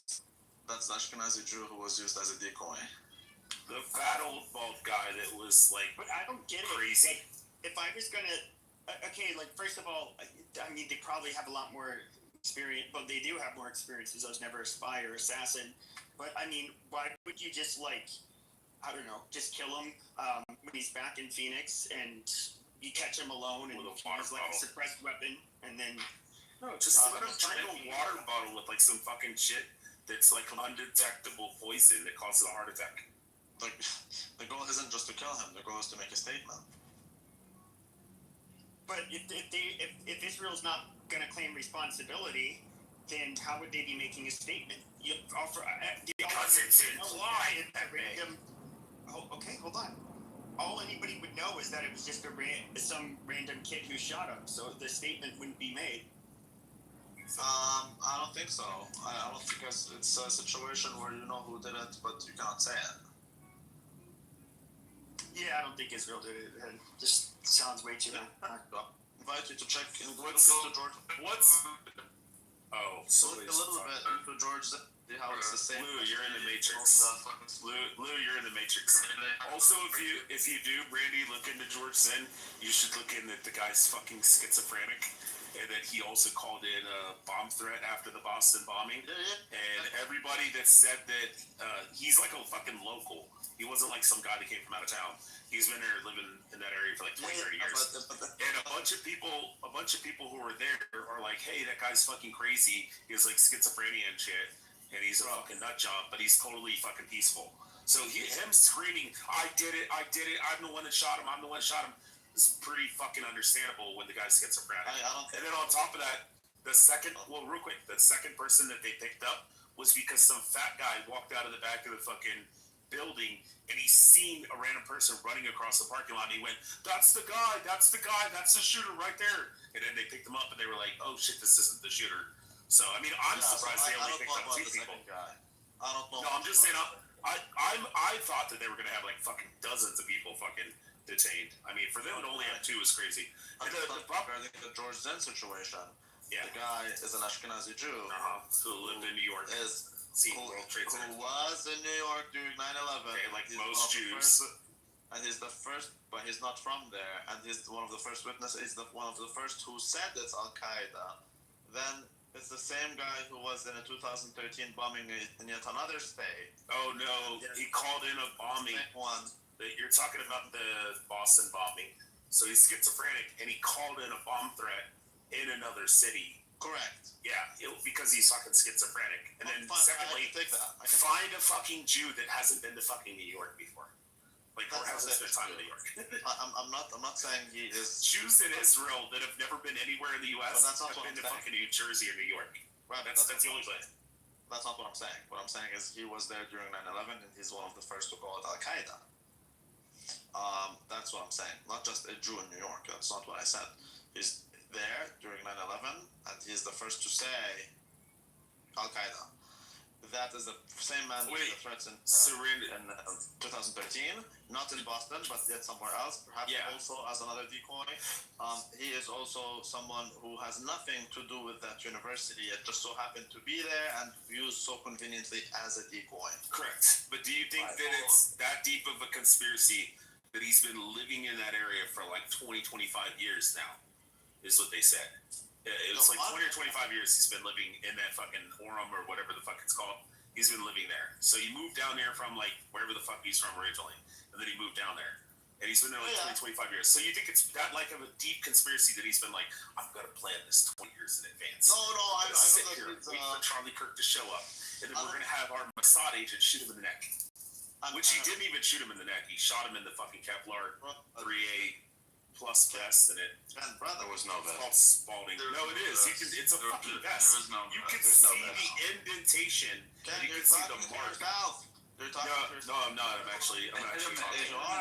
So the bullet hit the. No, it didn't. It hit the fucking Kevlar vest, which was underneath his shirt. It's a fucking. It's like a plate watch the videos. Yeah, you should watch it where it hits it and then it ricochets up in his neck. You can also see the indentation and the mark on his chest, right where his heart is, on his left side. There's no hole in his shirt. Oh my god, it's not a hole, you fucking retard. It's an indentation where it's called Spalding. Do you know what Spalding is, you fucking retards? Okay, Ken Griffith Jr. Yeah, I know, right? He got fast and then it ricocheted. Fine, but it still doesn't change the story. It still doesn't change the story at all. I don't think. No, it's just calling out that he was really shot that in that relevant, to be incident. honest. Well, that's what I'm saying. Yourself, brother, because that's not what I'm saying. What I'm saying is that there's a lot of things that link together here. Yes, he does live in Utah, correct. But why is he in a university event? He has nothing to do with it. He's elder. Is he coordinate? If Tyler Robinson, whatever his name is, if he has collaborators and whatever, they'd probably be university students, people I'm who not are even younger. sure that kid's the shooter, to be honest. Probably gender queer, whatever. But why does he have an older guy who's Ashkenazi who's used as a decoy? So I'm not saying that this guy is planning it from George Zen is planning it from months ago. What I'm saying is he got a phone call and he was there at the right time and did the right thing. But Randy, here's the thing. Like, what would even be? Let's assume it is Israel for a second. What's the relevance of him? So the kid could get away. Who cares? He's a patsy. They got him anyway. Yeah, I think the kid. I do think the kid got away in a masterly fashion. Well, I'm not entirely sure. There's a lot of weird shit. There's a lot of weird shit with that. I don't believe the text. So the text clearly. The text is that's. Or if it's him, which I doubt, but if it's him, it's actually the texts. They're skipping things. Like they're jumping from his escape till the father found out. But what about everything in between? Okay, like you're conveniently leaving things, and I just going to Dairy Queen. Yeah, well, I don't know about that. I just would like to see everything in between. Why are you not showing us that? Did you guys see the autistic fucking retard talking to his boyfriend, trainee, faggot, whatever, and saying that he said I engraved fucking. What is it? Catch, the fascist camp. No, not the catch fascist thing, but the see a bulge. The fucking pup play shit. Fucking the furries. He's like, if I see the fucking furry shit on there on TV, he's like, I'll literally have a fucking stroke. LOL. So the ideal that he would be in a Dairy Queen isn't that fucking crazy to see how he's fucking delusional and fucking crazy, and he really thought that he got away with it, and he's fucking super autistic, and he was laughing with his tranny boyfriend like couple of minutes earlier, talking about if I see this fucking furry shit on fucking TV and I see the engraving, I'm gonna fucking have a stroke. LOL. Like, it's not that unrealistic. He's fucking dumb. He's fucking unrealistic. Like, he's hyper intelligent. He has no common sense. Is what I'm saying. He actually scored perfect. Yeah, I don't know how the Dairy TV anywhere. Well, no, the ideal that he would go to a Dairy Queen when he was so confident and thinking that he got away with it. So much that he's laughing and he's thinking in his mind that in the future he's going to be sitting there laughing, watching on TV, seeing the fucking furry. Well, you're talking about the text messages where he's basically like, hi, tranny boyfriend. My name is Tyler Robinson. I definitely did this right now. I'm the guy. Those text messages. Yeah, you didn't say hi, trainee boyfriend. In a very awkward way. And did you notice how he is calling George then a crazy guy? Like, it seems he kept so saying hi, my love. His text with his faggot boyfriend seems to me to be designed to like basically deny every conspiracy theory on the matter. Really? Have you ever met an autistic before? Yeah, why would you call George a crazy guy? How would you do that? The most socially awkward fucking people that Sid must brand shit on are, including myself. You've never met fucking autists. Why would he call George a crazy guy? What do you mean? In the text, but just literally what I just said is that the texts I don't believe are real. I think it's fabricated, and it seems to me to be designed. Aside from the fact that it skips a lot of steps, it seems to me to be designed to basically counter every single conspiracy theory. Because there was yes, because. So you asked the question. You asked the question. Why would he call him a crazy guy? Knowing that a guy's standing on television saying, "I'm not going to talk until I have an attorney present, and I have the right to be silent." Hello. And then I'm the shooter. Speaking, Cam. I know. When the fucking when Tyler kid knows that he's the shooter. My God. When the tranny boyfriend, girlfriend, whatever that is, asks, there's someone that they caught. Why does Tyler describe him as just a crazy guy doing his own thing? Okay, that's literally what I was fucking answering. I already heard your fucking dumbass question. Because he knows Trevor, whatever the fuck his name is, Robinson. Robinson knows that he's the fucking shooter himself. And he sees a guy, an old man on fucking TV screaming, I have the right to remain silent. I'm not going to talk until I have an attorney present. And I'm the shooter. I'm the one that did it. I did it. Like, you wouldn't, like, if I punched somebody in the fucking face and I knocked fucking Diego out and you and I are walking away and you're like, who the fuck is that crazy guy screaming? And I'd be like, oh, that's just some, or that guy, who's that guy screaming? I'd be like, yeah, it's some fucking dumbass that's like saying that he knocked Diego out. I get that, and that's a perspective. Now, there's another perspective, which is that it's weird when you shoot someone, you call someone else crazy, and it's also a little bit weird that you that it does seem designed in a way to remove any suspicion that these two are linked. So Randy, just real quick story. I know this is anecdotal and all, but so you remember like the whole Beirut shit where the whole city fucking blew up because all the explosives. So the first thing I did is I called my buddies back in Florida, and I was like, "Yo, dude, I know you guys are from Beirut and shit." I'm like, "Is all your families okay and shit?" And they know I'm a Jew, and my friends started screaming on the phone. It was the fucking Jews, the fucking goddamn Jews, the fucking Israelis hit us with a fucking jet. They fucking hit us with a jet and they fucking blew it up. And there was a fucking like small tactical nuke and blah blah blah blah blah. And I'm like, dude, they're talking about it was like a fireworks fucking place that caught on fire, and then right next to it there was like fucking explosives that fucking Hezbollah had, and then the government fucking took it and placed it in a fucking warehouse and didn't dispose of it because the fucking Lebanese government's fucking corrupt and they work alongside with the fucking Hezbollah, even though they claim they don't. And they fucking stored this shit in a warehouse next to a fucking fireworks fucking warehouse. Like, have you ever been to Lebanon? No, I haven't. So if you go to Lebanon, you'll be very quick to realize that every single person knows that Hezbollah is in charge of the Beirut port. Yeah, of course. It's not the government. It's Hezbollah that is in charge. Okay, well, whoever. But the point is that immediately when that shit happened, it was automatically attributed to the Jews, and they did it with fighter jets. It was a small tactical nuke, and everybody's gonna have radiation poisoning, all this kind of shit. And then they come to find out, no, it's just fucking explosives in a fucking warehouse next to a fireworks fucking. Yeah, but exactly during the time when Israel was striking weapon warehouses for Hezbollah. So I think it could be Israel, especially since there's people who like literally heard and saw fighter jets. Yeah. It could be Israel. I mean, that's the biggest fucking explosion I've ever seen in my life. Yeah, because there's a lot of ammonium nitrate in it. It was wild. It could not be Israel, but if it was Israel, I don't think they knew exactly what's in there. They just knew that there's this is Hezbollah territory, so let's try again. Or maybe just somebody actually fucking fireworks warehouse. It could be. We don't know. Honestly, we don't know. But I just don't see how Like, okay, if people blame... Well, no, like, the point I was trying to make is all the conspiracies. Like, as soon as something happens, with your all's mindset, it's like Palestinians, the Lebanese, and all these fucking Egyptians and Jordanians, like the Jew haters. You know, I shouldn't say Jew haters, because not everybody hates Jews. But the ideal that they're fucking anti-fucking state of Israel. That everything is attributed to fucking Mossad and the fucking shiesty fucking Jews and the Great World Order of the secret cabal of Jews orchestrating global events. Prove me wrong. I know, exactly, right?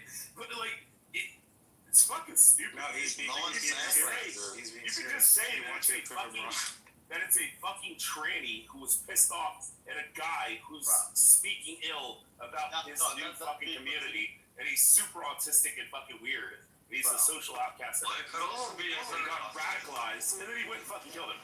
That and you're like, this is Mossad.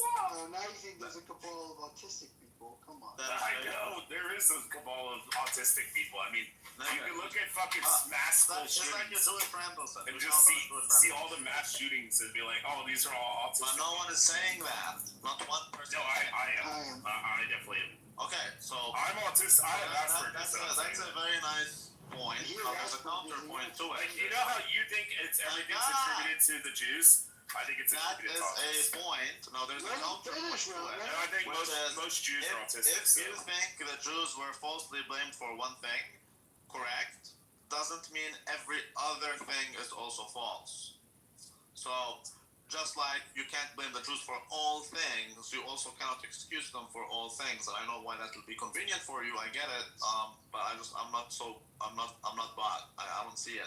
I do think there's a very big opportunity and very big motive when it comes to the whole Charlie Kirk situation. I do believe Israel has an involvement. Yeah, medically diagnosed with Asperger's, so yeah. So what? I'm also Asperger's. Israel was also... Yeah, you put the question.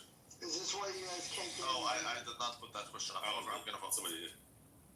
Hey, Randy, did you see that he told Bill Maher that he had Israeli security? He did? Yeah, Charlie Kirk had Israeli security on that day. Well, maybe that explains why the drone wasn't really working well. Yeah, it's again, it's all about opportunity and motive. It's not about he said, she said. It's more about the pattern of opportunity and motive and who's the beneficiary. All these situations that happen, it seems only one group is the beneficiary. That one group also has the motive and they have the opportunity to do what they do, and that's at some point it does get so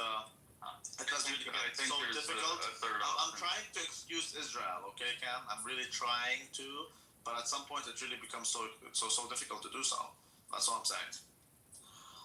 So the best we can do is say, hey, you know what? I don't know if Israel was involved. But I would probably say that. I can't find myself in a position where I say no, they're not involved. I would just look at the two most. I would look at the two things, and I would say, what is the most likely? And the most likely would be that he was a fucking autistic fucking kid who was ostracized from his community, from his peers. And he was fucking socially awkward.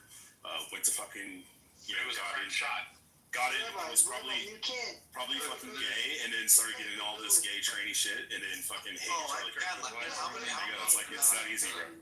So how many lone wolves do you know who killed someone with two different decoys? How many lone wolves have two different decoys? Decoys, or you mean that they randomly picked up two people that they suspected were the shooter? Decoys. Oh, now it's decoys. I'm the one. I'm the one who said I'm surprised that they didn't pick up a dozen fucking people and like grab everybody. It was like everybody's. You can't debate with a white man who's got a black man's picture. No. Randy Murphy Jr. How often? One of the greatest baseball players of all time. He's not white. He's a dude. How often do you know boys that get arrested and then let go of the FBI? That's the question. Sorry, what was your question there? How many decoys do you know that get arrested on the day of and then let go the same day by the FBI? Without an investigation at all. Someone's like, literally interfering with a murder. Because there's fucking because there's cameras and video evidence, and people probably came up and said, "Hey, I was filming this shit," and the old man was standing right in front of me. How many people do you think came forward? You still get How many people do you think? Well, real quick, how many people do you think came forward with fucking video evidence and said, "Hey, this old man was just standing in the crowd talking to himself"? I haven't seen any of that stuff. No, I know you're not going to see it probably, not until the fucking trial. If you haven't seen, but you clearly haven't reviewed the evidence because you keep saying he had a bulletproof vest on. No, you can actually see when he's leaned forward. You can see the printing of the. No, I know what you're talking about. It's not obvious if he was wearing. They actually told him to put up fucking like bulletproof barricades and shit like that. Is what his security team actually. The one looks like an exit wound, anyways. But regardless, Diego, I have a better question. How many decoys do you see who turn out to be Israeli and end up being charged with child porn so that they never meet the public again? I mean, you can actually say that maybe I'm Mossad because I'm actually the one that came on in the first 10 minutes and told everybody, I guarantee this is the kid that grew up fucking hunting and fishing and all this kind of shit and got radicalized and fucking hated him because of training shit. I'm just saying, child porn is the best way to make sure that someone cannot really ever meet the public after they've been exposed as an agent. Really? So this George Zinn guy, yeah, they caught him suddenly, lo and behold, now they know that he has child porn. Isn't that amazing? Well, then he should go and retire in Israel. Well, what's funny is that when they said they were going to check his phone, he warned them ahead of time. Said there's child's porn on there.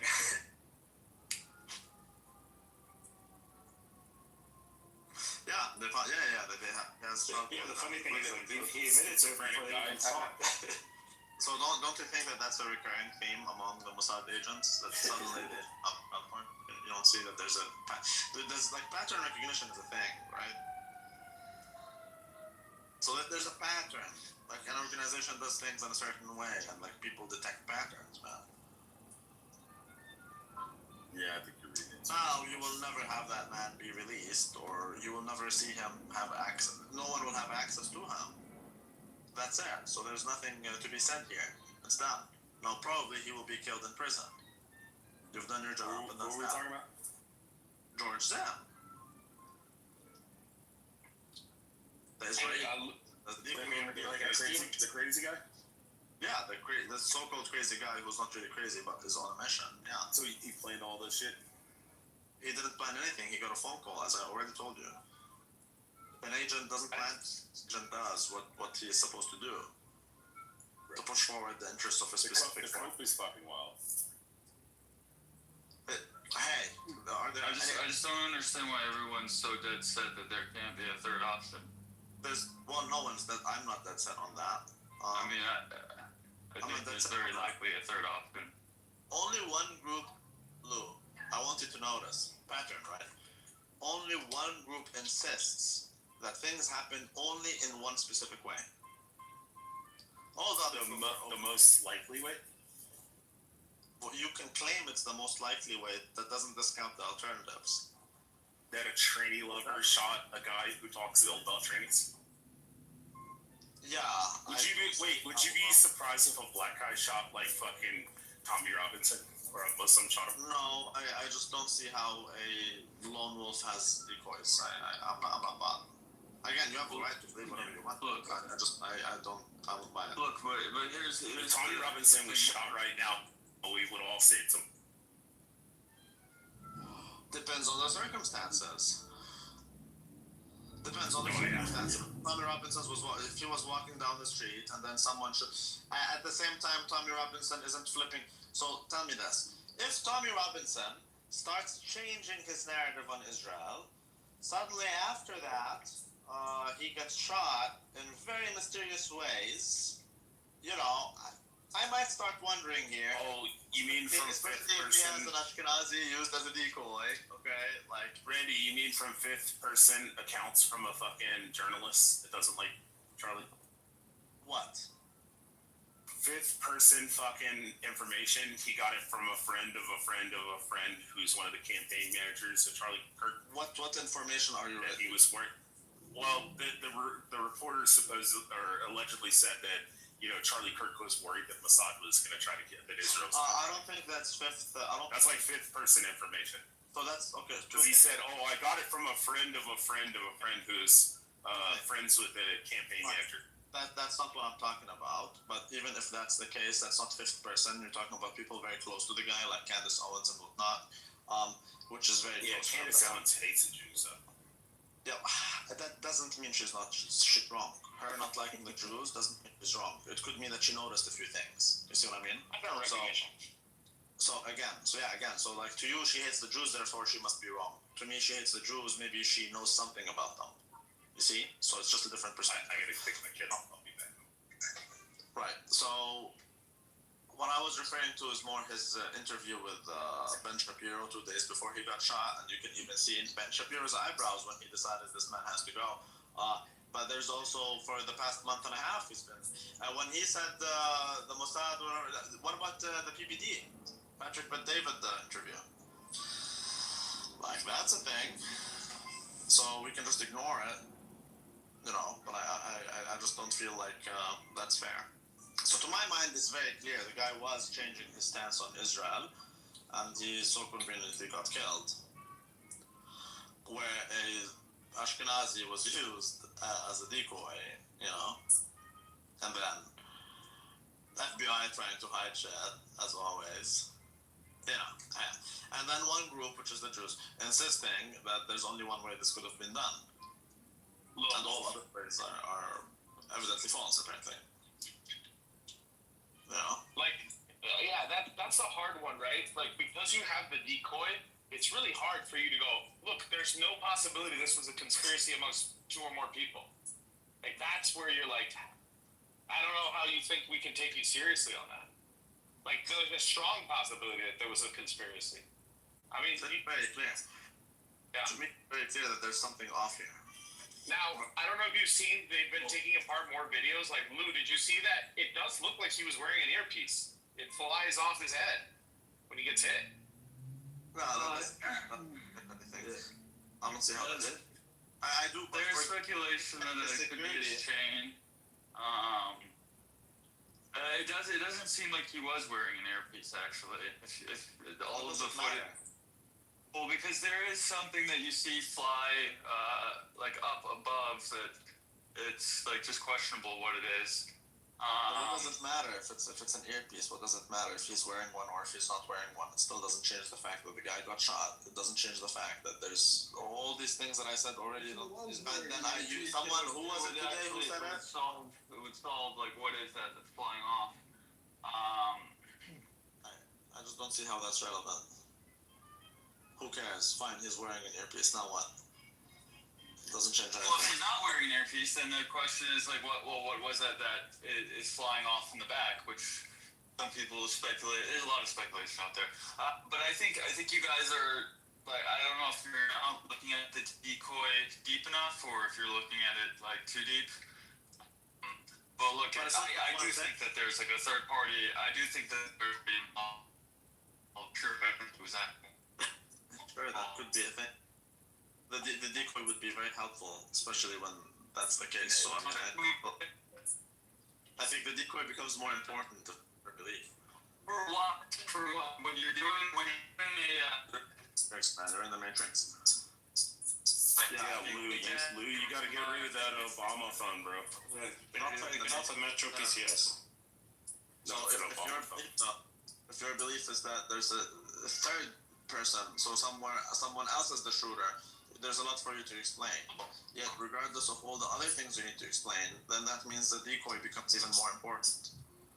So, I don't think it's fair to say people are looking too deep into it. Someone today, I forgot who, someone said that his agent, his security, was an Israeli.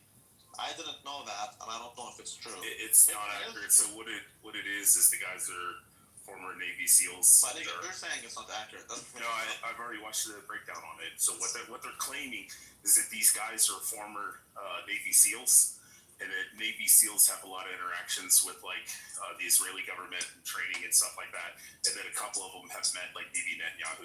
Like, they failed their job. They're fucking Israeli agents. Like, they failed their job. Whether they're Israeli or not is basically irrelevant. Yeah, like these operators have connections. These operators also have connections with the fucking Philippines and the French Legionnaires and all this kind of shit. And you'd be like, oh, well, the only relevance to the earpiece. If you hate the French, you'd be like, yeah, the Macron did it. Macron's husband did it because they trained with the Legionnaires. The French Foreign Legion. Yeah, they trained with the special forces in the Philippines. It's fucking what's his name? It's not where the information is coming from. It's coming from his Bill Maher interview, where Bill Maher actually cut out, Randy, I don't know if you know this, he cut out the part on the podcast where he said he had Israeli security. Oh my god, he has the best military actually edited trained people in the entire world. Oh, I mean, we didn't. I didn't even know that yet. I'm able to conclude that there seems to be Israel all over it. But if it is true that the security team, or at least the one in charge of them, is Israeli, then it would make sense why the security drone didn't find anything, right? Because that's his job to do when someone's on the roof, I guess. Oh man, the drone is supposed to find out. bro. I gotta. Do you want me to play the? I gotta take a David. He also says in the clip that if there's anyone that knows anything about security, it's Wait the till my second Israelis. kid to come out of school though. It's like them being Israeli is irrelevant. Get deputy. Well, I mean, Lou, if they are Israelis, I mean, wouldn't that a little bit weigh it towards one direction? It's already. In this case, I don't think so. No. It's already hardcore pointing towards Israel, dude. Already. It's not that. If that has any relevance, then it would basically be like saying, well, then there should be really nothing that stops a kid from going on a college campus with a fucking rifle, sitting up on top of a roof and sniping somebody. So I do think that there's. You don't think the drone should catch that? Yeah, obviously the drone should catch that, but it should be caught before a drone. I would think that you. First of all, how did he get on the roof? Giant Israeli bodyguards the whole way. If you want security, the Israelis know it. There was no lock So to it was up to the roof. He just went up the fire exit and then opened the door and went out.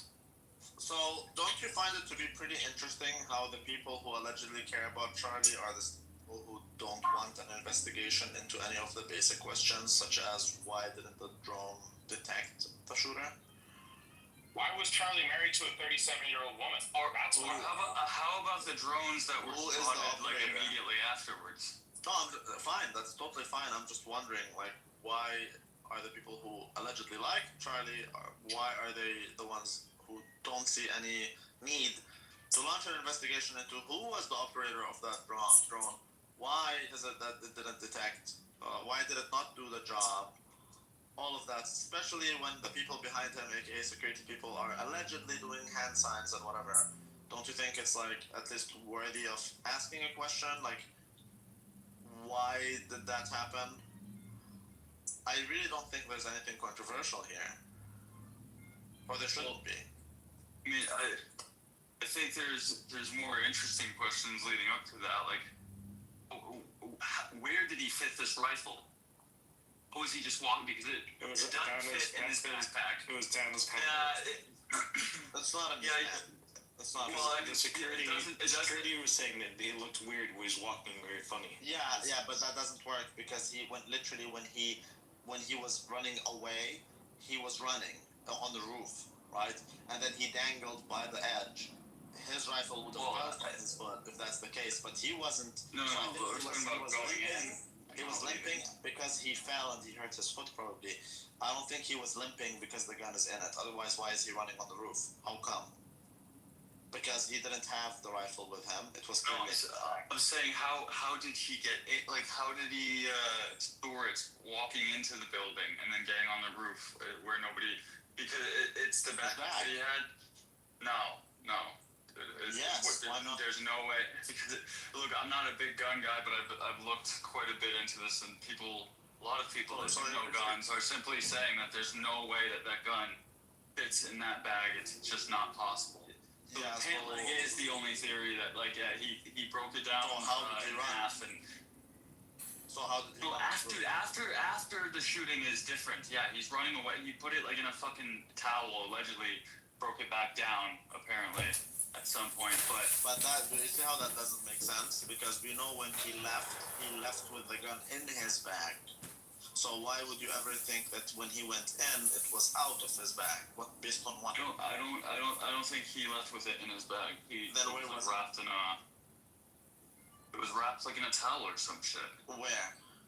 Yeah, you see it in the video. You see the. Well, that's the thing that he was allegedly like fucking was holding or dropped before he jumped off the roof. No. I don't. But what's more interesting is how the fuck did he get into the facility?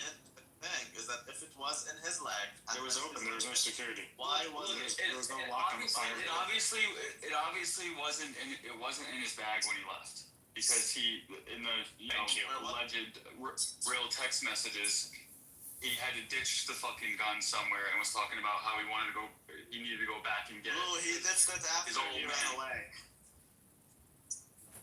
He ditched it after he ran away. Now on the roof. Yeah, before he got to his car. But before he got to his car, like it doesn't make any sense. Before he even left the roof, he was running. Clearly, it was not in his hands. Clearly, running like a what, Randy? It was in his bag. Very clearly so. Okay, and so why does he ditch how it? It was in his bag when he left. It was also in his bag when he entered. Like, there's nothing really weird here. It was in his bag. But there is. If you just go look at a few fucking like ex-Marine people in the military that know guns that are talking about the style. Don't know much about guns. I don't need to know the rifle that he was using. It will not fit. One piece would have to go down like the pant leg. It's not going to fit in that. That's what he did. I told you. Yeah, I've seen also the same. What David is saying is what like the. Yeah, I don't care what the people who know. So there's this Marines guy who's a sniper who's saying that shot was not taken by a professional. It's not taken by someone who knows how to shoot. Turns out the guy is actually a very good marksman. So I don't care what people say. He missed the. Man, I trust my senses. I really trust my senses. And when I see a guy running and then limping, and the excuse is that it's in his foot. But the guy was running. And he was limping before, if you remember. And he dangled. If the gun was in his leg, he would have fallen. So it's clearly not in his pants, right? Yeah, I'm saying as far as it being in his pants when he's going in, not when he's leaving. That's not what I'm trying to say. It's clearly not in his pants. It is very clear that it is when he's leaving, it's very clear. Yes, it's not in his pants. I agree with you. Okay. Here we go. Not in his arms either. It is in his bag. I believe there's a fucking. I don't care what some Marines guy says. I couldn't care less. Legit could not care less. It is in his bag, without doubt. Now, what we could never foresee is that Nick Fuentes would be attacking people who say it's Israel. That is like where you go, what the hell is going on?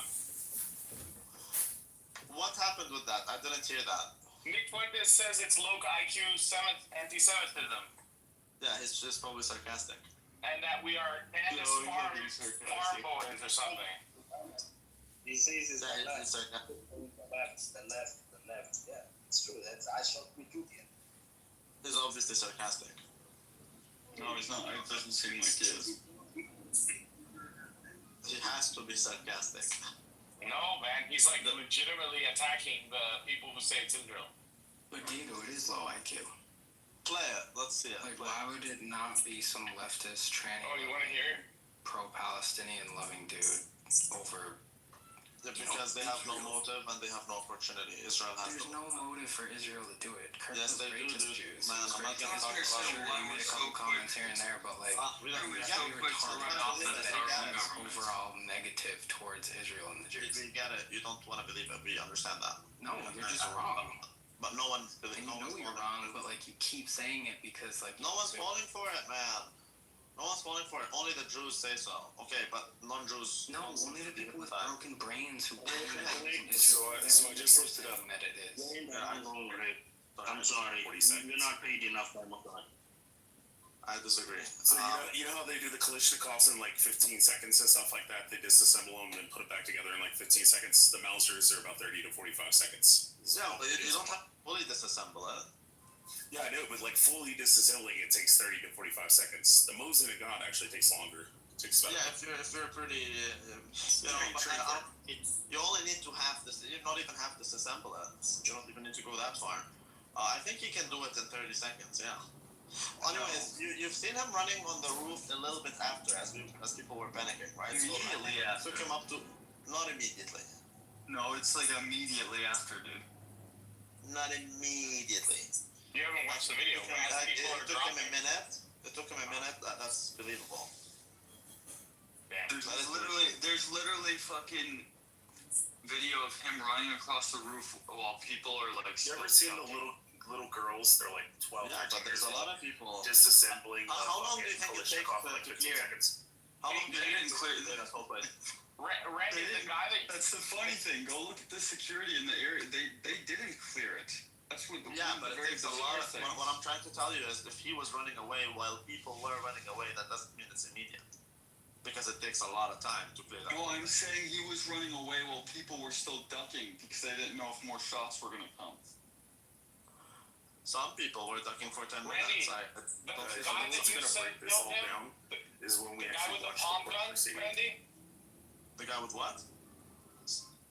The guy with the palm guns, the guy that you thought had a palm gun? Have you seen the new video where they actually show that he drops them?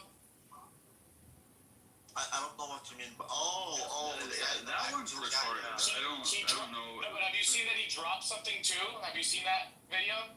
We actually dropped some kind of object on the ground. Hey, Lou, can I give you a heads up?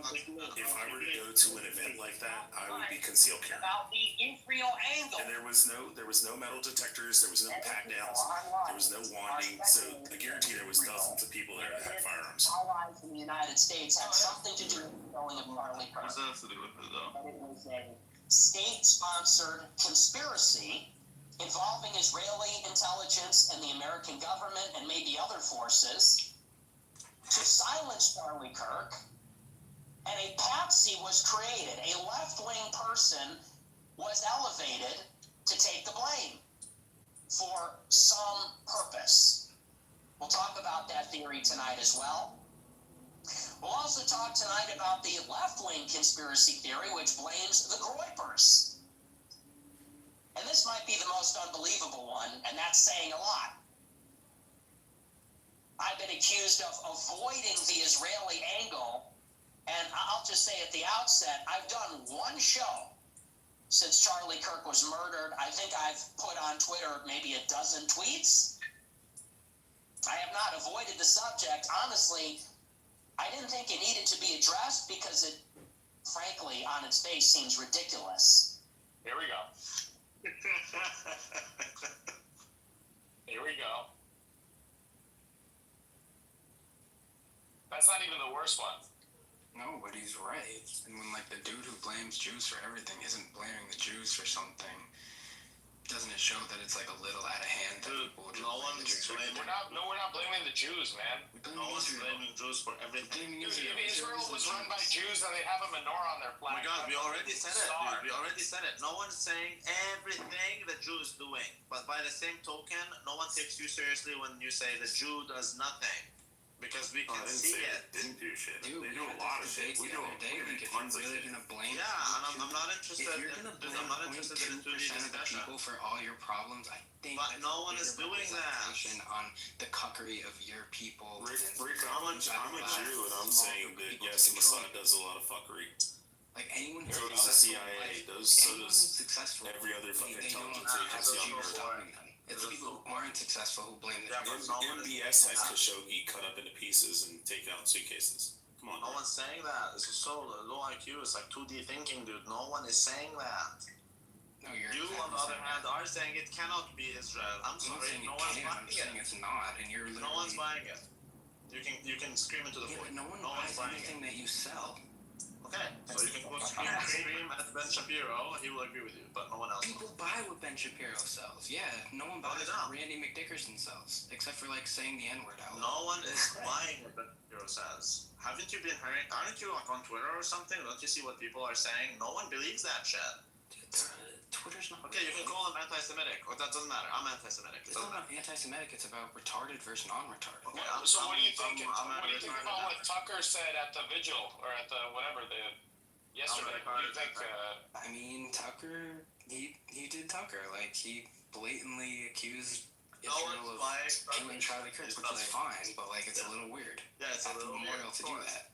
Of course, because it attacks. It says that Jews might be wrong, therefore it is weird. No one's buying what Tucker says. Listen to Ben Shapiro. People buy Tucker. No, I didn't say that. I said no one buys what Randy McDickerson said. I'm not saying anything different. Tucker, in so many words, said that it was an order to shut him down. Shut it down. Of course. We have a meme about shutting it down. We know this. Shut Charlie Kirk down. It's literally a meme. Diego, why would anyone who supports Israel because he doesn't want to shut Charlie Kirk down? Because he. How many times do I have to repeat? Did you check his interviews in the past 2 months? Yeah. So did you watch his interviews? You watched them? I've listened to. Yeah, sure. He has some different opinions. No, you didn't watch them. If you watched them, you wouldn't ask these silly questions. No. You are making because he says 1 or 2 comments. That means that Israel. He didn't make 1 or 2 comments. He made. No, dude. He had the meeting. He had the meeting where they offered him 150 million. He said no. Okay. And they tried to. That's the big thing. That's true. Who offered him 150 million? Not Bill Ackman. Bill Ackman did. Bibi Netanyahu did. He wants some ownership. He refused, and then Netanyahu was trying to use that as an excuse, and now he's saying, "Oh, he would have come, but he won't because he got killed." He's releasing a letter, but which is a lie, by the way. He's releasing a fake letter, and he's not even showing the whole thing. He's just talking about it. Okay, we know these things, dude. Stop. No one's falling for it. No one's falling for the fact that no one is willing to just come out and say that a left-wing tranny lover pro-Palestine. We told you already that, dude, I'm not gonna take this room to another 2 hours of bullshit because you are unable. It is 2 hours of bullshit. Okay. So what's wrong with another 2? Because the Jews are the ones funding the trannies. So don't say the trannies as if it's independent of the Jews. Don't say that. Magnus Hirschfeld 100 years ago. 0.2% to 0.6% of people have cucked your entire people, and I'm sorry about that. Okay. Like that must be tough when you're, a large representation of a group. What a boring waste of time. That's a first. That's a total boring waste of time. Rick is an OG. I don't have to waste time on propaganda. Rick is an OJ. It's very boring. Like if you don't wanna, I get it. You don't wanna say certain things. That's fine. Other people wanna talk about it. If you don't wanna talk about it, you're welcome to leave quietly. No problem. It's that simple, nigga. Anyways, it is very obvious to anyone who's willing to look into it that there is something going on here, and simply to say, oh no, it cannot be. It has to be this one way. That doesn't buy you people, dude. It just makes people even more like, okay, I genuinely do see that there's a lot of things that are off here. Now, when you keep insisting that it cannot be, that makes me further think that, you know what, I actually think that it is off. Right, that's basically the point.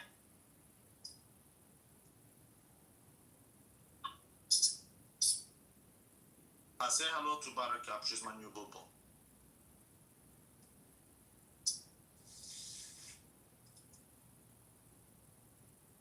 By the way, did Netanyahu basically say there will never be a 2-state solution? Is that his official position now? Yeah. Well, that's a development. Yeah, Netanyahu made sure to kill it. Like no one really talks about the 2-state solution, man. This thing only started being like, this is after this war. People started talking about it, I guess, but before that, no one talks about the 2-state solution. It's not realistic. And there's a reason why Netanyahu is trying to make sure the West Bank is bombarded with settlers, because then that makes a 2-state solution impossible. Then for you to do a 2-state solution, you're gonna have to displace all the settlers. You see? So then you can't. Yeah. He's threatening China now. You saw it? Yeah, he is threatening China. What the hell? That's not gonna go over well. And Egypt and Turkey, that's the title. That's unbelievable. Yeah, the Chinese thing is not. Well, he basically wants the U.S. to topple the Egyptian regime, and then isolate Turkey as much as possible, and maybe get the Americans also to topple China, whatever.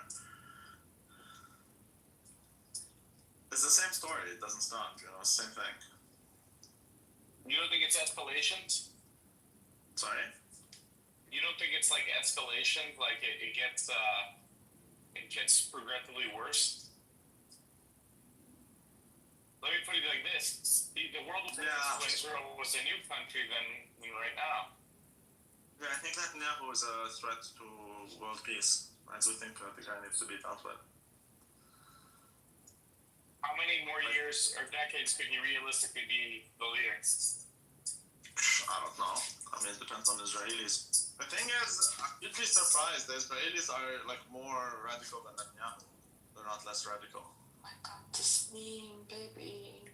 And so there's a lot of people who like they keep telling you, look, like in Israel, a lot of people are protesting Netanyahu. So this is not Israel. This is just Netanyahu and his cabinet. When in reality, yes, there are some people protesting it, but I wouldn't say the majority. I wouldn't even go that far. But I can easily say a huge share of those protesting are basically saying that Netanyahu is not hardcore enough. That's why they're protesting. Wow. You know, so people are protesting for different reasons. It's not like they all are in uniformity, you know, we need you to stop because you're a bad man. No, people are saying you're too soft.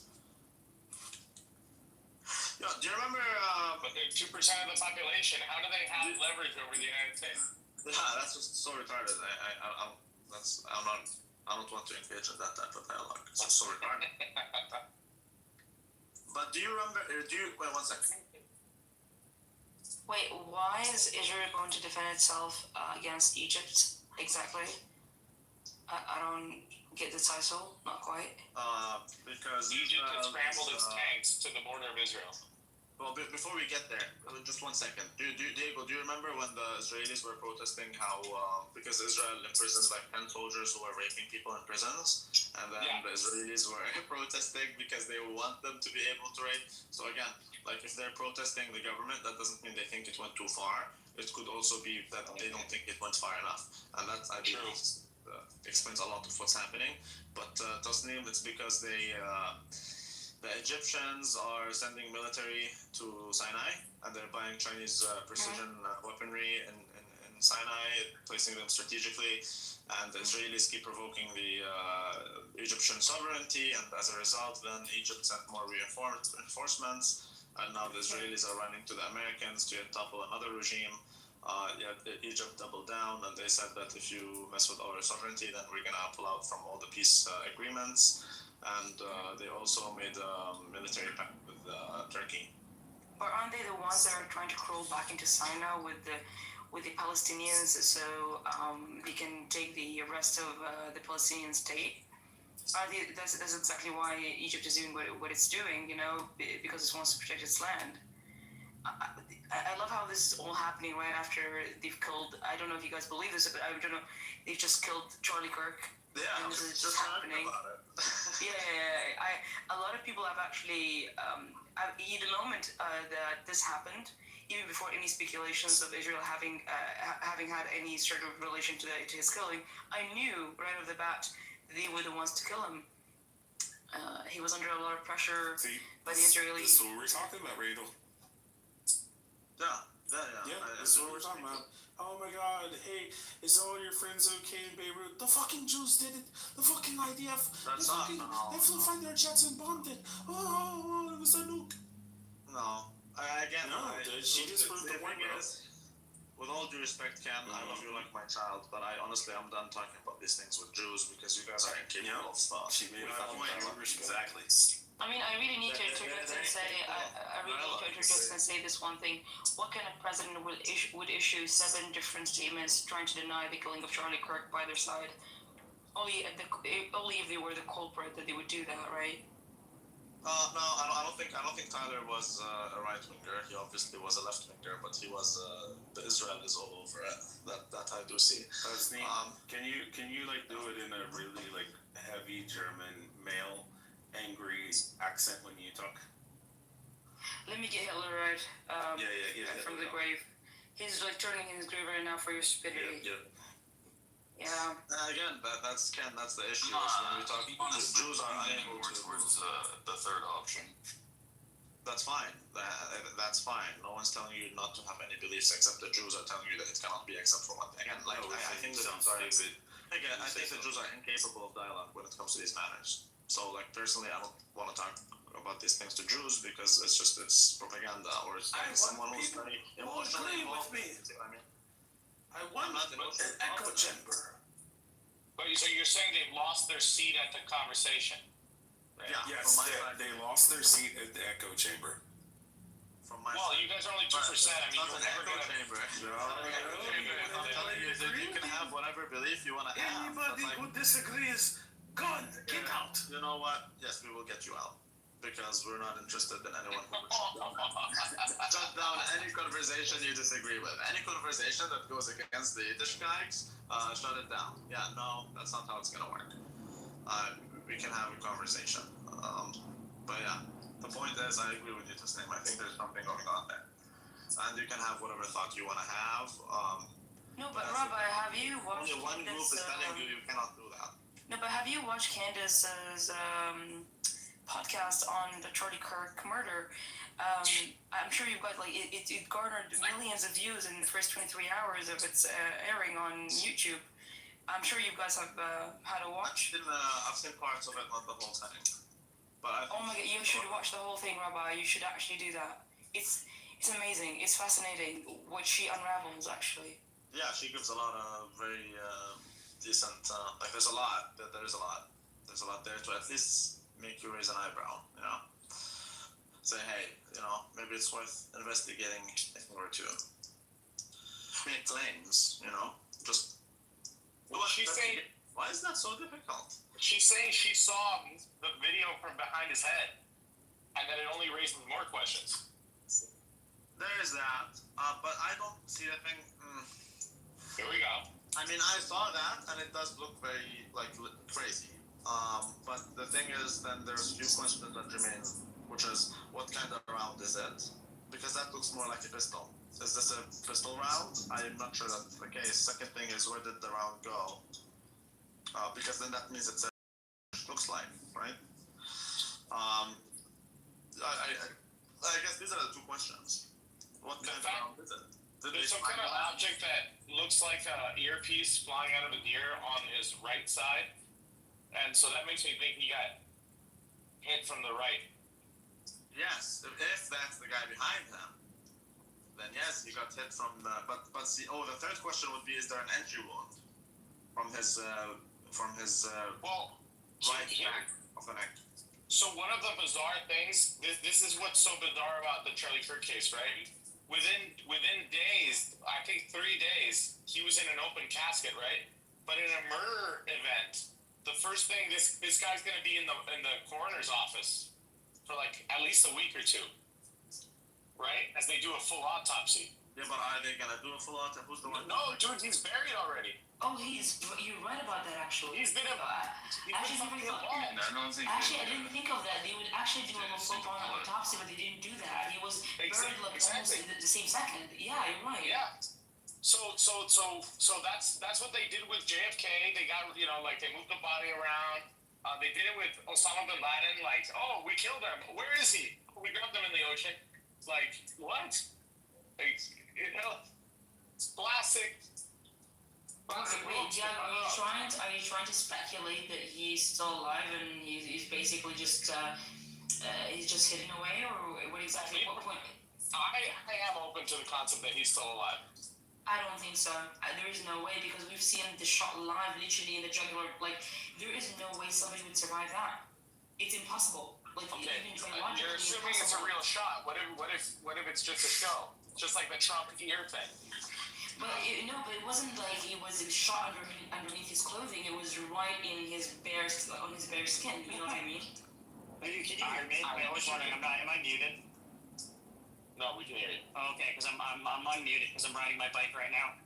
Are you actually suggesting that this was that was a fake video, or that it was that he had some sort of blood pack on his neck that exploded or whatever? I'm saying that when you remove all logical possibilities, the impossible has to be logically true, right? So Kevin, they're saying I'm watching the Sherlock Holmes quote, but Kevin, they're saying it's the Jews.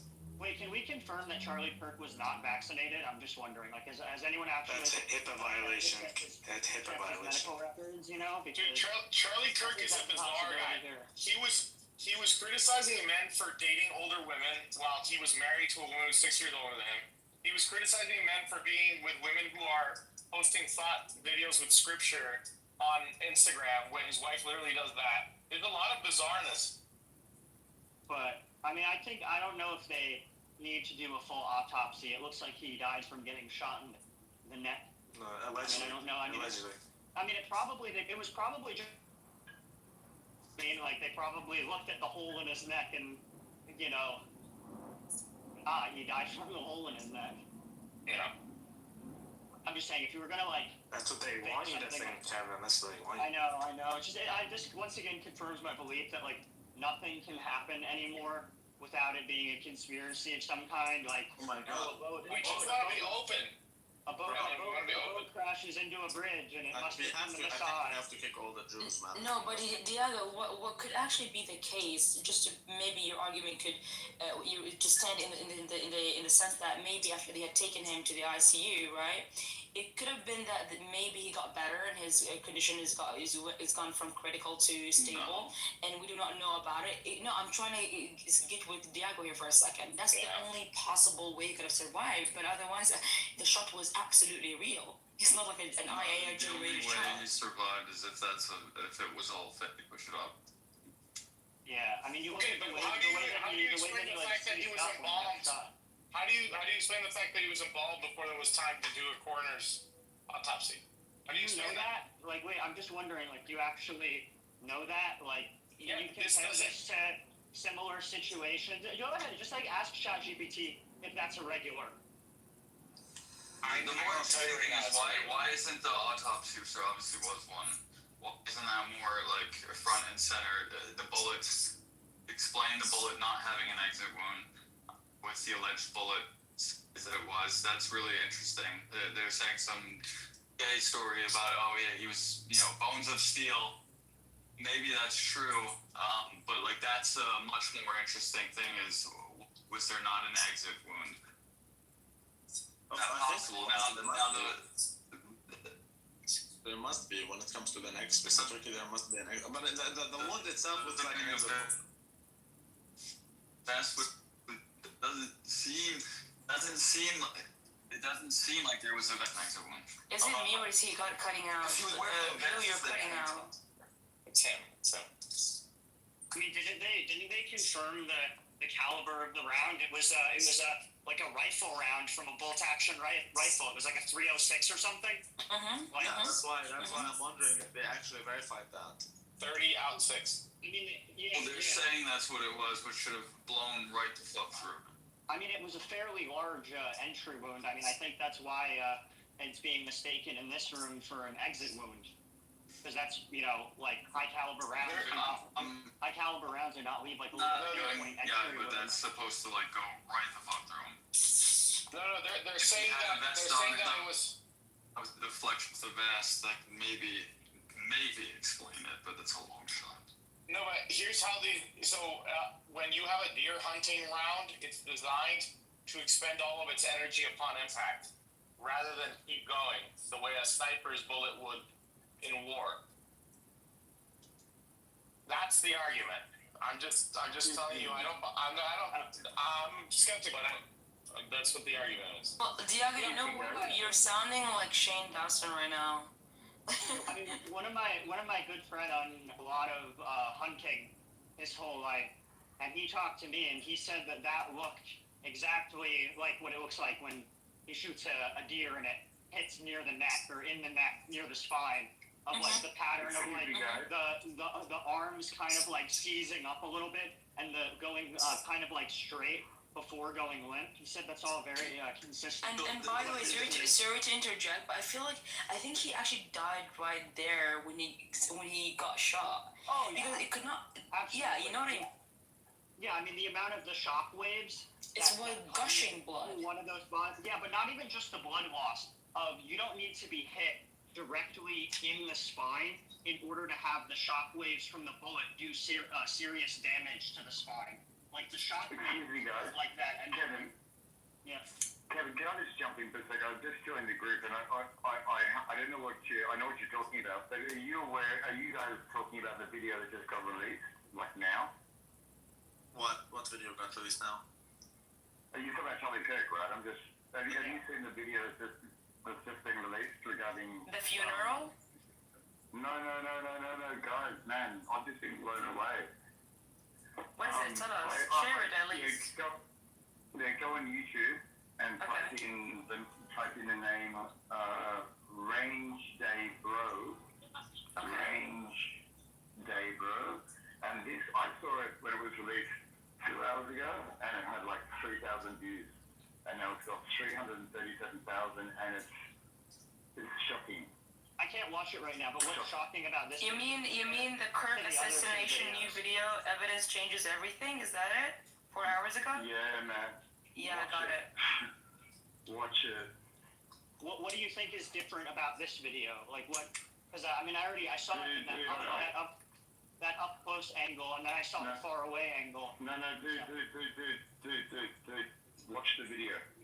I can't watch it right now. Just tell me for the time being what's different about it.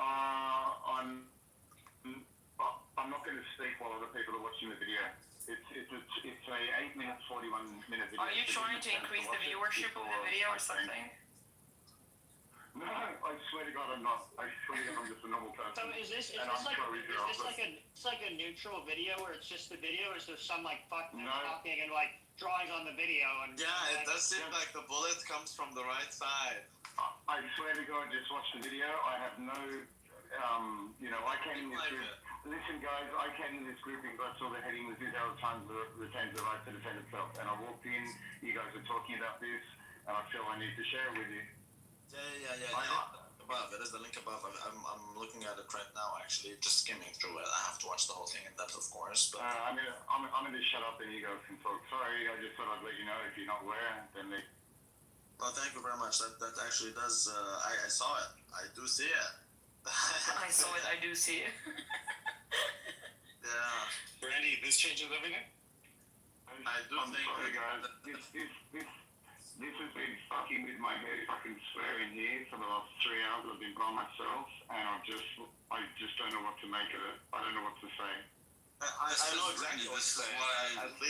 At least we should have an investigation. Why is it people who claim to care about Charlie are the ones who don't want an investigation at all? Oh, I don't know. But this is me going off of this. I mean, if you want to, I think it was pretty clear what happened, and there's lots of people who have an interest in understanding I know, what happened. So the idea... Kevin, you gotta watch the video, dude. I will watch it, but the idea that people is somehow... Kevin, I'm with you, brother. I was with you until I watched this, brother. I would have argued just like you. I swear to God. Okay? So, it's just without... And I will watch the video, however, if I watch the video... Just get off your phone and put on the YouTube video. I'm riding my bike right now. Stop your bike.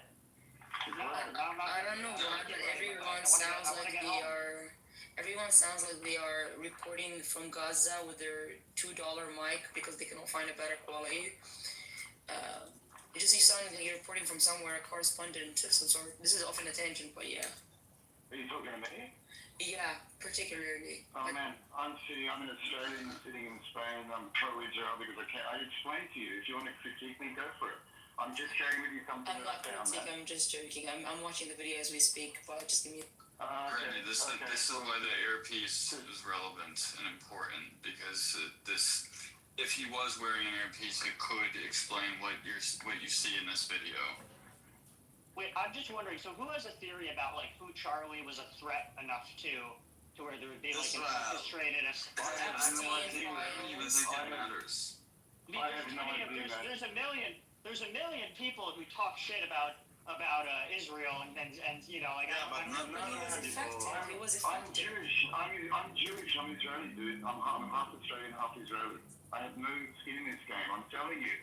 Don't critique me, okay? So just watch it and tell me if you can critique the video, then tell me, please. Ladies and gentlemen, I now have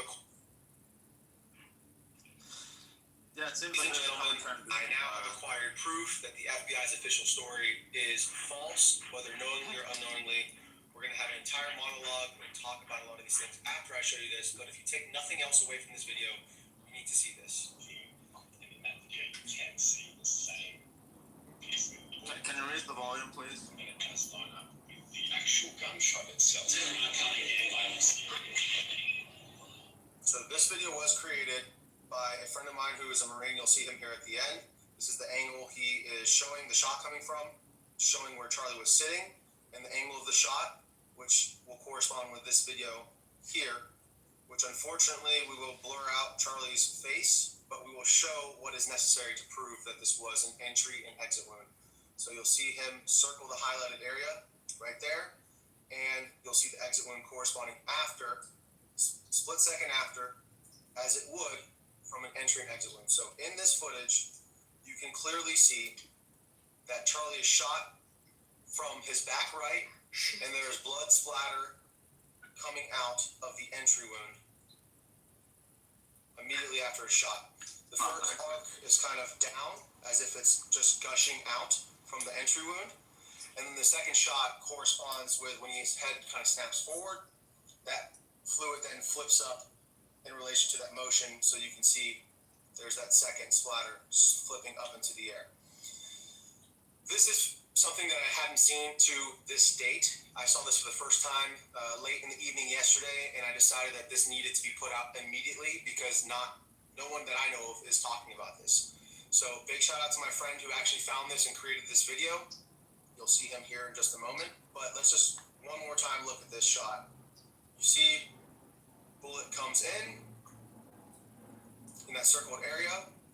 You have the blood splatter go down, then up, and then immediately after, you see the exit right here with the skin being pierced, and then the exit wound emerges. And again, that is not a far distance for a bullet to travel, whatever the caliber is, whether it be 5.56, 308, 30-06. It's not even a debate at this point. It doesn't matter what caliber killed him. What matters is that the official narrative is not true. Again, whether the FBI knows or not that they're lying, but this is 100% conclusive evidence that Charlie Kirk was shot in the back of the head, and it exited through the front of his throat. All of the evidence points to Charlie being shot from his back right. Now, including this little blood splatter that we can see here against the white backdrop, the extreme hemorrhaging from the front of his neck, which again corresponds with an exit wound, the extreme loss of blood. No matter what the caliber is, that distance, that amount of meat is not enough for most bullets to expand. I mean, 99.9% of bullets will not expand in that short distance. Most of them require 12 to 14 to 16 inches even sometimes of tissue to expand properly. Also, Charlie tensing up correlates and proves that he was hit in his spine. It's a spinal injury. Any of the game that I've shot in the neck or in the high vitals where you impact the spine, the game usually drops right in its tracks because you sever the spinal cord. This is again exactly what we see with Charlie. He tenses up. His head movement also correlates with being shot in the back of the head. His head snaps forward, and then he tenses up, and you see him fade away, drop the mic, and it was absolutely traumatizing video footage. And I'm sorry to have to show you guys this again, but this needs to be seen and talked about because this is going to be suppressed in the algorithm. So make sure you share this with any of your friends, your family members. Save this video, whatever you need to do. So this video was actually provided to the channel by a friend of mine who is a Marine, and I forgot to show you the end of the video here. So this is my friend who actually made the video. I want to just give him a shout out. I will link his socials down in the description below. Again, he is the one who brought this to my attention. This is his video. He created this. He did the drawings on it, and he sent it to me to allow me to use it to show you guys what we're talking about. So he says, I have been shot many times, 3 times to be exact, and I know exit and entry wounds. I have extensive firearms training inside the Marines and the civilian world as well. It appears that Charlie was shot in the back right side of his head, and the bullet exited through his neck. The moment I saw the video and he tensed up, I thought, that looks like a headshot given the fact that he seized up. It is very common. It is a very common occurrence with a headshot. So this dude, of all people, would know what an entry and exit wound looks like on his own body, literally up close in 4K HD, as they say. So if anyone is qualified to talk about it, it is this dude. He is a super cool guy, so please go ahead and check him out. And I really appreciate him sending me this over, because until he sent this to me, I just hadn't seen anything like it. Now, I wanted to be sure, and I wanted to make sure that wasn't like doctored footage, so I went to one of the original videos that I saw posted the day of Charlie's assassination, and right here I have it paused where you can see that splash that I'm talking about from the entry wound, and you can see it slow it down. This guy in this video is actually talking about the F in this on his shirt and the ring and some other stuff that really has nothing to do with it. You were arguing about body armor. You could see Charlie's shit, you know, his There's nipples nothing through to his do shirt, with his it. chest, That's his ridiculous. breasts through. Well, that's. I mean, he keeps repeating the I mean, Lou, that kind of destroys the room theory altogether. You can see blood from the right side. That is true. But he didn't. What this video is missing is the guy to his right with the pistol type of situation, and it ricochets the moment he gets. Not ricochets, sorry, it recoils the moment he gets shot. You gotta watch the end of the video. You gotta watch the whole thing because it doesn't stop there. But it's up to you guys. If you want to stop and critique it, totally up to you. But I watched it and I'm with you guys. I was listening to you for about 15 minutes. So I'm telling you. Okay, I've got 3 more minutes to go. Well, I mean, it could be true. I mean, we're open to all sort of like. No, it's undeniable. What he says, and at the end of it, you'll see it's undeniable. And I thought it was the shit. I thought it was this dude on the rooftop. I really did. It was 100% the dude on the rooftop. Like 100% in my head, that was it. Well, we all know that the guy that they caught was scapegoated. There's no doubt. But yeah. This blood thing honestly changes a lot. You got to see the end of the video as well because you can see the guy, you can see the shooter. Have you watched the end of the video, guys? Yeah, the end of the video is the guy wearing white, correct? No, it's a guy up behind. It's the same angle. There's a little tree. Watch the tree. There's a little flash. There's not just a flash. You can see the image of the guy. Have you watched the video, man? If you watch the video, I shouldn't have to be like so animated. I don't mean to be. Sorry, guys. I'm not. Yeah. This is not just like funny a normal thing. I'm a critique. Yeah, I really criticize everything. Yeah, that's good. That's what. I just can't fault it. Unless it's all bullshit, I can't work out how can it all be bullshit. So. What I have to say is, I think this whole thing is overdue. Like the killing of Charlie Kirk, if you think about it, if it had happened from a college student or just about any commoner, it should have happened a long time ago. You know, it's an overdue sort of thing if you think about it. But it feels like it is from inside the house that he supports so vividly, if you know what I mean. So, do you guys see what I'm doing? Yeah, I do. I honestly, the only missing piece in my mind is this: like, why would the kid? What's his name? T-Robs. What's his name? Tyler Robinson.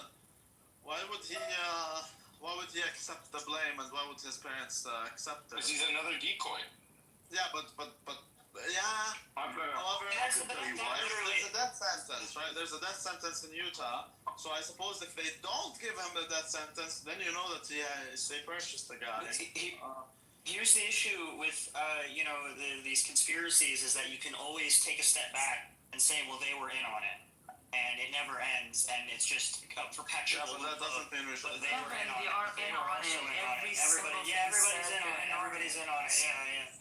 That doesn't mean the official narrative is obviously. That doesn't mean we shouldn't ask questions. No, it means sure, but it's at a certain point you're asking infalsifiable questions when everybody is in on it. It's just the Jews who keep trying to shut down this Can we all agree on one thing? Just one thing. What's that? Charlie Kirk was a massive, massive figure. He was massive, and his future was more massive. President. He would be the president. Oh man, he could have been. Honestly, like from my feelings, I love the guy. Like really loved him. I'm 54 years old. I've followed him since he had a little table and a mobile phone, you know. And for me, this guy was more than just a future president. He could have been honestly something bigger for the world, you know. Because you think about it logically, if he was the leader of the world, not just America first, I understand, right? But his Christian faith would have taken the world to a completely new direction. So, you know, so that's all I'm saying. You say you're 54 years old? Yeah, is that a bad thing? No, it's just by the time I'm 54, if I'm talking like this, please kill me. Are you serious? Who said that? Who said that? Was that Kevin? No, it's cool. It was the Jew said it. Kick me ass. Move yourself to the audience. I'm Jewish, man. I'm fully Jewish. That's an insult. No, but you're the only Jew who's open to. See, every other Jew, seemingly every other Jew is like doing their best to shut down. No, I don't care. Please ask a bazillion questions, launch a bunch of investigations, have a. If you don't care, then leave the room. I don't know why Jews keep trying to shut down this conversation. I love how you don't even let them finish their sentence. It is. Did I say something wrong? Did I say something wrong? I don't understand what just happened there. No, you didn't. No, it's just that, hey, you say you're Jewish, and it's good that there's Jews like you, but like you have to talk. What do you mean? I'm not just Jewish. I'm half Israeli. I speak fluent Hebrew. Do you want to test me? No. You should talk to other people like you, because it seems like they're doing their best to shut down any conversation regarding Charlie Kirk, and that's just making people further think that Israel is involved in it, myself included. Who's saying Israel's involved with Candace Owens and idiots like that? No, I do agree with that. I do believe Israel is involved in it, and like when you look at the Jews and how they behave, and you start thinking, you know what, maybe it is true. And ever since this room started till now, like every single Jew who comes on the stage, except for you, is doing their best. But I don't understand. I never said Israel was involved. You're saying Israel involved, but are you my enemy or something? I'm confused by people at the moment. I'm really confused. I feel like I'm a good person. I just keep getting this kind of. I just feel like I'm disillusioned with the world, brother. I'll be honest with you. I just feel like I express it openly too. I don't care. You know, I feel disillusioned. I'm a good person. I try to express myself well, and I feel like I'm kind, and I keep getting this kind of stuff happening to me, and I'm confused. We can have a difference of opinion, but. Like, come on.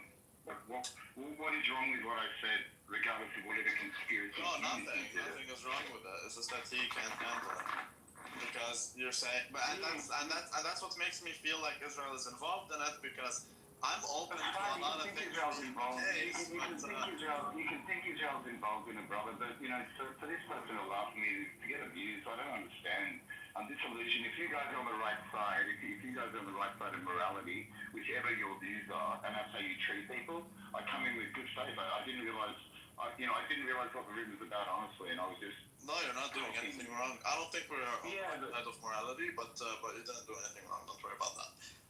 No, I'm saying if you guys are on the right side of morality, and I've got someone there laughing at what I'm saying and stuff like that, if you want me to align with what you think, and that is that Israel did it, I'm happy to listen to your point of view, but it's that's George Zinn. I don't think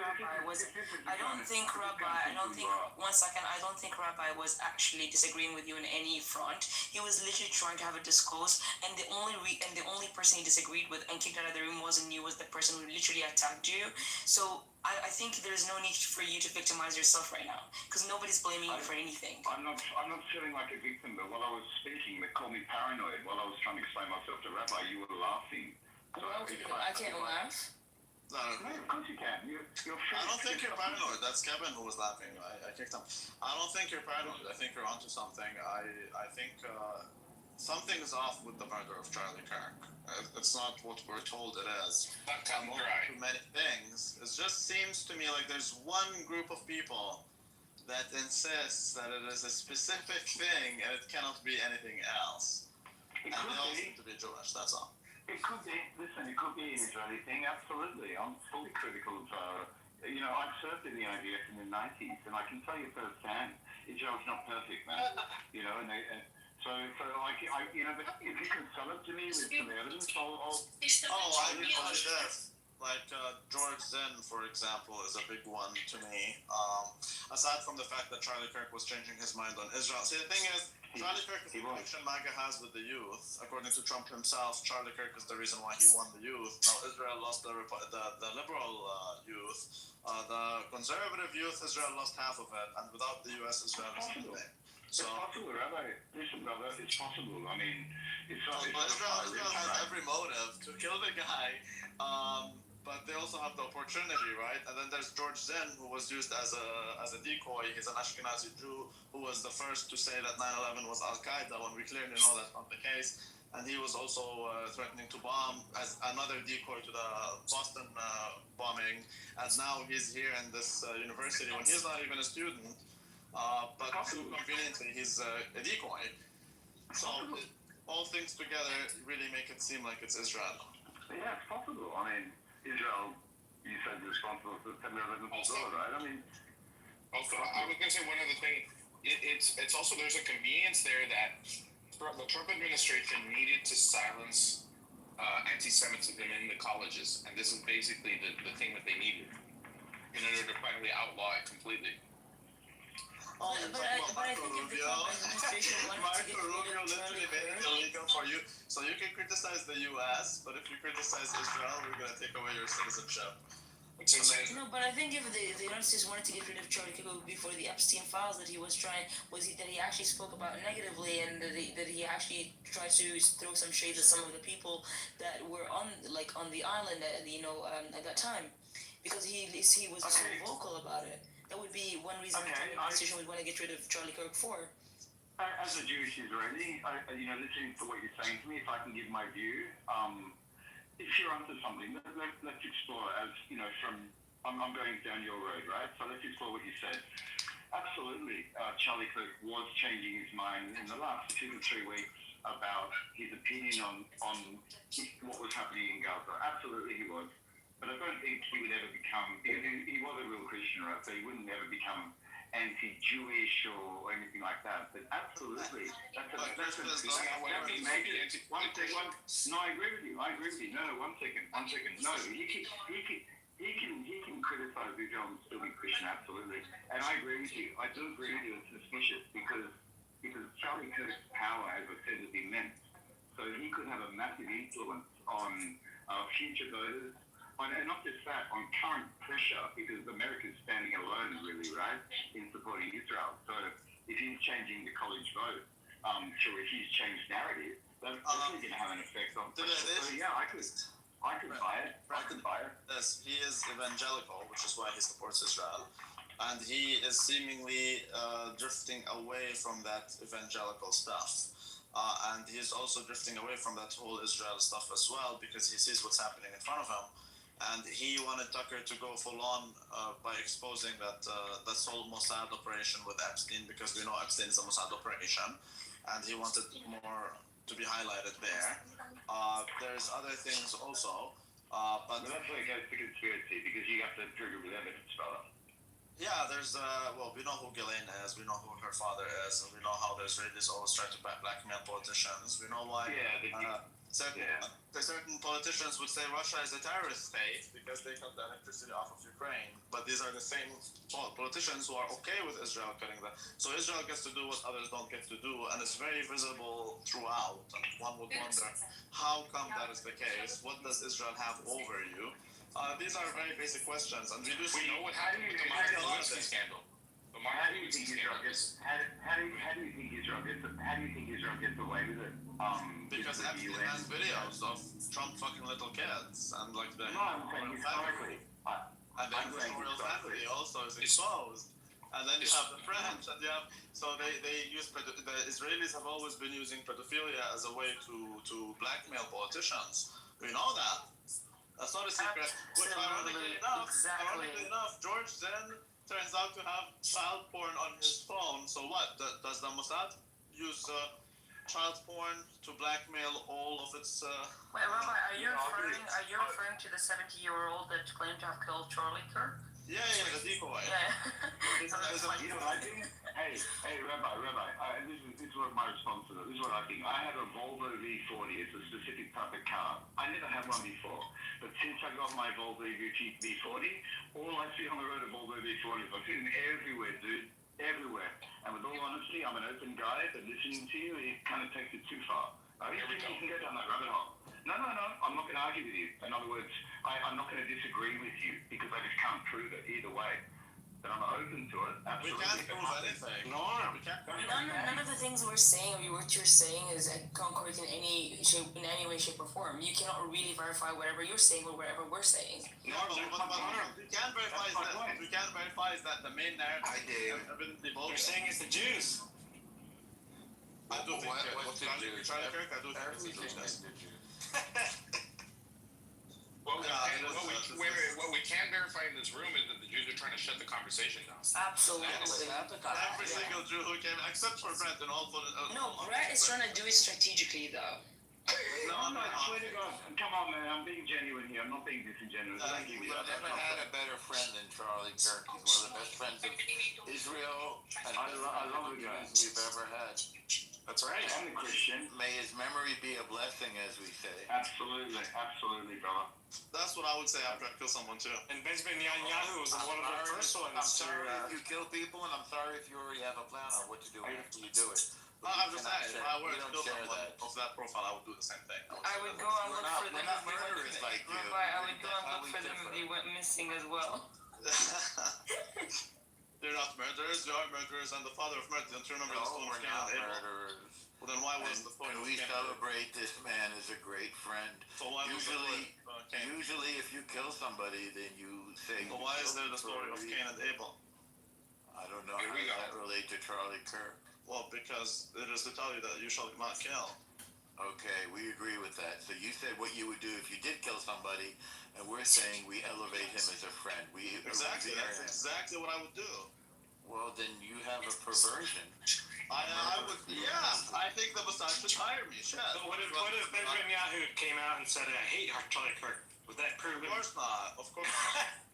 Of course not. But what he would do is he would like show you a fake letter, and then he would not show the whole thing. So what did he say about the killers in Doha? Did he say we didn't kill them, or we had no reason? Did he say we killed them because they're terrorists? There's a difference. You're different than oranges. You're different than Bibi Netanyahu. But you're comparing apples. No, I'm actually more similar than different. But no, we're committing two events in which one, the guy went a Masada, the guys, and the other one in which he was killed by a transgender Mormon. No, comparing two recent events of killing. But these are not the same. One is killing, one is assassination. Okay, and the difference is? The difference is one of them is related to an American who was actually on a. So as I said earlier, Kirk, according to Trump, is the reason why they won the Republican youth, the youth in general. I agree. Oh, exactly. So when you lose the youth, Israel cannot, regardless what Ben Shapiro tells you, Israel is nothing without the U.S. And Israel doesn't. Israel is not nothing, but we're grateful for the partnership. They're not even Israeli. It is a partnership. But Israel is nothing without the U.S. The only reason why Israel's got any leverage over the U.S. is because Israel is nothing without the American youth, and Israel lost the American youth. And Charlie Kirk was changing his mind on that Israel thing, which would risk a lot. And I don't think Israel needs the major link between MAGA and the youth, saying, you know what, Israel is not on the right track. I don't think he was changing his mind, and I don't think. Here we go. I don't think most American youth could find Israel on a map. He actually was in his recent. Did you listen to anything I just said? Yeah, I disagree. I dispute your facts.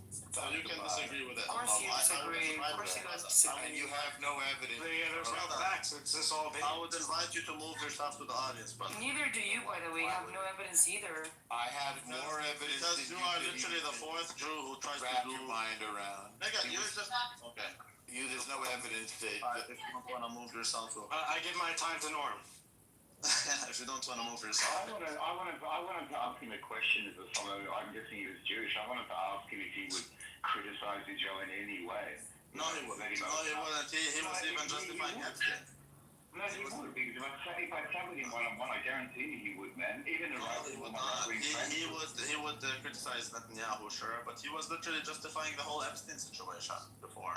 So I'm just telling you, it does seem like there's a correlation. Not all the Jews, but it does definitely seem like most of them are really trying to do the impossible to prevent discussion. Yeah, because but I guess if you're Jewish, if you're Muslim, you tend to fall into tribes, right? So it makes logical sense why a Jew would go on the defense, right? I get that. Identity politics. Look at the Muslims. The Muslims would threaten you with death sometimes. They would do things like that. But as you can see on this app, the Muslims engage, and they're often very retarded. Yet they would engage. The Jews are, more into shutting down the conversation. Just be a nuisance. Make sure no one can speak. Make sure there's no keep diverting, deflecting, all of that. Be a nuisance. Have I done that? Have I done that? No, you haven't done that, but that's what I'm saying. Not all, but seemingly most. I would say higher per capita rate of doing that. Rabbi, it feels weird to call you Rabbi, right? But it's not that I'm agreeing with you either, yeah? You understand that? That's fine. Like, I mean, he's a rabbi and he's critical. Yeah, we can agreeably disagree. There's nothing wrong with disagreement. That's the beauty of civilization and like democracy and pluralism, right? Being able to. Okay. So it means so what we're left with is how we express ourselves. Would you say that? Oh, sure. Well, that's one difference. Well, Brett, are you? Some people try to prevent expressions. Brett is what I'm saying. Brett, do you like plurality? I only ask because if we bring plurality to Israel, then it won't be a Jewish state anymore. For me personally, like I'm telling you personally, I'd be very happy for it to be a mixed state. I mean, it seems like that would make sense, like if you talk about prophecies or stuff like that, but light onto the world, right? So everyone lives harmoniously together. It makes a logical conclusion, right? Like a good end to a shitty movie. But you guys don't have the numbers. You would just become a Muslim state, and that's what would happen to you guys. You don't have the you don't reproduce. Like, I've spent a lot of time in Arab countries, right? Because I've got an Australian passport. I've been to Syria, I've been to Morocco, I've been to Egypt, I've been to Jordan. I've spent a lot of time with Muslims, so I guess it's why I'm more, like, I'm a bit different, I guess, to someone who's very Jewish or very Israeli. I've world traveled, so I guess my perspective is different. But I You're an international Jew. I don't know, I'm a wandering Jew now. Well, the Jew by definition is international, and I don't mind that. See, that's the thing. I don't mind. You're international, Rabbi. International, yes. Yes. You're not a rabbi, right? You're just taking a piss. Oh, he's a rabbi. I am a rabbi, but I'm not a Jewish rabbi. But I am a rabbi. So you're a teacher. You claim to be a teacher. Yeah, I teach Torah specifically. Yeah, and sometimes it's Talmud on the weekend. I don't believe in the Talmud, but I do teach Torah, I do teach finance. But the Church of the Last Feet Love I'm not gonna lie to you. I see myself as a rebbe, not just a rabbi, but I don't want to go there. I'm a rabbi, but I'm not Jewish, no. Oh, it's tricky now. That's really interesting. Are you serious when you're saying you're taking the piss? Because I never know these are insolent. Challenge him on any scripture from the Torah. No, not me? Are you kidding me? No, I'm a dunce.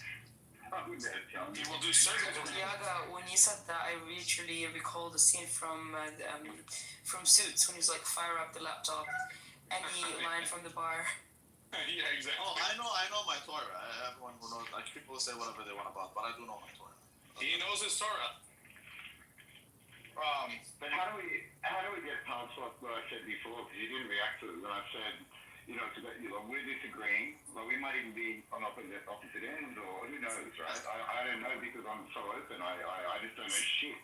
I might think things, but I don't know anything. That's my Buddhist side of me, that's my Indian side of me. No, I'm very much used with because I'm more of an anarchist political dude, so I never met someone I really agree with. I'm very much used to disagreement, and I'm okay with that. I don't mind people disagreeing with me or me disagreeing with anybody. Issue though, when people do the impossible to shut down conversation, there's nothing I hate more than that. Well, let me ask Brett. Brett, do you agree with Charlie Kirk that October 7th was an inside job? Charlie Kirk said that. Can you, I've actually got my YouTube open now. Can you refer me to where it was? I actually watched that video. I watched that video. I know. He said it on the PBD, didn't he? I think. Yeah. I watched that. I saw it on Twitter the other day. It's the Patrick Day, but just write that. Patrick Day. I can share the video if you want, Brett. I can share it right now in a sec. I'll get it off Twitter. I can share the video that he's referring to. Yeah, but honestly, look, we're not waiting for Charlie Kirk to say that. That was obvious since forever. To anyone who's ever been to that region, specifically the Gaza border, everyone knows that, like, there's not, even IDF soldiers since the beginning, they were saying that something's off here because we know that you have 1 million agents looking at that 24/7, and this is really one of the most surveilled. Israel is a one huge surveillance country anyways. Well, I can tell you, if you have the entry, I can tell you from my perspective because I have friends there, and I still got friends there, and I can tell you what was always frustrating for me in the beginning, in the first day, because I was connected strongly with people on the ground, was the time it took. My base, my army base was only say, just under 2 hours away, right, when I was in the army, from where the kibbutz team were. And there's no way it would take that long. Oh, man, exactly. No, but it's 15 minutes by helicopter. Exactly. There's no way it would take that long, but not just that. Also, like, once you think about it, Netanyahu has a lot of corruption lawsuits going on, and the moment the war is over, the guy is gonna go to court. So it is in his personal best interest to keep it going as long as he can, and that's honestly, like, that's what the Israeli left is saying, anyways. Hey, Brett, did you even travel to Spain? You can't travel to Spain, can you? You're banned. No, I've got an Australian. I'm an Australian dude. I've got 2 passports.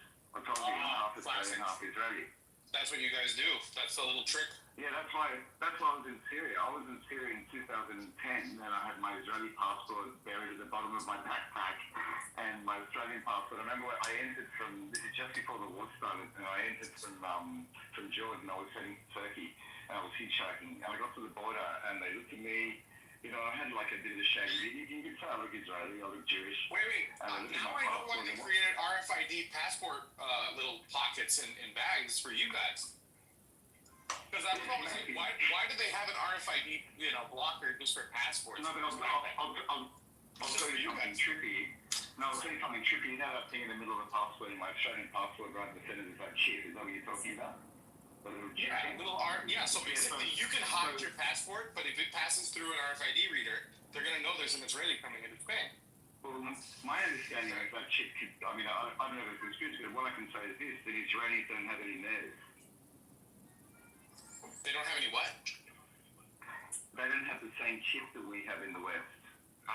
For the very reason, for security, because there we go. For security, obviously, the governments don't want the Israeli government doesn't want the world to be able to access where Israeli citizens are. Don't you think that itself makes it like an unnatural state? I mean, would you consider yourself a legitimate target having been in the IDF? You're a legitimate target, right?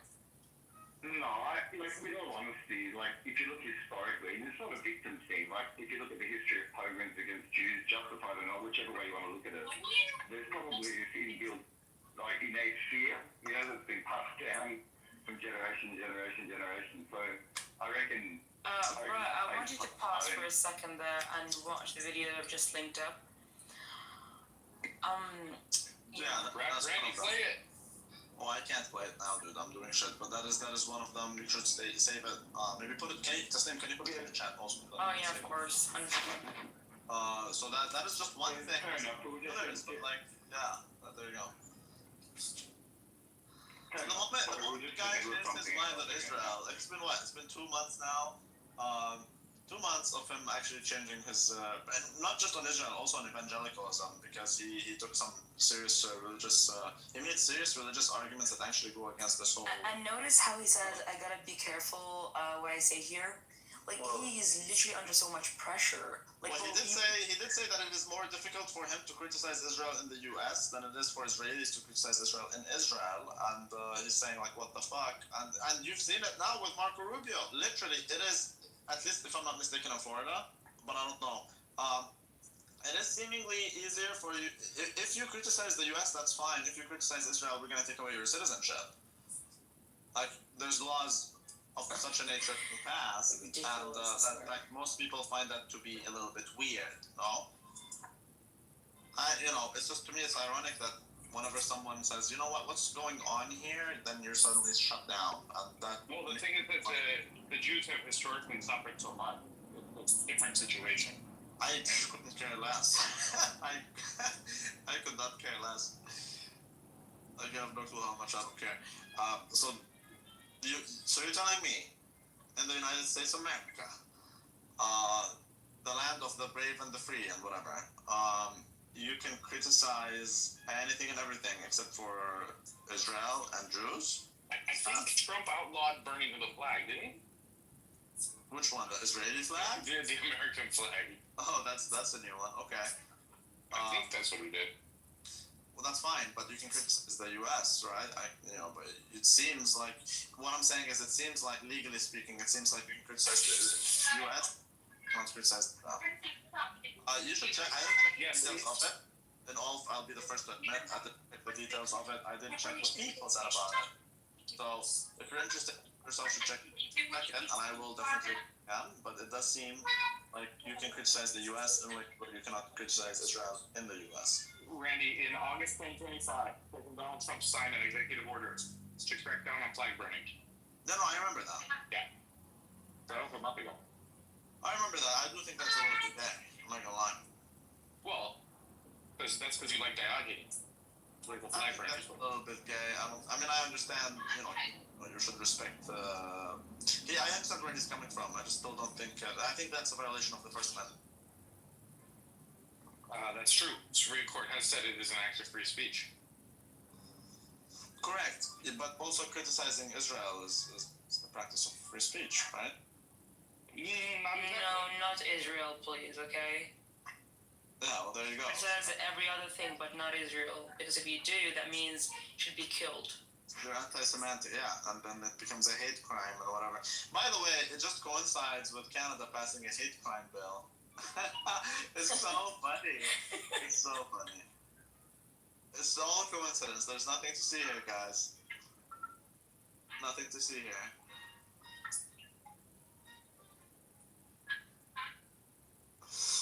Yeah. Did you at least watch the video and come back? Or did you get to... Yeah, I did, man. Yeah, I did. I've never seen that before. It was pretty trippy. I didn't realize he was that kind of, I knew he started to change, but I'd never seen that before. Yeah, thanks for that. Yeah, that's why there's a lot, all things are pointing to Israel. See, not all things are pointing, but whatever is pointing towards something is pointing towards Israel. That's the best way I can describe it. Yeah, absolutely. And it circles back at the end to Israel. Yeah, and it's amazing. I guess one way, I was just going to say one way of looking at it is potentially survival instinct, What do you mean? What does that have to do with anything? Like, if generational trauma is in Jewish blood, because, recently... Are you going to mention the Holocaust like Netanyahu did when he was literally paying his respects through his speech to Charlie Kirk? Is that what you're about to do?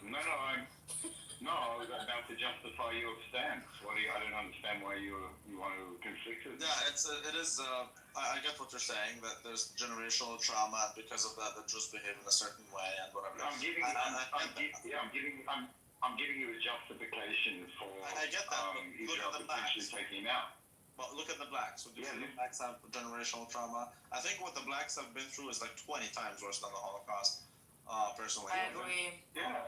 Okay. Yeah, at the same time, if your great-grandfather was a slave, that doesn't mean you get to go around shooting and stabbing and pillaging and raping. I am not justifying it. Are you saying I'm justifying it? No. I'm telling her. I'm telling both of you, actually, or everyone. Doesn't matter. Like, if it is true that the Jews went through all these things and therefore have their own, hypersensitive whatever situation, that doesn't mean shit to me. That's. And it's not by the way, it's not the worst genocide in history like you guys claim it to be. I swear, like every single time anyone brings anything up for Israel, they always have to bring up the Holocaust. Forget the Holocaust. After October 7th, they would say it was like the worst massacre in human history, or the worst massacre in modern history. I'm talking about October 7th, which isn't true, because you just have to... Trump said that. Even Trump said that. He said it's the worst genocide in human history is October 7th. Yeah. No, there's all sorts of things like that being said. And when I hear them, I'm going, what about Sudan? What about Rwanda? What about fucking lots of places? So you know who's in charge of exactly, bro. You know who's in charge. Yeah, but I don't understand. Yeah, but dude, I don't understand. I'm talking to the lovely lady here. I don't understand why you keep conflicting with me. It's like you're waiting me to slip up because I'm some sort of spy or something, and I'm a No, I don't think you're a spy. I wouldn't go as far as that. I don't think you even hit the criteria for a spy. I don't think that's that at all. But I understand. I understand where she's coming from, but Brett, you have to understand where she's coming from. Is that I'm an Arab, okay? Every time I go to the airport, they fuck me up. But I understand why. I'm not pissed at that. You're proving my point. You're proving my point. No, I'm saying the opposite. I'm saying I'm pissed at my people for making me look bad. So, in your case, I don't think that you're doing anything wrong. However, people would suspect you because you're a Jew, simply because we've seen how the Jews are like. By the way, Brad, by the way, just I want to make something very clear. I don't have anything against you personally, okay? We're having a discourse. So me disagreeing with you does not mean in any way, shape, or form that I have something against you personally. No, but you're always Absolutely aggressive. not. You're always aggressive. No, I'm aggressive even on a normal day. So it's okay. I know, he doesn't know. Well, see, I don't know you as well, and I don't know your personality, and of course you don't know me. I'm a cat in a blue background, so... I even told her a long time ago, Boo Boo, you need to get laid. I told her that. She blocked me. She blocked me for a long while. Because you said that? Well, not just that. I said other things. Freedom of speech, man. First Amendment. You gotta understand, it's not easy for me, like, to even openly express what I've been saying, to be honest. It's actually the first time I've done it on this kind of environment, so, you know, I think I'm due a little bit of respect for just that, you know, because it's really not easy. Watching that video, I was cringing that you sent me, lady, Not like all conspiracies, because most of them turn out to be true, not all, but most. It's just for you to understand, like, maybe some people, once they know you're Jewish, they're gonna suspect you. Not because you were doing anything wrong, it's simply because other Jews do certain things. You're proving the point that I was saying. I wasn't stating some sort of victimized excuse of why Jews or Israel is the way it is. I was saying when you're victimized, or when someone, just because I'm Jew, I had it my whole life, you know, you go around in the circle, what religion are you? Oh, I'm Christian. What religion are you? Protestant. What religion are you? Jewish. And people go, oh, you're Jewish, you know. And you go, oh, what's wrong with that? That's how I grew up, you know. It was weird. I was surrounded by non-Jews and I didn't know what it meant. But I guess from a collective level, it would give a reason why Israel might be really heavy-handed or really paranoid or preemptive stuff, you know, just in case. I get that, but that's like they raise their kids to feel like look, dude, I never met Jews up until I came to the West, up until I moved to the West. I never disliked Jews up until I met them. Once I met them, I am anti-Semitic. I would say I am.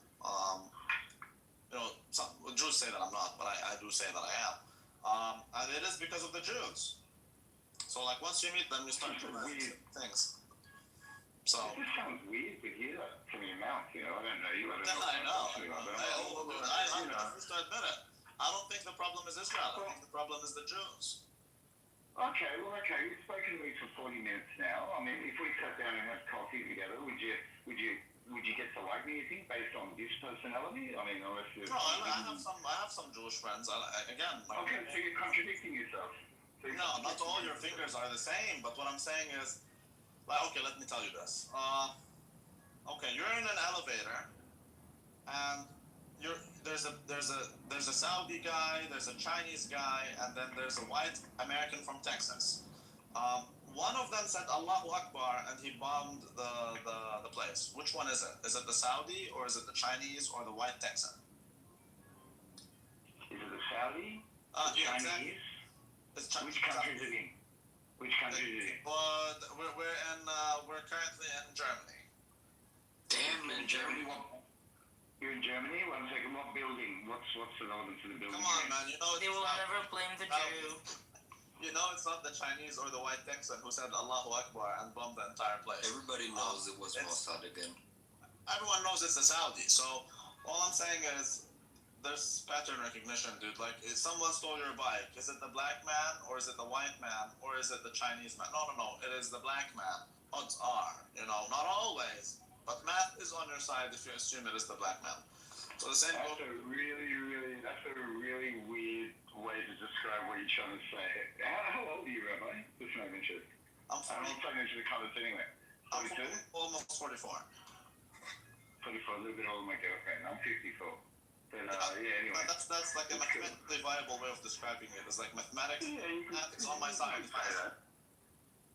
You could say that, depending on which world you have, but you could say that, I guess. I mean, I don't know. I've spent a lot of time in India and shit like that, you know, so I don't know a lot of weird people. I don't like to sugarcoat things, you know. I believe that prevents people from having meaningful discussions. I do believe that, yes, there is a pattern there. There is a pattern, you know. So. Yeah. How often would you admit you're wrong? Whenever I am, but I just usually don't speak about things I don't know.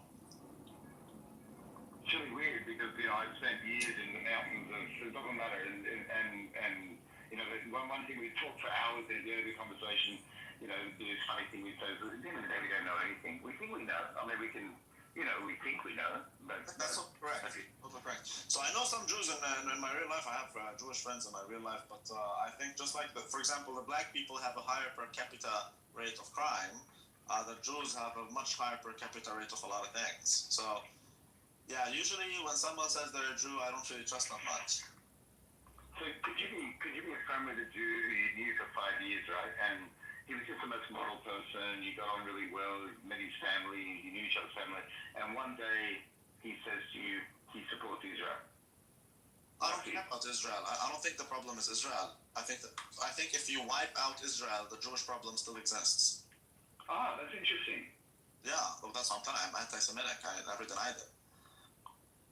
No, that doesn't take anti-Semitic that statement. You just said if Israel doesn't exist, the Jewish problem is... So you see Jews as a silent problem, is that what you're saying? Brett, if I could ask Rabbi, why do you think you are anti-Semitic? Because a lot of Jews say that. Therefore, I take their word for it. I mean, I disagree with Israel. But aside from Israel, I think Israel is just the headquarters for the Jews to do their crime elsewhere and then go to Israel where they cannot get extradited. We've seen a lot of things happen like that. For example, Israel has the highest, not pedophile per capita, but they have the highest predator per capita. Because people, like for example, the New York Jew would rape, and then once shit gets hot, then he would leave to Israel where you can't extradite him. And so he ends up in Israel where he is like living peacefully and freely. There was a case actually in Australia not so long ago where a woman was found to have been molesting a religious school, Jewish religious school, found to be molesting children for years. She got caught, and to get out of it, she ran away to Israel, and Israel protected her. That's a true story. So there's things like that. Yeah, but shit like that happens in lots of places, dude. Come on. Totally, but I think they're overpronounced. That's what I'm saying. Like, okay, everyone does stabbings. Okay, in the U.S., all groups did stabbings, I suppose, but it does seem like the blacks do it more per capita. 13% of the population is responsible for more than 50% of the violent crime. That is a fact. Also, like we do see that there is something going on in that community. With the Jews, likewise, we see that there are some things going on. And we can't talk about it because then we're going to be called anti-Semitic. So I start the discussion by saying I'm anti-Semitic. Well, I'm not calling you anti-Semitic at this stage, but I'm trying to understand where you're coming from first, and I think the other dude is as well. But I'm not coming from a place of hate. I don't. Okay, so that's what I'm trying to clarify here. So you're saying if there wasn't Israel, there's still the Jewish problem. Do you mean the Jews are a problem that have to be resolved, or there's still... The Jews have always been problematic, even before. Okay, so tell me. I'm asking you. Tell me why I'm the problem. Because I'm Jewish, so you're referring to me. So directly, you're talking to But it doesn't mean you personally are the problem. It means that doesn't make sense.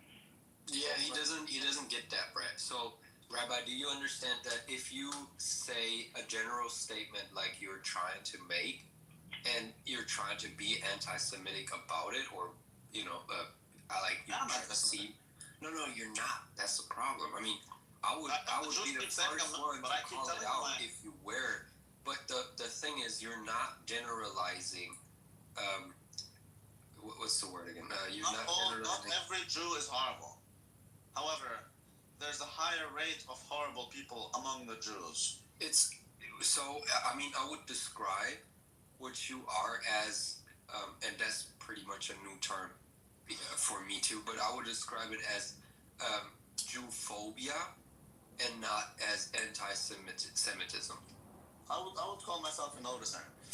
I notice things because I have phobias from many people. Okay, for example, I do think gay people are more likely to end up, like, pedophilia is more common among the gays. Doesn't mean the gays are pedophiles. It does mean that statistically, math is on my side if I assume the gay one is the one who practiced pedophilia. Likewise, math is on my side if I assume it's the Jew who's doing espionage. You see? I'm trying to stretch. Because I need to understand what's going on, right? I'm really trying to understand. I do a lot of statistical discrimination. Okay, but I admit I can be racist. I mean, if we're honest, I have a certain, against certain groups of people, I might feel less safe. Or Are the black include? Is it the black people? no, the opposite actually. I love black people. I always wanted to be black when I was growing up. I'm being honest with you. Well, say that when they robbed your store. Sorry. Say that when they robbed your store. Have you been robbed by black people? No, I haven't. Be black, you can let Tyrone have his way with your wife, and then you can have a black child. That's what it is. No, that's a good black. That's not a bad black. The bad black would steal your shit. But so that's what it is. No, but Rabbi, you're being challenged by the other dude. And I just want to say, like, if you're preaching to me personally, if you're trying to sell me something here, or give your point of view on something, which is the purpose of the group, right? Then, again, like I started the conversation with, if you're selling me morality, if you're saying the Jews are bad, or the Jews are immoral, or Israel's immoral, and you're showing me your point of view, and honestly, I'm being honest, I'm trying to like you, and this is immoral. You admit it, you'll own it.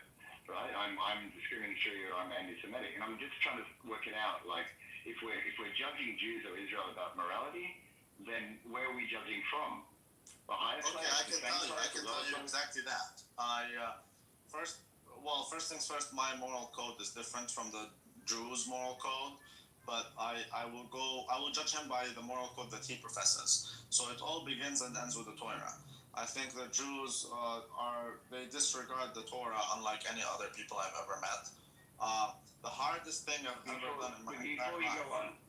Before you go on with preach, right? I know you're knowledgeable about the Torah. I wasn't talking about the law or doctrine. I was talking about you, brother. Because you're the one. That's my perspective. I believe in the Torah. I believe. I'm not talking about the law, brother. I don't want to have an argument or anything. I'm just want to clarify what I'm saying, so you're not responding with something else. I'm talking about the way you express yourself about the subject you are passionate about, that is your worldview, that you want to share with people, right? So what I'm saying is, if you want to, and it's fair for you to criticize and judge. Absolutely, it's your right. In my opinion, it's God's right. But if you want to judge, that's fine. And I'm saying that if you want to do that and you want to express it to me, have some morality. I think you're not coming from the Torah, it's your personal opinion, right? And you'll go to the Torah and you'll say it justifies your opinion, so express it the way the Torah wants you to express it. I am coming from Yeah, I know, but you're not expressing it in the way that Torah would want you to express, brother. Of course it is. For example, if you don't... No, but he challenged you, he was right? So if you say you're anti-Semitic and Jews this, and then you say, but some Jews are okay, you're not really anti-Semitic. You have a fear that the Jew you come across, maybe he's a bit dodgy. You don't trust him, right? So you have this kind of phobia that maybe the Jew is not who he. But it's the Jews who call you anti-Semitic. I just accepted it. So I'm like, yes, okay, I am anti-Semitic. Yeah, but there's people. I mean, so far from the statements you have given me, and Rabbi, that's not the first conversation we had, right? I can pretty much say you're not anti-Semitic, but if you want to be anything with a label, just go with that label I just gave you. You're a Jew phobic, or I don't know. You can mince it around and then But why not anti-Semitic? It's serving you very well so far. No, you're not anti-Semitic because you do not hate Jews because they're Jews. I hate Jews because they're not even. I hate Jews because they claim to be Jews when they're not. They don't even follow the Torah. I mean, the way you can just, I don't know why you want to be anti-Semitic so bad, but you're not good at being anti-Semitic. That's the problem. I'm being very honest with you, dude. I do believe it's a fair statement. One second, it's a fair statement. I believe all the prophets are anti-Semitic, essentially. One sec. Exactly. So I'm getting to what you're trying to say, and Rabbi, what he's saying is, he's not anti-Semitic. He's saying that Jews who claim to be Jews are not actually following the Torah the way they're supposed to. Like a lot of Christians, right? Who say I'm Christian, but then they go on to live an immoral existence, or they don't speak like Jesus is wanted to speak. So he's saying that Jews who claim they're Jews, like I'm a Jew, but I don't practice Judaism. I'm a non-practicing Jew. Right? So he's referring to me. So he's referring to me. So I say I'm Jewish, I wear a Star of David on my neck. I'm non-practicing though. I'm non-practicing. I don't follow the Torah, I don't eat kosher. I'm non-religious. But I'm Jewish. I'm Jewish by tradition. I'm Jewish by connection, by history, or whatever, whichever way you want to put it. So, Rabbi, do you see where I'm coming from? I'm trying to justify what you're saying, but at the same time, what Doyle's saying is or what this guy, I'm reading it in Hebrew writing, but he told me before it's Aramaic. But it has relevance, it has logic to what he's saying, with respect, Rabbi.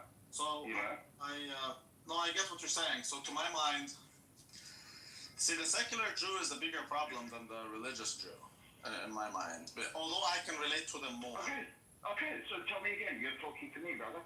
Tell me, why am I a problem? You just told me the secular Jew is even the worst because, for example, it's not... Why am I the problem? Like, okay. What am I doing wrong? What am I doing wrong, brother? Tell me.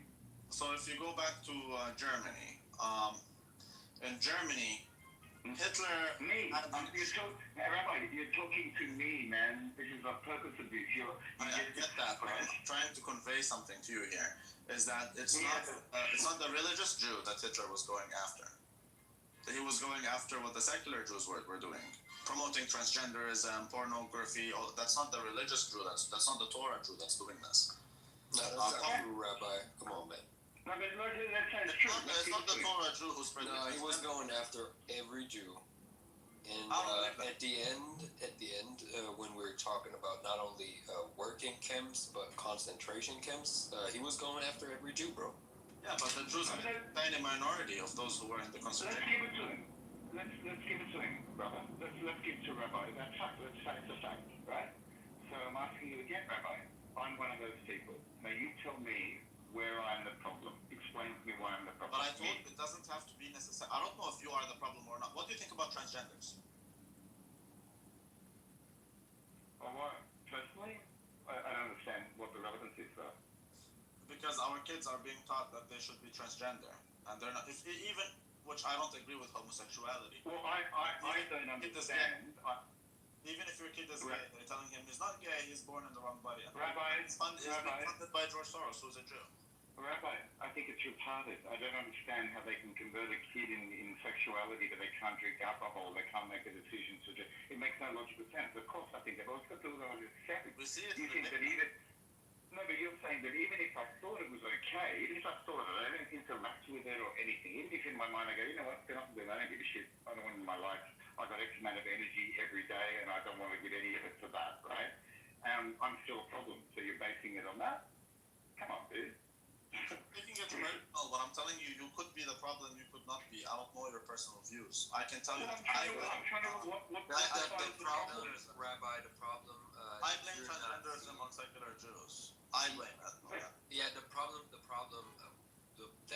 we're having, I think Brad is having the same problem with understanding why you're trying to link this with. So you're not giving an actual explanation, or you're not linking it coherent to Judaism. You're saying, yeah, well, I hate secular Jews because a secular Jew came up with transgenderism, whatever. And now you're saying, but okay, so it was a Jew. What does Judaism have to do with anything? How does his Jewishness I can tell you to this? I can tell you there are two things. Most Jews don't care about Judaism. At the same time, Judaism, it's been reduced to nothing more than not believing in Jesus. As a Jew, see, Brett said he's not practicing. He doesn't do Shabbos. No, but I believe in the word. But he's a Jew. Okay, so I disagree with that. I think if you don't follow Moshe, you're not a Jew. Okay, so fair enough. But whatever. Most Jews around the world don't practice this. I know. I'm telling you, I don't know. So what I'm saying is, lots of people around the world don't practice religion, regardless of whether it's Christianity or whatever religion. Right? Most people are just say I'm Hindu. But a Christian who doesn't practice Christianity is not a Christian. A Muslim who doesn't believe Muhammad is a prophet is not a Muslim. A Jew who doesn't believe in Torah is a Jew. I don't believe that. I understand. I understand. So you're talking about very few people, right? You're talking about such a minority of people who are practicing. Honestly. Very few people, yes, but even what they practice, I don't believe represents Judaism. It's simply don't believe in Jesus. As a Jew, you can believe in one. You can even believe in the flying spaghetti monster, but do not. Okay, so Okay, so we focus on the Jews. Do you have the same issue with Christians? Do you think they're the problem in the world? Like, once we finish with the Jewish problem, we'll move on to the Christian. Well, but there's lots of Christians who don't live like Christ, brother. I don't understand your reasoning. No, I totally understand that. But those Christians, I don't see Christians at the top of every like degenerate movement.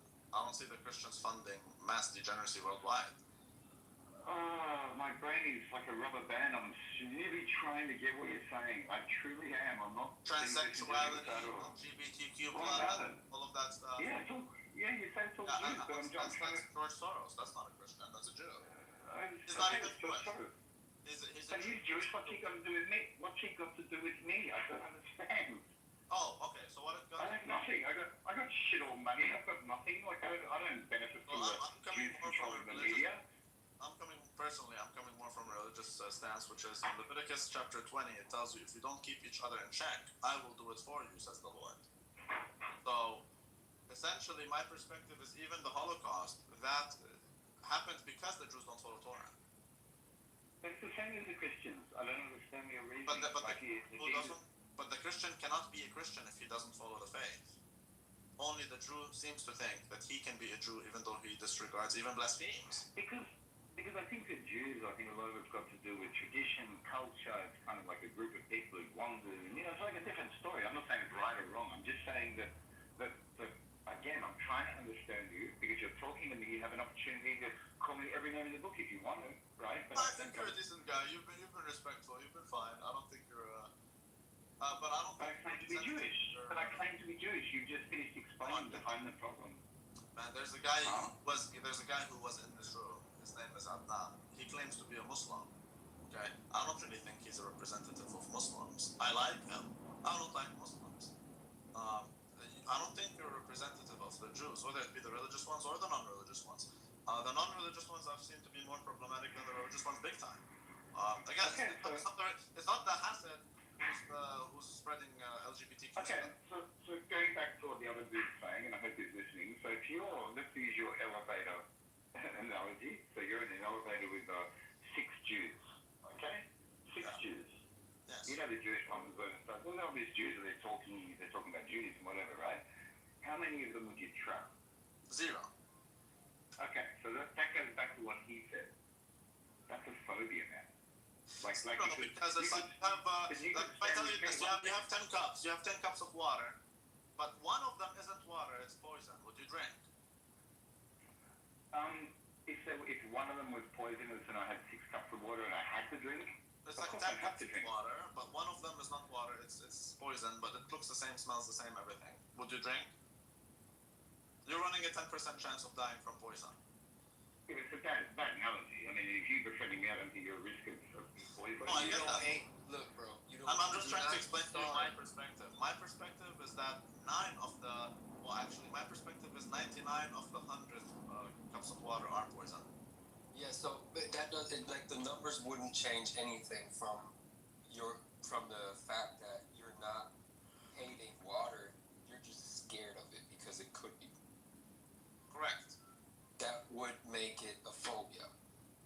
Okay, but by that same definition, then there's nothing called anti-Semitism. No. Anti-Semitism is a delusion people come up with that the world and everything bad is run by Jews and all the Jews. Yeah, but I believe that. No. Look. I believe that it's Jews a difference.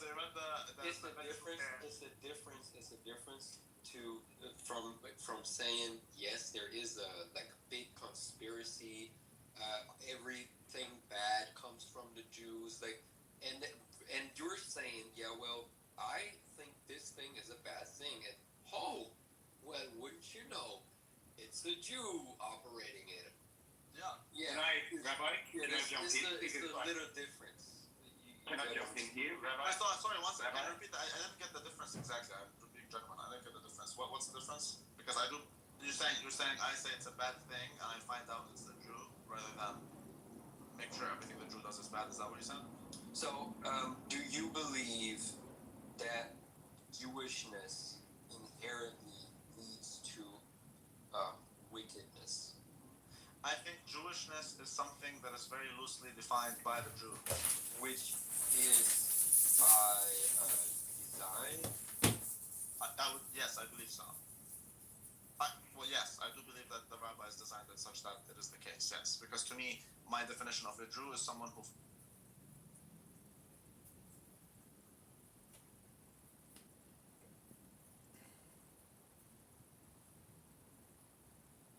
paying for another examination, postmortem, to be done, an independent one, and like the family doesn't agree that it's a suicide, right? And I think for the police to be in a situation where a lot of the things that they have claimed are false already has put them in a very unsafe situation. Like that continues to right. The veracity you're saying of the cops, it comes into question.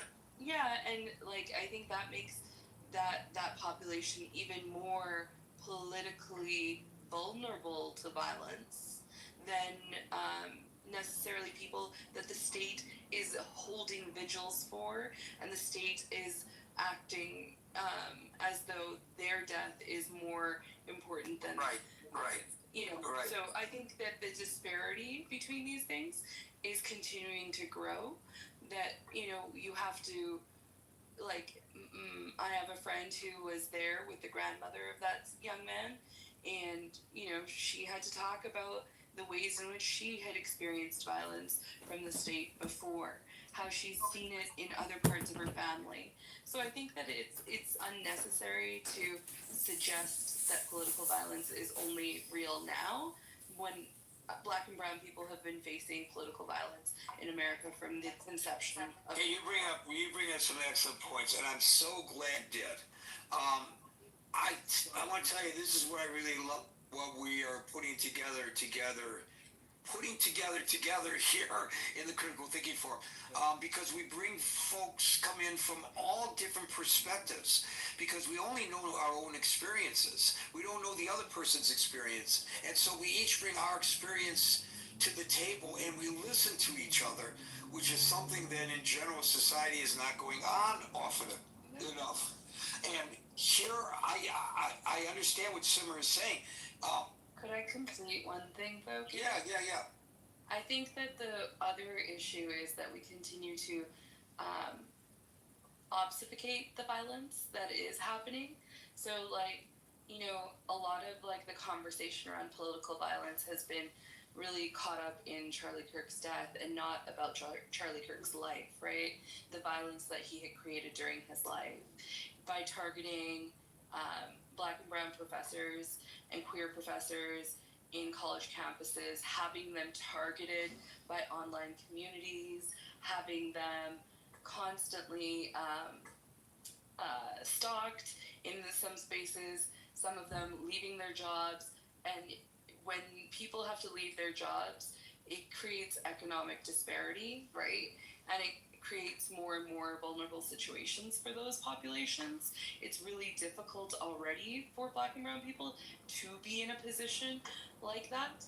And so the fact that I know, Simmer, but listen, we're not talking about Charlie Kirk's life, as you point out. But I think it's important to note the violence that he created during his life and how many lives were lost because of the things he said. So, like, I think that, like, when we look at people like Dr. Rahul Deep Singh from LSU, we should consider, like, what his death really means. Because I think that it's important. What does his death really mean?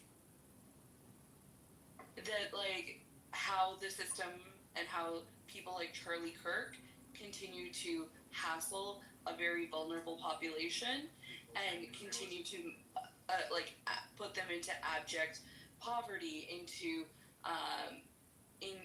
make their lives unsafe by threatening violence to them, their children, their wife. You know, those kinds of things are quite real as well. Thank you, Simmer. That's an interesting point of view as well. I appreciate you bringing it to our attention.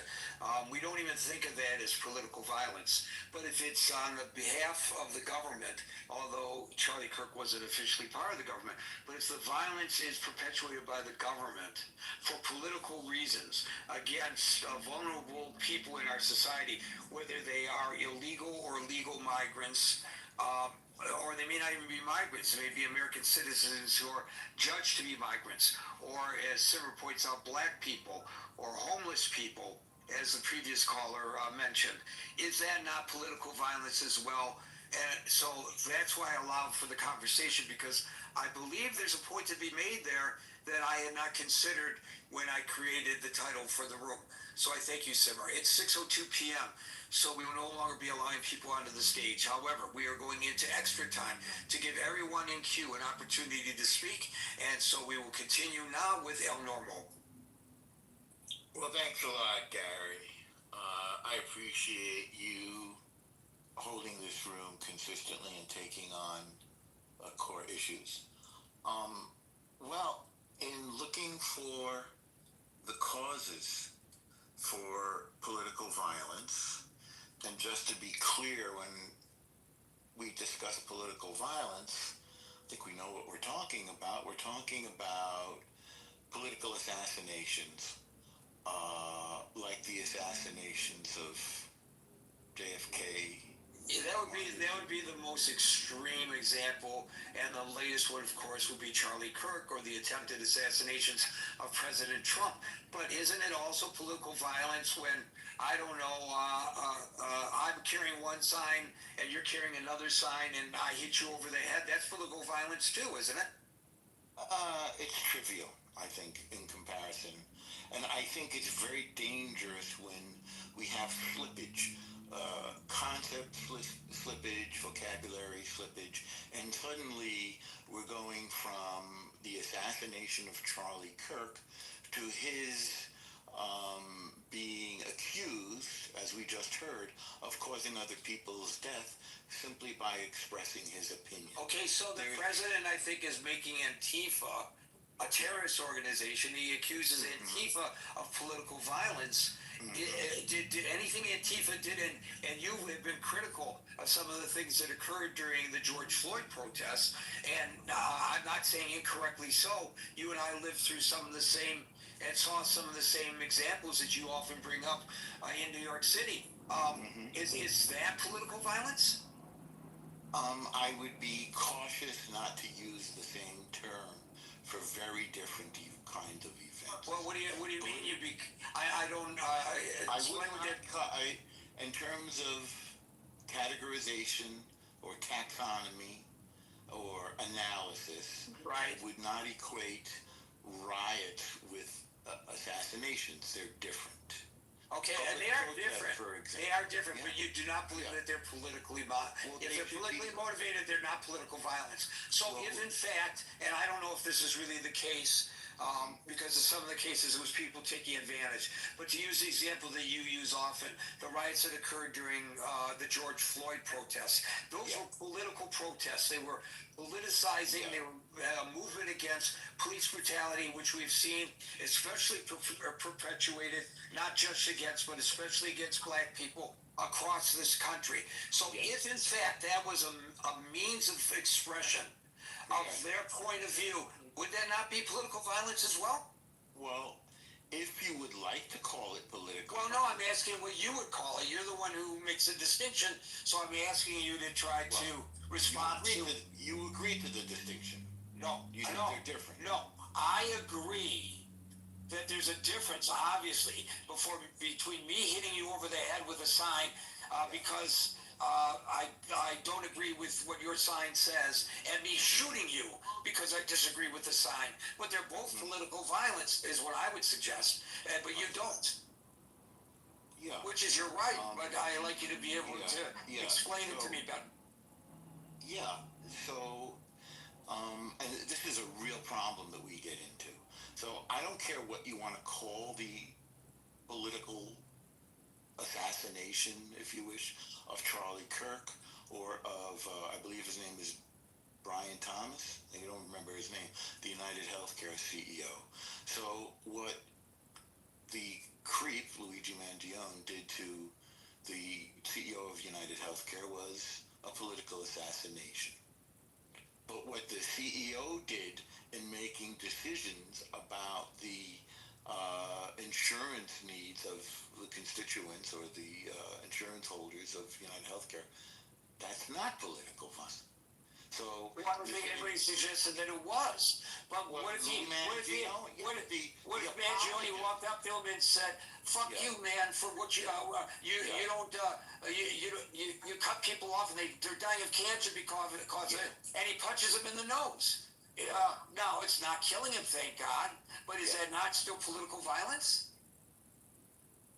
Well, we could come up with since we agree that they're different, then we can agree on different names, whatever you want. But how can you call it something that it's not? Keep going. So wait, let me give you another example. The Puerto Rican separatist movement. You're old enough to remember that. They were blowing up. FLN, I believe. Right, the FLAN. They were blowing up buildings all across this nation. Is that political violence? Yes.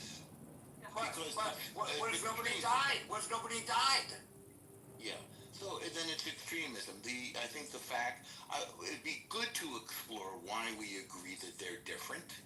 No, it's degrees. It's degrees, but it's still political violence. And I just want to say, to set the record for the room, when I said political violence, I did not use the term assassination.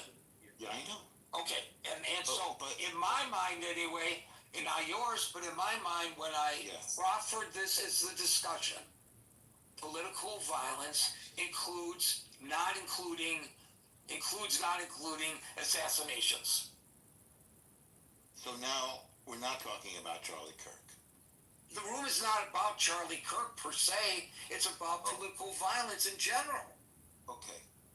The point I was making was that the argument that we just heard about something called black and brown people, I don't even know what that is. I don't know what a brown person is a justification, a rationale, an excuse for political violence. That's what we've just heard. They gave reasons how, just like... No, I think I'm sorry, Norm, I'm going to move on. Yeah. Because you are misrepresenting the previous caller. She says, in her mind, and you don't have to agree with it, that when the government is used to repress people in such a manner, and using the examples that she used, in her mind, that's political violence as well. And she's asking you and me, as white men, to contemplate that perspective. She's not saying that it justifies anything.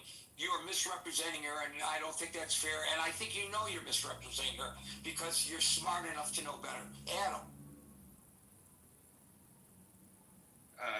Hey Gary, happy birthday. Thank you. Adam from Canada, so warning foreign interference. You're Canada now, buddy, but you're going to be the 51st state, so consider yourself expressing your First Amendment right. Yeah, welcome. Or how about my Second Amendment rights? I guess I'm gonna be in the Red Dawn scenario. You guys are the yeah, but you're not going to be very effective with your Second Amendment rights on a chat program. But you can be effective in your First Amendments. Fair. And maybe that's political violence you're spewing at me, but and I guess that's the definition of terms. I think that the definition is violence, which is used by non-state actors, by state actors, by civilians to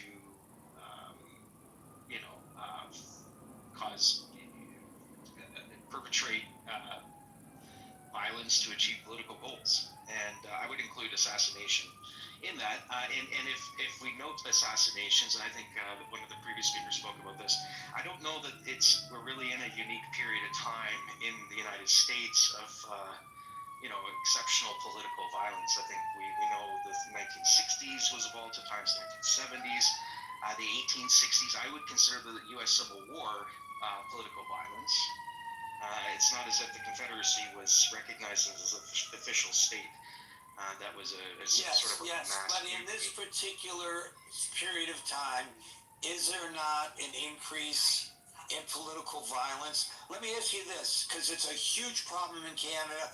We talk about it here in the United States, but let's talk about this that's going on in Canada that doesn't get much coverage here. I don't know if it does there. The attacks on Jewish students in Canada, is that political violence? Yes. Yeah, and against attacks on synagogues, attacks against students, 100%. and general population.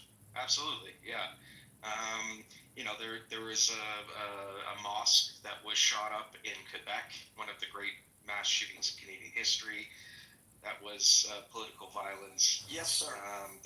We have targeted assassinations of Canadian citizens who have pledged their or pro Khalistani independence in India. And the accusation is that the assassinations are carried out by gangs hired by the Indian government and the Modi government. That's what an wild accusation Trudeau made last year. I Um, remember that. I followed that because I listened to As It Happened, so I hear the CBC. Oh, okay. Yeah, so that would be political violence. So yeah, I mean, and I guess it goes to the point. The United States is not unique. And by the way, as a result of that, Sikhs were getting beat up in Canada, for God's sake. Yeah, and assassinated, but so were Hindus. So it spills over in all sorts of. And this is a guy who culturally appropriated during his visit to India and dressed in the native garb of Indian people. What a jerk! Yeah, well, he's gone. I know, thank God. But yeah, basically, it's to say that the United States isn't unique. It's not exceptional this way. This is a universal plague that has befallen us since we were fighting over the water hole at the dawn of man. Watch 2001: A Space Odyssey for reference. This is just par for the course. It's an ugly side of our history, and that at times violence is used in order to achieve ends. The independence of Ireland, the independence of the United States itself was achieved. You are so right in your analysis. This is excellent. Thank you. Yeah, thank you, and happy birthday, Gary. And remember, the United States was founded on political violence. Have a great one. Thanks, guys. Thank you, Adam. Very good inclusion into the discussion, and again, an angle that I had not considered. This is what I love. I come up with a topic, or in this case, Joe Golden came up with a topic, and I grabbed it and ran with it. And we get all these different perspectives. Bully on all of you for bringing these different perspectives in. We learn from one another. We will wrap it up with Stephanie, JCC. We'll give Double Trouble another opportunity, and then Dave. Stephanie. Well, thank you. Many happy returns of the day for you. And thank you. You're welcome. And I was late to the conversation, so I might be repeating things. A really interesting conversation. I'm not sure. I think it's on the uptick if you look at a per capita basis. But I do think that if there's a herd mentality, that it might be spreading at a faster rate because of the internet and the digital age and the more sources of media information that people have. I kind of thinking that I thought this initial conversation was more USA centric, but now it seems to be veering more internationally. And I would say what Adam was bringing up about the state engaging in political violence is, we look at Putin poisoning his enemies, killing, planes blowing up in the air with his enemies on the plane. I would categorize that as political violence, and I think the United States on January 6th dipped its toe, probably not for the first time, but in more recent times, into political violence. I would say that was political violence for sure. And then I would pose the question of what kind of wars venture into political violence. So was the United States getting involved in the Iran-Israeli conflict and blowing up their disarmament or their nuclear factories, whatever they were, was that political violence? And whenever we're venturing into a conflict with another nation, is that categorized as political violence? And I would say that probably a lot of the time it does. And then I would also, I'm thinking about our world getting bigger because of the internet in terms of so much information that everybody has in their lap at any moment. You know, we could look up a poll right now on political violence. Within a minute, we'd have an answer or some kind of information to contribute. And so it's getting bigger in terms of information, but smaller in terms of connecting with the rest of the world. I mean, just this app alone brings us closer to people internationally, which you've been acclaiming today as part of the success of this room, which I agree with. So,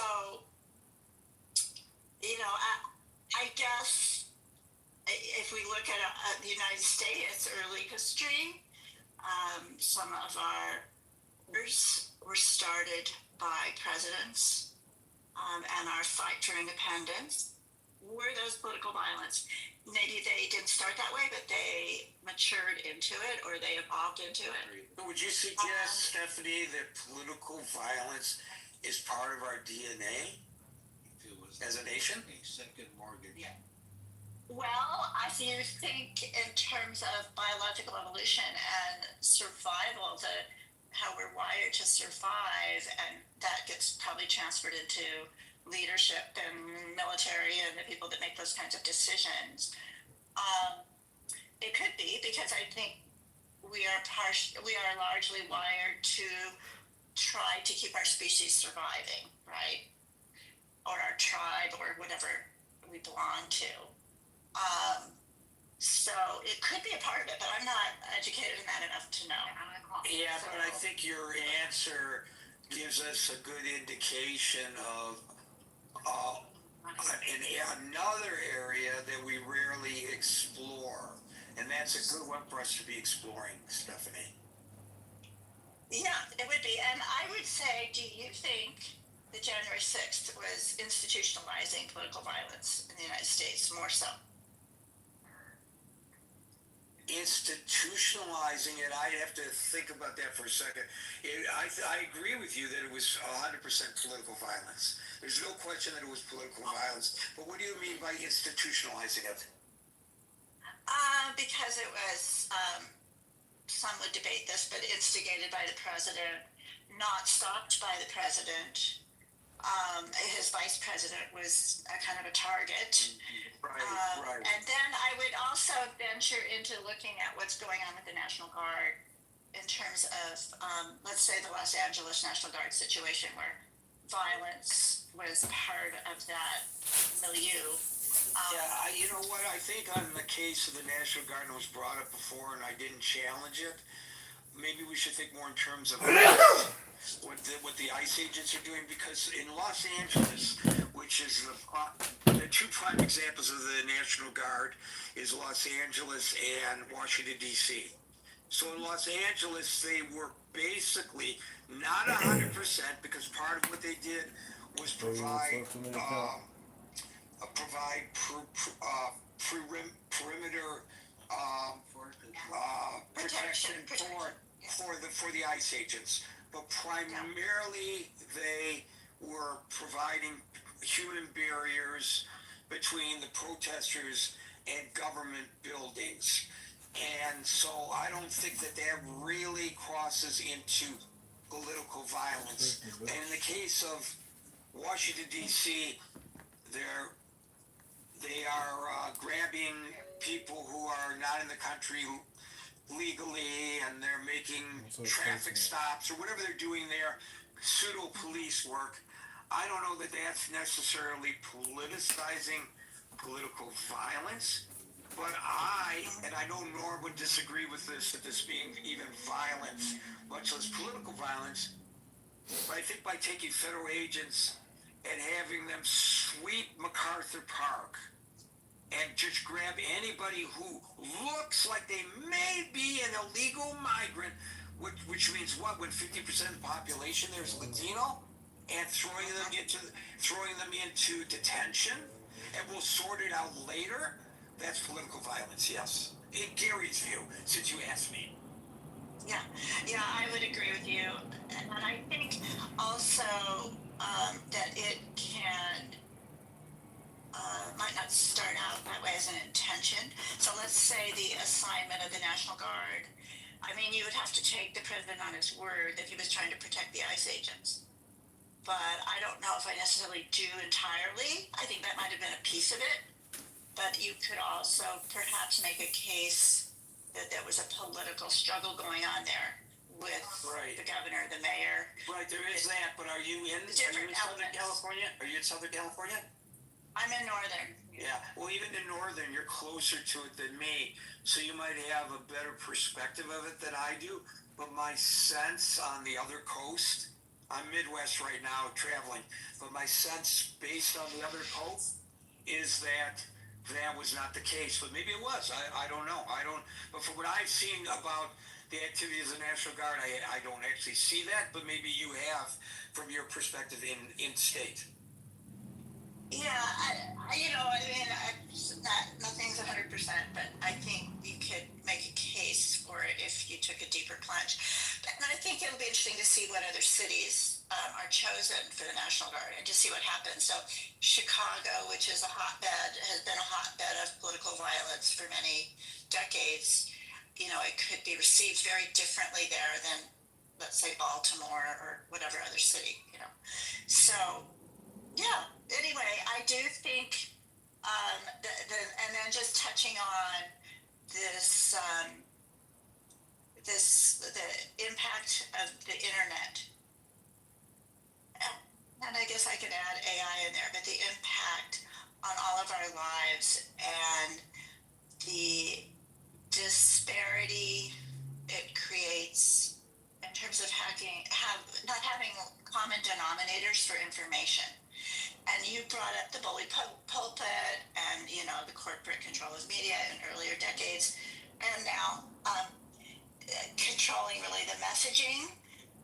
But what that did provide was a common denominator of information. So when Walter got on the news at night and told us, whatever, we were going to the moon, everybody knew that. Pretty much everybody believed it. Now, I would say that might be filled with more conspiracy theories criticizing it. And not everybody watches the same thing, right? The young people in our nation are getting their news off the internet now. So TikTok, they're getting their information from TikTok. That's right. Sabrina, that was an excellent call. We had nothing but excellent. We've had almost nothing but excellent calls today. This is a great session. I appreciate it. The great birthday gift from my audience. JCC, Double, and Dave. JCC. Yay, happy birthday, Gary. Thank you, sir. Yeah, you bet, man. I hope you're having a great day. So, my layman's I'm not very political. I'm aware of what's going on. It's quite freaking scary.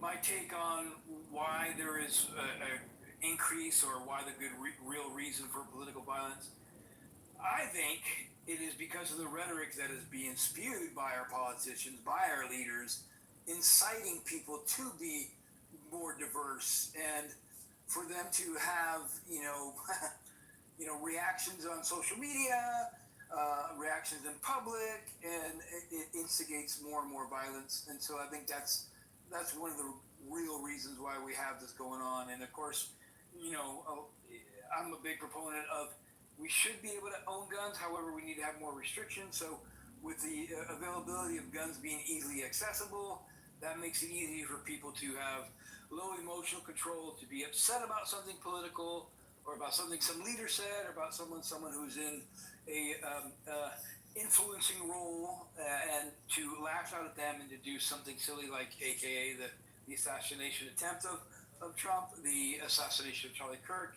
and all the other things that happened in the past, like for the attack of Pelosi's husband, the attack of the Minnesota lawmakers. All these violent attacks are just signs of people getting unrest due to a lot of the rhetoric being spewed by the leaders. That's my take on it. So that I'm glad you brought that up, JCC, because when Paul Pelosi was attacked. There were certain people, I think, including Donald Trump Jr., I believe it was. If I'm misattributing this, somebody correct me if they can. Correct it in the chat or something. Was heralding the attack on him, poking fun of it, Yes, making light of it. The killings of the Minnesota lawmaker and her husband was totally downplayed by the President of the United States as if it was not worthy of speaking out against political violence. And yet when Charlie Kirk was killed, they've exploited that to the point that many people in this country believe all the political violence is coming from one side and not the other. So I think you're correct that there are people within our political system, mainstream political system, who are helping move the political violence along in whatever direction they want to without taking responsibility for it. Stephanie basically alluded to that with regard to January the 6th. Thank you, JCC. Thank you, Double Gary. and Dave. Thank you, sir. Double and Dave. Double? Hi, Gary. I'm back now. I apologize. I was earlier with a young lady and I had been listening, but I didn't want to sound insane as I normally do in front of her, so I wasn't able to respond earlier. But happy birthday. You're really one of my favorite. Thank you. In fact, you're my favorite hosts on this app, so very grateful to be here with you. And yeah, what would I say? The political violence. I think there's a good book called The Sovereign Individual. Is published. We're getting close to 30 years ago, maybe over 25 years ago. But it predicted a lot of things about our modern world, and one of the frameworks it uses is the returns to violence. That basically, how effective is violence? The nation state, and I'm not familiar with the book, but I want to ask you, Double.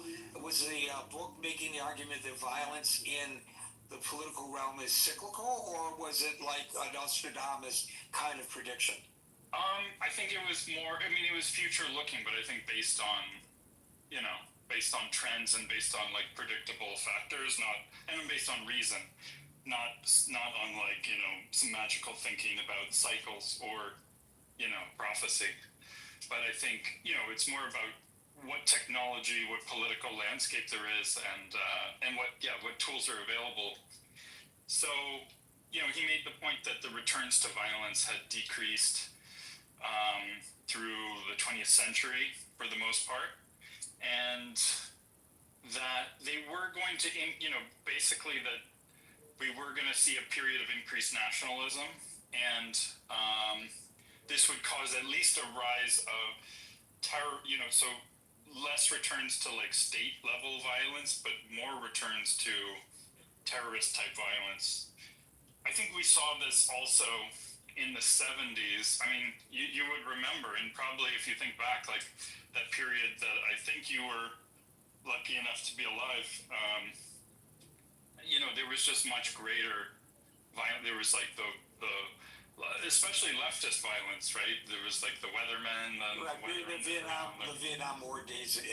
All that, that kind of stuff. Yes, there was. So political, one of the things that in this conversation was happening was people kind of conflating, equating state violence versus grassroots or terrorist kind of violence. And I don't know, it's you could look at things through that lens. I would say if you look at the world in that lens, probably we're at a low point, I hope. Even if you include the Ukraine war. I mean, look at even how targeted the violence is in the Ukraine war, for instance, or even the Gaza, operation, whatever you call that. It's a lot of people died, but they're precisely targeting munitions. They're not just carpet bombing places. And then the overall numbers end up being, when you compare to other periods. But have said. I mean, there's stuff about the unity, there's no shared narrative. That so I think we've seen an increase from, let's say, the Obama years, at least domestically in the U.S. And what I do think is we've seen partly you get a hint of it with the shift of language. This whole, I don't know if anyone's mentioned, words are violent. This is now a belief now for the woke religion for leftists is words are violent. Well, as soon as you open the door for words are violence, which you can make some kind of very circuitous argument for, but if you make that equivalency, then it's like, well, what's the proper? It's fair to match violence with violence, to match like force with force, and that's. Well, I don't know whether it's fair to suggest that that's woke left, because I just heard several interviews in the last couple of days with the senators from Pennsylvania, both Republican and Democrat, and they were making this point that people should stop using those kind of inflammatory words as well. And so, so that was not just coming from the woke left. Obviously, the Republican is to the right, and even Mr. Fetterman, while he is a Democrat, is quite the centrist and has been critical of his own party, much to the chagrin of his fellow Democrats. So I wouldn't say that he's woke left, and I'm sure you wouldn't either. So I'm not so He's sure. far from woke left. Right. So right. So I'm correct. When I say right, I should say correct in this context. So I don't know whether the term woke left, which I'm not exactly sure I understand it completely, is apropos to your argument.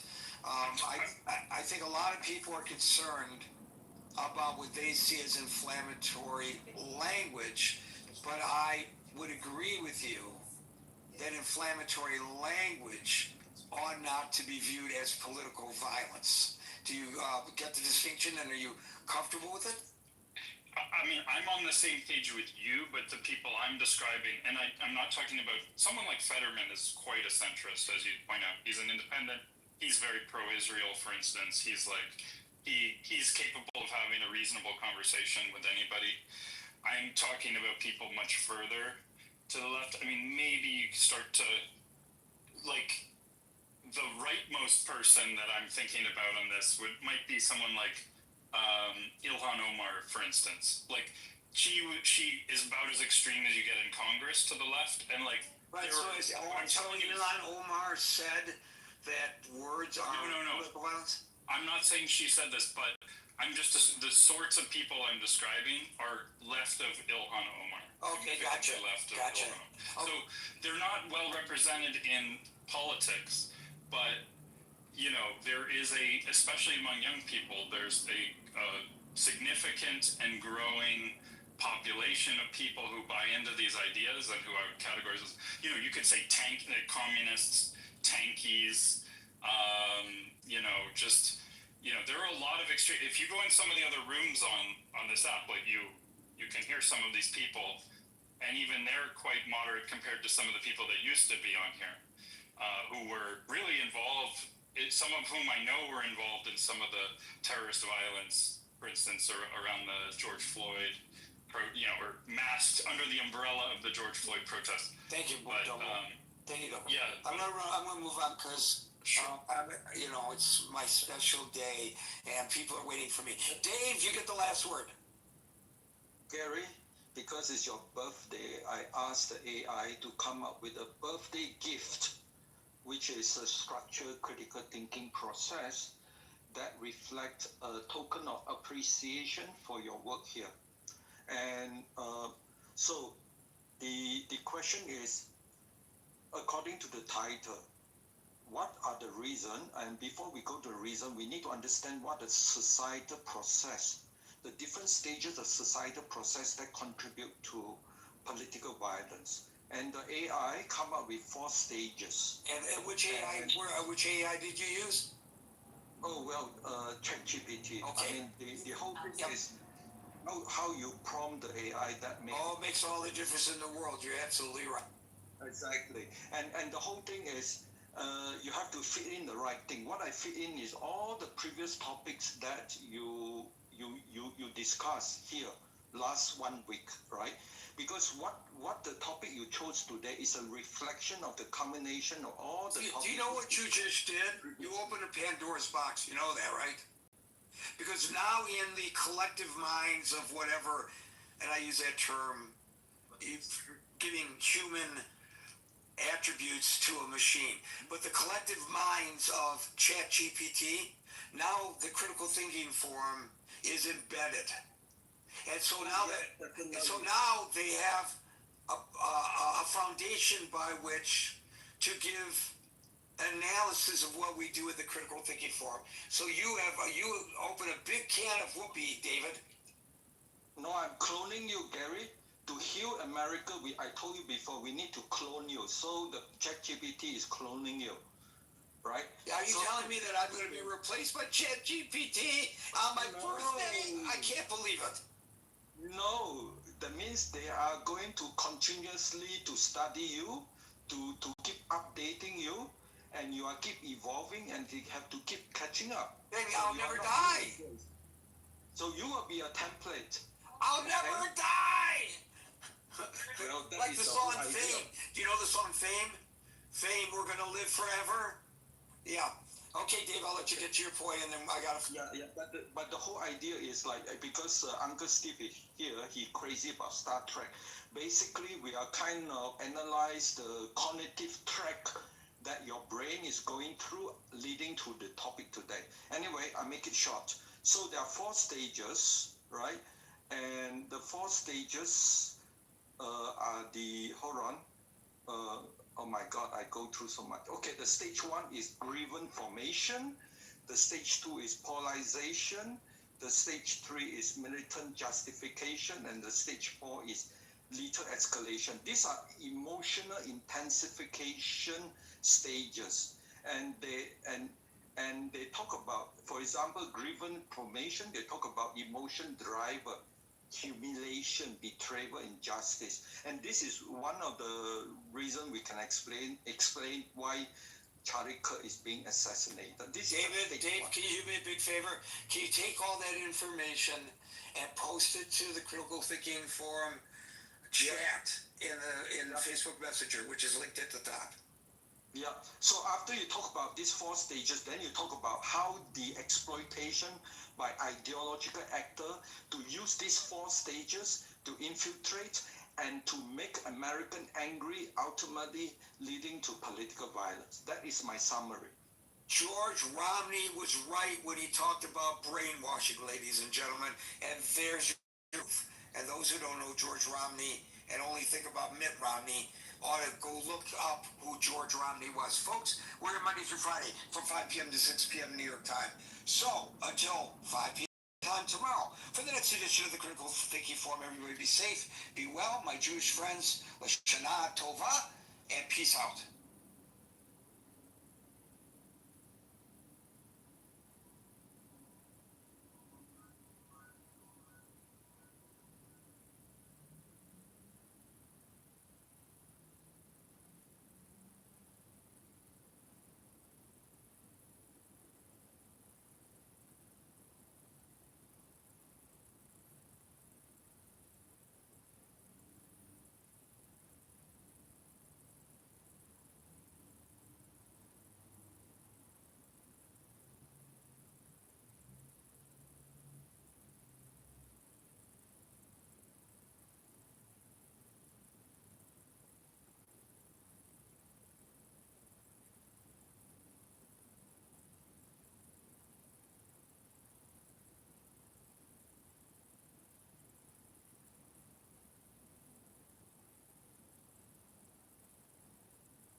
stop taking medications without consulting their doctors.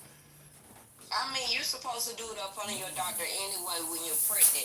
It's just the problem I have with this is that they did not do any formal studies. They're not saying they're doing their studies. Trump is straight out saying, "Oh, Tylenol is the reason for autism, and you shouldn't take it while you're pregnant." That's insane. But that's what I'm saying. It's saying under this study, even the study says do not stop taking Tylenol. Like it literally says pregnant women should not stop taking the medication. So I don't know. Do y'all read these things or just like skim through them? No, they skim through it because they don't understand how to do actual research or actually even know what a peer review article is or how source information, how study going, how groups are made, how do they even try to find out how many to put in a study in order to be an actual representation of the population. They don't understand how to do. Yeah, I mean, Carlson, which study are you talking about? They don't even know probably what a placebo is. The one, the one that you told me to. That was your reference. Yeah. So, and I'm telling you, I did a skim through, but what jumped out at me, just without a skim, our findings show that high quality studies are more likely. Y'all don't know what context the study does not show that acetaminophen, like these are at the tops of each paragraph. Pregnant women should not stop taking medication. Like, you didn't read this. You couldn't have.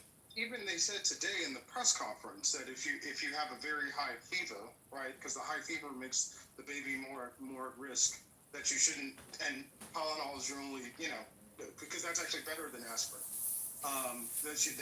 You should take Tylenol, but in emergency use cases and not overtake it. So again, I am not trying to say that it's 1-to-1. All autism is linked to Tylenol, and I think that's one of the you shouldn't be saying it at all. It says that on the bottom. And that's what it tells you on the bottom not to take it that much unless you like.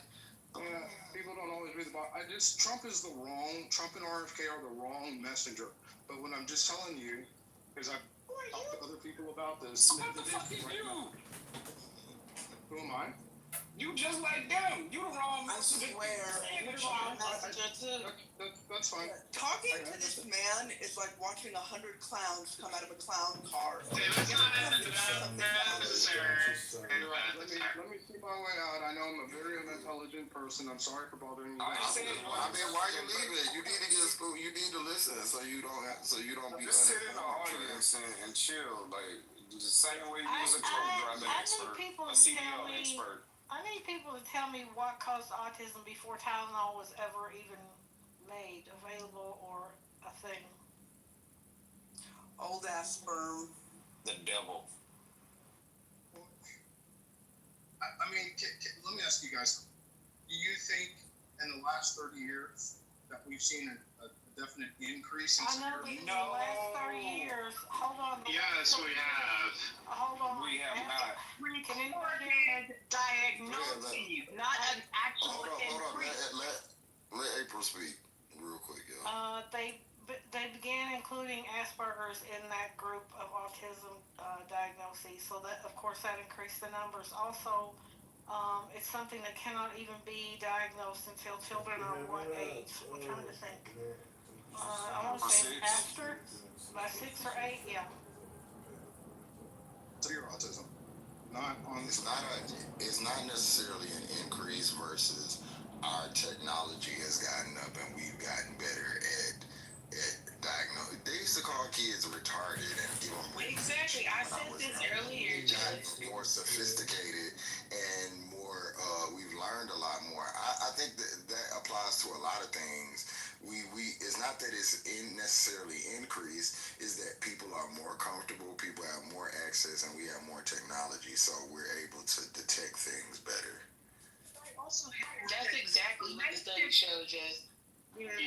And just it's like many kids didn't even have the insurance and the healthcare to get diagnosed until very recently, vis-a-vis Obamacare.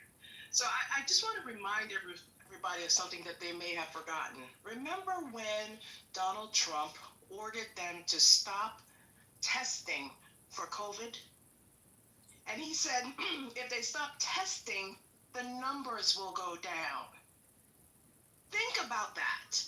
He's not, I mean, Yes, he he's just did. saying, Yeah. you know, he said it. And many people did it. Many states did it. So it's all about what you can put on paper in order to bolster what it is you want to do and not the actual health of the country. And that is what is so terrifying, the willingness to gamble with our health for political reasons. It's very serious, very serious. Yeah, I mean, it is worth noting it's gone from 1 in 150 to 1 in 36 from 2000 to 2020. And there is no consensus of experts that says that whole increase is because of increased detection. There's a lot of pointing to people having children at older ages, both the man and the female, both being older. So that has been also pointed to it. I don't know about all this stuff RFK's talking about, but I do want to say we shouldn't just sweep it under the rug as it's just purely about detection. So that I'm aware of a female age being, there are other issues, but from what I recall, and I will stand corrected if I'm wrong, but it is the age of the father that has a correlation. It's not a proven causation, but there is a strong correlation. The age of the mother, there is no such correlation. Oh, I thought it was both. I thought it was both. So I didn't say I think I've seen dads 45 and older. And I didn't say that it was wholly to blame on that, but if you look at the number, the two causes, the top two causes is improved diagnosis and awareness, and the second one is change in diagnostic practices. So it accounts for a large percentage of the increase. And even when it's a perceived increase. And in 2013, as I said, they combined several separate diagnoses, including Asperger's and pervasive developmental disorder not otherwise specified, PDD, NOS, under the single autism spectrum disorder. So I don't know why you're pretending like there weren't people with those conditions as well that added to the number when I've sat here and told you that. The other thing that's changed is our understanding of autism. It's as a spectrum, right? So the definition of the autism spectrum has broadened over time to include milder or less obvious forms that are now they're more likely to be recognized than they were before. They've changed the behavioral criteria, the screening tools, and also the professional training to see it earlier has improved a lot. There's also greater awareness, right? Not just among health and education professionals, but among parents. So more and more parents are getting their children screened at younger and younger ages, leading to better detection. And that's important because, as I've said many times, the younger you can detect it, the more that the interventions are likely to be useful. So diagnosis is happening much earlier than ever before. Also, as the services and social supports are increasing, there's more incentive to diagnose. So there's a lot of, I was talking earlier about all the tools, different therapies, speech therapies, different trainings. So a lot of these, you can't get access to them, to like these state-sponsored social tools, unless you have a diagnosis. So a lot of people, they want their kids to have access to everything possible, but the diagnosis is the barrier. So they're very motivated to get a diagnosis. And yeah, it's true. Some studies suggest that it has something to do with the paternal age. There's also better survival of preterm infants, like those born prematurely, than ever before, which increases the possibility of all the developmental delays in the spectrum that you can have. So those things have a role either. But generally, those are only thought to explain part of the increase. And the main thing is all of these increases in diagnostic and the widening of the spectrum of the definition. Yeah, so the increased risk, I just want to give the data point. So the increased risk for men is over 40, for women it's over 35, the risk increase in it. Thanks, Sia. But how would you explain the lower diagnosis rates? I agree with you, Malak, with a lot of what you're saying. The lower diagnosis rates in places like China, which are well-developed countries, and Brazil, why and communities within the They don't use the same way to diagnose as in America. That's how you would explain But also, the way that people were saying, like, one of Trump's tactics and the tactic of a lot of authoritarian regimes, let me just finish this, it'll be brief, is to manipulate the data, right? So either they don't collect data or they don't share all the data they've collected, so they can make it seem like we don't actually have these problems because the data doesn't show that. But they're manipulating the data either, like I said, outright or by not collecting it, so they can claim that they don't have these issues or that their efforts have been successful. So we can't necessarily trust the numbers that these authoritarian regimes are giving us. Brazil's not an authoritarian regime.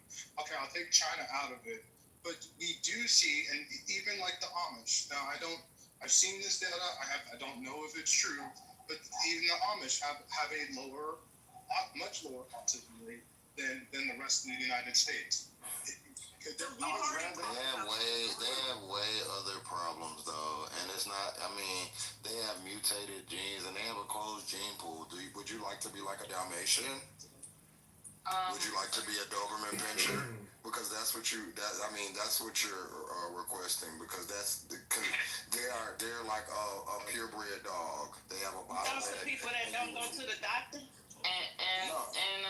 Do they take vaccines and take Tylenol? I don't think so, right? So they still have autism out there. So Trent, China's rates have gone up 700% over the last 11 years. What are you talking about? Yeah, They've gone from 1.15 in 2012 to 9 in 2023. They are up more than we are. Exactly. No. There's more autism. Yeah, go ahead. Yeah, so I'm with you. And people are talking their historical rates, but now that they've adopted a Western culture and have more Western-like. When did China adopt a Western culture?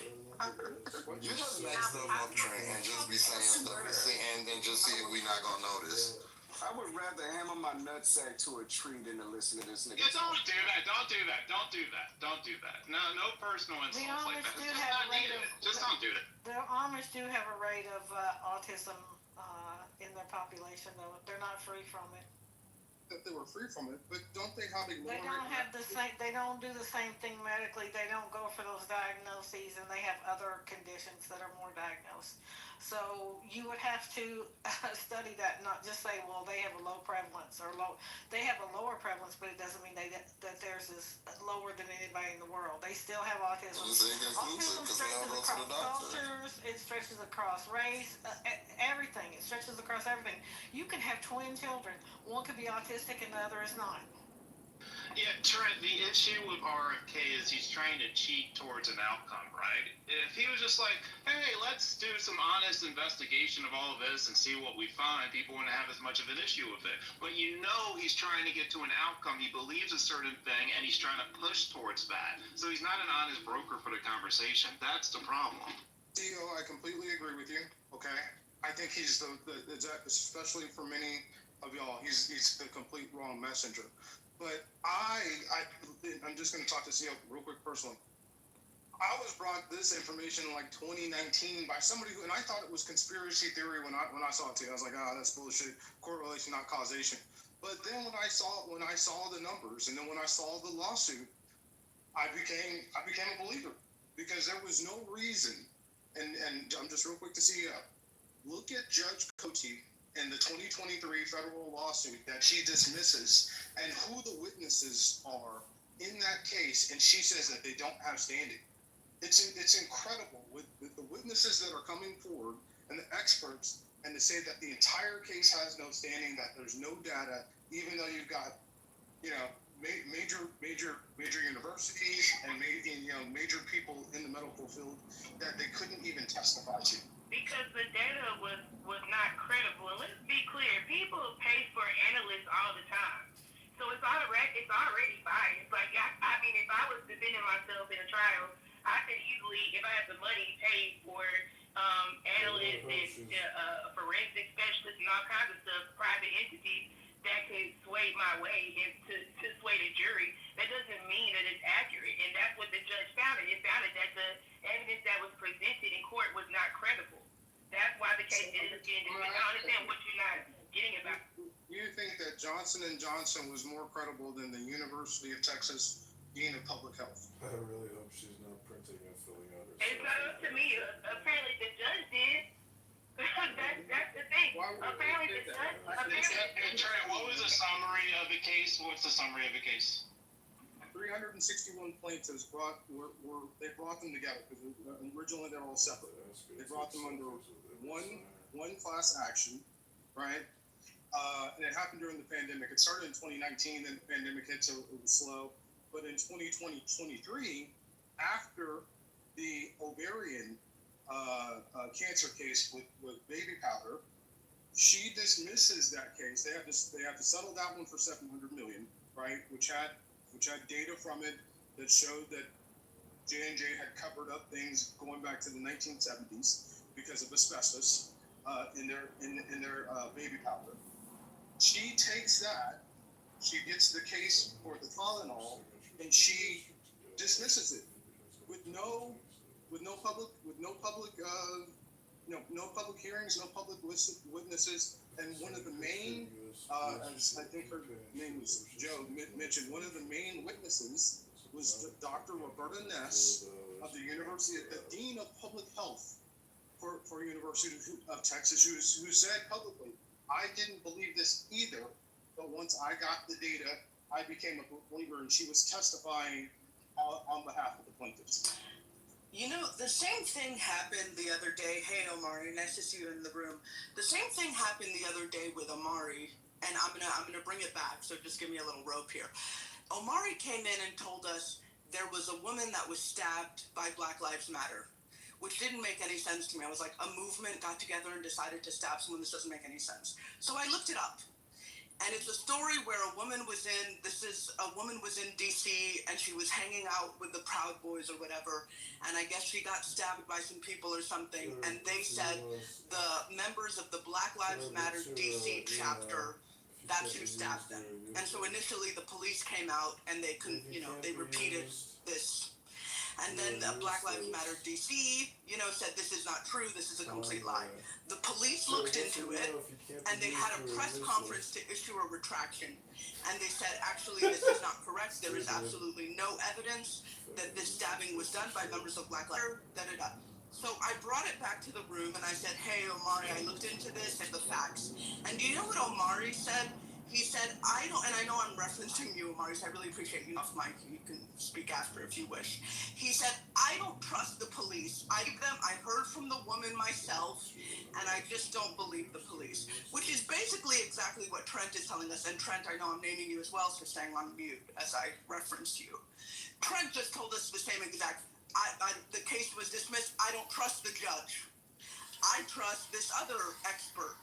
So these people on the right, they want to tell us we should, when it's Trump and when it's their authoritarianism and their propaganda, that's when we need to believe the police. And that's when we need to believe the government. But when the police and the courts come out and say something that they don't agree with, now throw out the police and the courts. So this is all very convenient when you all choose to believe the authorities and believe the studies and believe the science, and when you don't. Oh boy.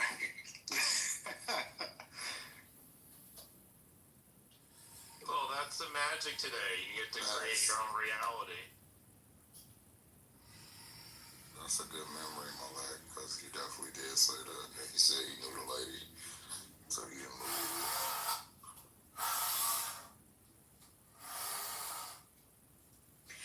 And what stuns me about it is not that there are people who don't believe, government authorities, or they don't believe judges, or they don't believe police. That doesn't surprise me. Sure, of course, and there's plenty of reason not to. But coming specifically from the right side of the aisle, from the people who have told us for years, Black Lives Matter is exaggerating, and we can believe now we have the good politicians and the systems, and now we can believe the police. I mean, these are the people who are the institutionalists when they're in charge, except when it doesn't agree with their point of view. Okay, all right. Well, I can see that point, but I could have sworn, again, that you just said that someone could manipulate data to Trent. So, aren't you yourself doing the same thing? No, she didn't say they manipulated data. She said they went and did a study and then retracted it. So. That's your comeback, Amari? Really? My comeback is that I believe I've heard her say on several occasions that sometimes the data could be manipulated during this conversation. You know what? I give you the honor of quoting you very, very specifically to the point that if I misspoke, you would have plenty of opportunity to say, hey, you're not representing my views accurately. So I would appreciate at minimum the same respect back for you to quote my views accurately and to be specific and to be clear to exactly what I said. That's fair. So let me do a follow up. When you said manipulating data, what were you referencing to that? Never use that phrase. Oh, then somebody did a research. It could be somebody. But just telling a Maybe it was you. untruth is not manipulating data. It's lying. Manipulating data is, okay, the data say these, but we're gonna skew it to make it seem like it means something else other than what it means. Just telling a story that's not true is just a lie. So what are you talking about? Well, someone just within the last 30 to 45 minutes used manipulated data. That doesn't matter. Who said that? I mean, I don't want to accuse someone of sounding the same, but who said that? Amari, go ahead and make your point. What is your point about it? Well, I don't want to accuse Malek if that's not what she said, but someone actually used the word manipulating data, so I apologize if that was not her, but if someone did say that, why don't you have that same smoke for them? He doesn't. She didn't have no smoke for you either, Omari. She was just referencing you. She didn't have no smoke for you. There is always confusion. She pointed out that he lied. I didn't lie. Like she put up a police report. I didn't see that second. You misstated. What did you do? Because what you said wasn't true. So originally it was true. No, it wasn't. It was retracted, and you misrepresented that. And I used the word originally. It was true. She found the article. Yeah, but it had been retracted before. Finished, bro. You're not gonna lie. I'm trying to explain. So originally the original police came out and said, okay, and then they did some investigation. I never seen that investigation article. She found it, came back and said, now, when I spoke to old girl, right? She said, When I talking about the person referencing the case. And again, his friends lied to him again. No, he's saying that he knows the person who is the victim. Yes, we had her on Clubhouse. Sticking to her story, even though there's no evidence. She reversed Jesse Smollett. And mind you, the retraction had already been out when he went and got the article, so there's really no excuse as a person who should be reading that you I didn't get the article. Amari, And it was in the New York Post, which is your guys' favorite paper. and you know it prints a lot of bullshit. You know that. So I don't know what the New York Post posts bullshit. I don't know that. I can't say that with 100% certainty. Do a Google search. Just do a Google search. How credible are articles in the New York? I mean, either we're taking things credible or not. So is it the New York Post or is it coming from New York Times? I mean, why does it matter? Because the New York Post is owned by Rupert Murdoch, and it's been shown to do propaganda. It's not necessarily that their facts are incorrect, but the way they present the information and their headlines and the whole thing is propaganda for the right. Just like it's basically Fox News in the form of a paper. Right, so we all live in an upside down world from each other, I think. So it doesn't really matter, Malak and Tink. I mean, what Matt Cool and maybe others believe are not going to believe the same things you do. So they're not going to read the Washington Post and New York Times. They're going to probably read About Times or... Yeah, that's not how facts work, bro. You don't get to have alternative facts. Things are or they aren't, and that's what y'all look to do is provide confusion or doubt on things that there's no confusion or doubt about. Like Trent just came in here and did all of that when there are things that point to everything that he says not being true, but y'all have to exaggerate points and do all of this playing dumb to make your point. That's why nobody believes you or think you have good faith. And that's why you get the attitudes that you do, because she said up here, you brought, it was all in one setting, sir. So if you sat up here and you argued that I remember the argument. The argument was that the left is more violent. You argued that 2020 was violent and that the girl got stabbed by Black Lives Matter. That was your argument. I remember that too.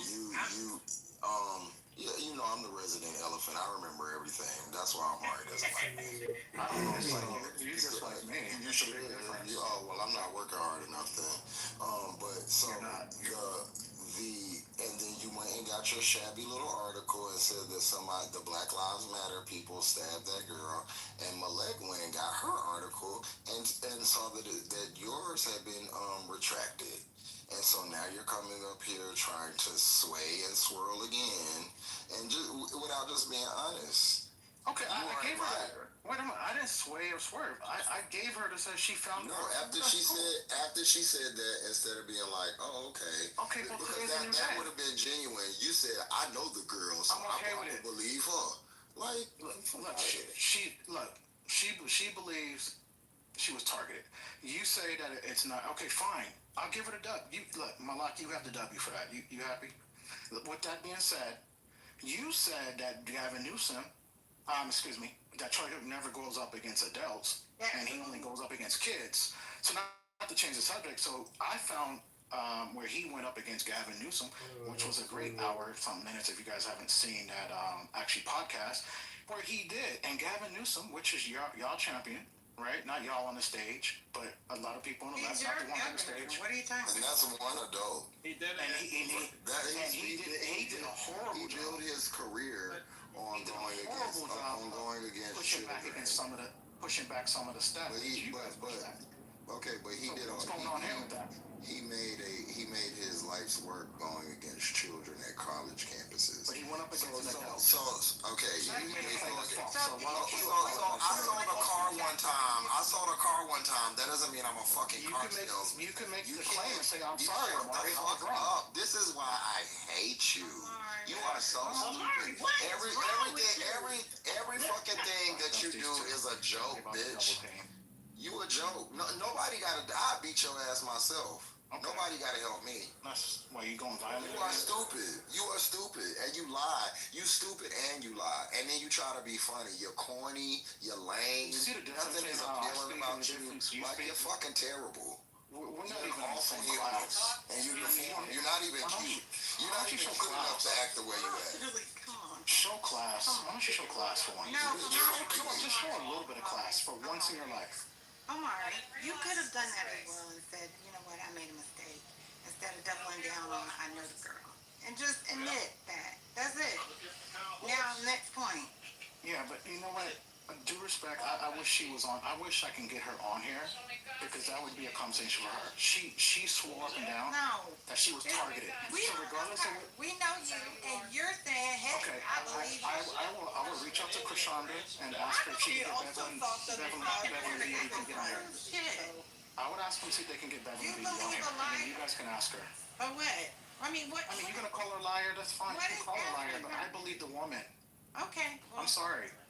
That makes you incredible. Okay, keep going. So only certain women could be believed. Got it. But that's what I just heard from you. Didn't believe women. Something's wrong with you.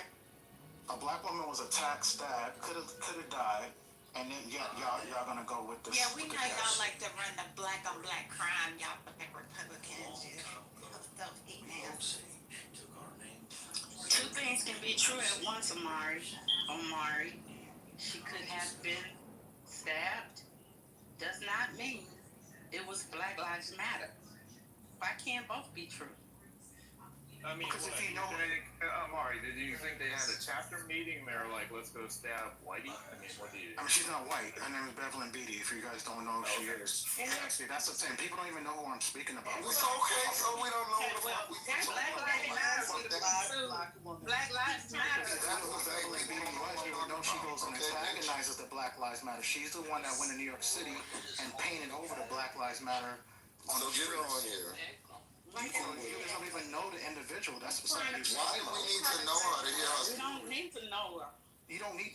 What do you mean? You don't need to know? You need to know who I'm talking about in order to have a actual conversation. It ain't have nothing to do with her. It has to do with you saying you believe her. She was the one stabbed. How is she not? Okay, all right. You keep saying we don't know her. So get on. It don't have anything to do with her. Oh my God. All right. Yeah, I'll see. And then you guys can call her a liar to her face. You guys can call her a liar to her face. That's fine. I have no problem with that. You guys. Depends on the story. We're not gonna stab her though. That's what we're not gonna do. Virtually, he will.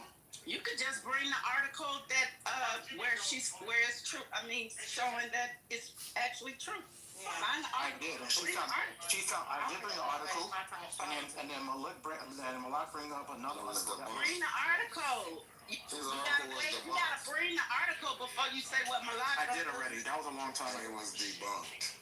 So Deborah, you don't even know again. You're just. You have to bring the updated article before we can say what Malak is going to. You didn't ask for the updated article. You asked for the original article. Omari, I didn't ask for anything. Yeah, she did. You just asked for the article. I asked for the one that proves that it actually happened. You did corner it and now you moved the goalpost. You did say the original. You did say the original story. Because at the end of the day, there's only one story. Now, somebody could have told more than one, but at the end of the day, only one thing can happen. That much I know. I don't have to be there. I don't have to see it. I don't even have to read about it to know that there's only one story. So Malak, the police said it was one thing, and then they came back and tried to. That's pretty much the story. You don't know the members of Black Lives Matter DC personally. Is that correct or I'm mistaken? I want to stick to the story. Can you tell me the full story? My question, do you know? Why would I know? I don't know. Okay, so you don't. Got it. 3,000 miles away. But yet, even though they've been exonerated from the accusation by the DC Police Department themselves, you're willing to say they are liars and they did in fact stab this woman.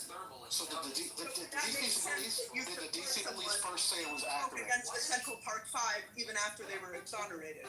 So the DC police do further investigation though? And doesn't that happen? So see, the DC police came and as the police department, they had a press conference to come out and say this is not true. After they said it was. Can you clarify? That happened. That does happen. Remember the remember the Charlie Kirk shooting? Didn't they put in like two wrong people? Didn't they put two wrong people? There you go, CEO. Tell it. Tell the story. But we took the information from the DC police, and that's the information I got, plus talking to the girl, and then they came back later. Okay, cool. They came back later and said they couldn't find no evidence that these people had a membership to Black Lives Matter. When they came out and said that information had been out for a very, very long time. It had been out for years, and years later, you come repeating the wrong information. Well, guess what? I don't really care at this point. It's 2020. We're talking about violence that happened over the years. So you don't care about portraying. She brought it up. I was saying no. Hold on, Malek. You brought it up because you said there was so much political violence on the left. It doesn't matter. The point still stands. Do you change your point? And the point still stands. There's still a lot of political violence. Okay, so then on both sides. So you said that including you yourself. Yes. And if we were in person, I would show you how violent I was. Sure you would. But you said that my body look at his. How you know my body? Look at my body look like. You know, like, bro, you like come on. Look at your face. Look at your ears. Look at me like. Do you want to do this? Like you look, you're skinny as that dog. Do you want to do this? That's the cap. Plus, man, like, get out of here.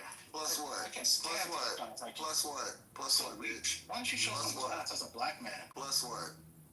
Show some class as a black man. You're like the worst type of black man.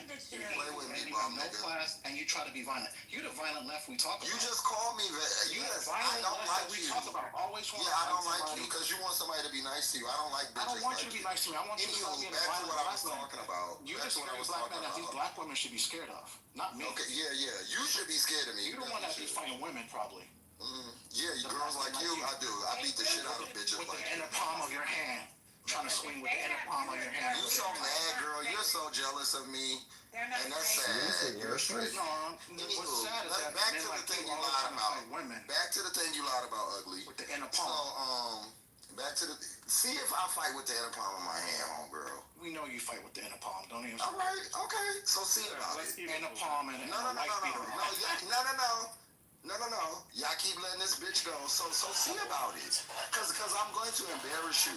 You keep talking all this shit, I will give these bitches no by no what you do. Cause you keep talking shit like you that nigga, and I will beat the brakes off you, homegirl. Very violent, man. Yeah. Violent black man. All right. So back to what you talking about. So in a point to prove that there was more violence on the left, you referred to Beverly Beatty being stabbed by Black Lives Matter, and we found out that was a lie. So now you're saying that you don't care. So what is it that you don't care about? You don't care about getting stabbed. You don't care about the extreme violence on the left that you said that there was. What is it that you don't care about, sir? I don't care about the story on today. Okay. Right. Because it doesn't matter to you. You don't really care about stuff like that. It's irrelevant to the story. No, because you're disingenuous. And these. You brought it up, and you're disingenuous. Go back to the Tylenol conversation. All right. The other thing about the context of this story of Beverly Beatty being stabbed is she was with the Proud Boys, and her argument was, oh my God, the Proud Boys protected me, and if they hadn't been there, God knows what would have happened.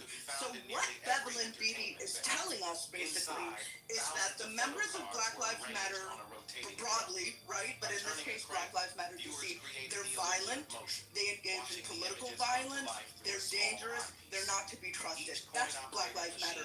While meanwhile, the members of the Proud Boys, okay, are good boys who protected a black woman when she was in danger, and they took care of her and they looked after her. Now this whole satire, right? Please, It was satire. Now, no, that is what she said. Now, this whole conversation, and I'll land on this whole conversation is in the context of speaking about political violence. And so what we are being led to believe is that Black Lives Matter and those activists who support them, they are the ones who are engaging. That is the political violence of the left. They are engaging in political violence. Meanwhile, the Proud Boys, who have been designated as a far-right extremist group, who have been involved in numerous clashes at political rallies and protests across the U.S., whose involvement in January 6th is the most widely reported instance of political violence, and their leaders Enrico Tarrio and Ethan Nordine charged and convicted of seditious conspiracy and other serious federal crimes related to the Capitol riot, right? This group, these are the good guys that don't do political violence. See, there's not political violence on the right from the Proud Boys. They're the ones protecting little old ladies. The political violence is coming from the left, from Black Lives Matter, under the guise of these imagined stabbings that the police themselves say never occurred. Which, by the way, who would have more incentive to talk about Black Lives Matter doing something than the very police that they protest against? So she got stabbed and then reported to the police by Black Lives Matter. She didn't want that to be a story. But yet, that this is not her engaging in politics and pushing her political views. No. This is just an innocent woman saying what happened to her. So did she report it to the police, or? Yes. But the police said it was inconclusive or it didn't happen. She said it was Black Lives Matter, and that's what was initially repeated. And then the police had a press conference to come out and say, in fact, this is not true. We have no evidence of this. How did she say she knew that? What was her evidence? She said that apparently, do you remember when there was the big Black Lives Matter mural or whatever in DC, and yes. I guess she came to fame by she had painted over it because she didn't believe in the message or whatever. So she was known to have painted over it. So then later when she was in DC and hanging out with the Proud Boys or whatever, and this thing happened, she said, look, they're getting revenge on me for painting over their mural. Oh, so she just made that up. Yeah, she just assumed it was them. Yes. I mean, the fight's on video. If you look at the link, this is weird. I mean, I just posted the... Yeah, no, I'm not saying she didn't have violence committed on her, but Amar, what was the evidence she used to say it was BLM? That's what I'm asking. Do you have a better answer? I mean, who knows? She could have said because they were black. I mean, she could. Who knows? I mean, again, I try to give people the benefit of the doubt. Right? She was like, "Oh, they must be getting revenge on me." Even people on the stage, I try to give everyone the benefit of the doubt. I try to give everybody the benefit of the doubt. If someone says, "Hey, you know what? This happened to me," even if it sounds absurd, I give that individual the benefit of the doubt. But yet, when women were in this room telling you, "Hey, denying me abortion care, even in any case, even in the case of a miscarriage, this has put my life at risk. This is what this has done to my body. This is what this has done to the bodies of my loved ones." You didn't believe women then. You said, "Well, you know what? I know women." Lied. Matt, what did I say, Matt? I said I'm a man and I have. You said exactly that. You said that you were backing men, and then when they told you the actual issues that they went through, then you said, "Oh no,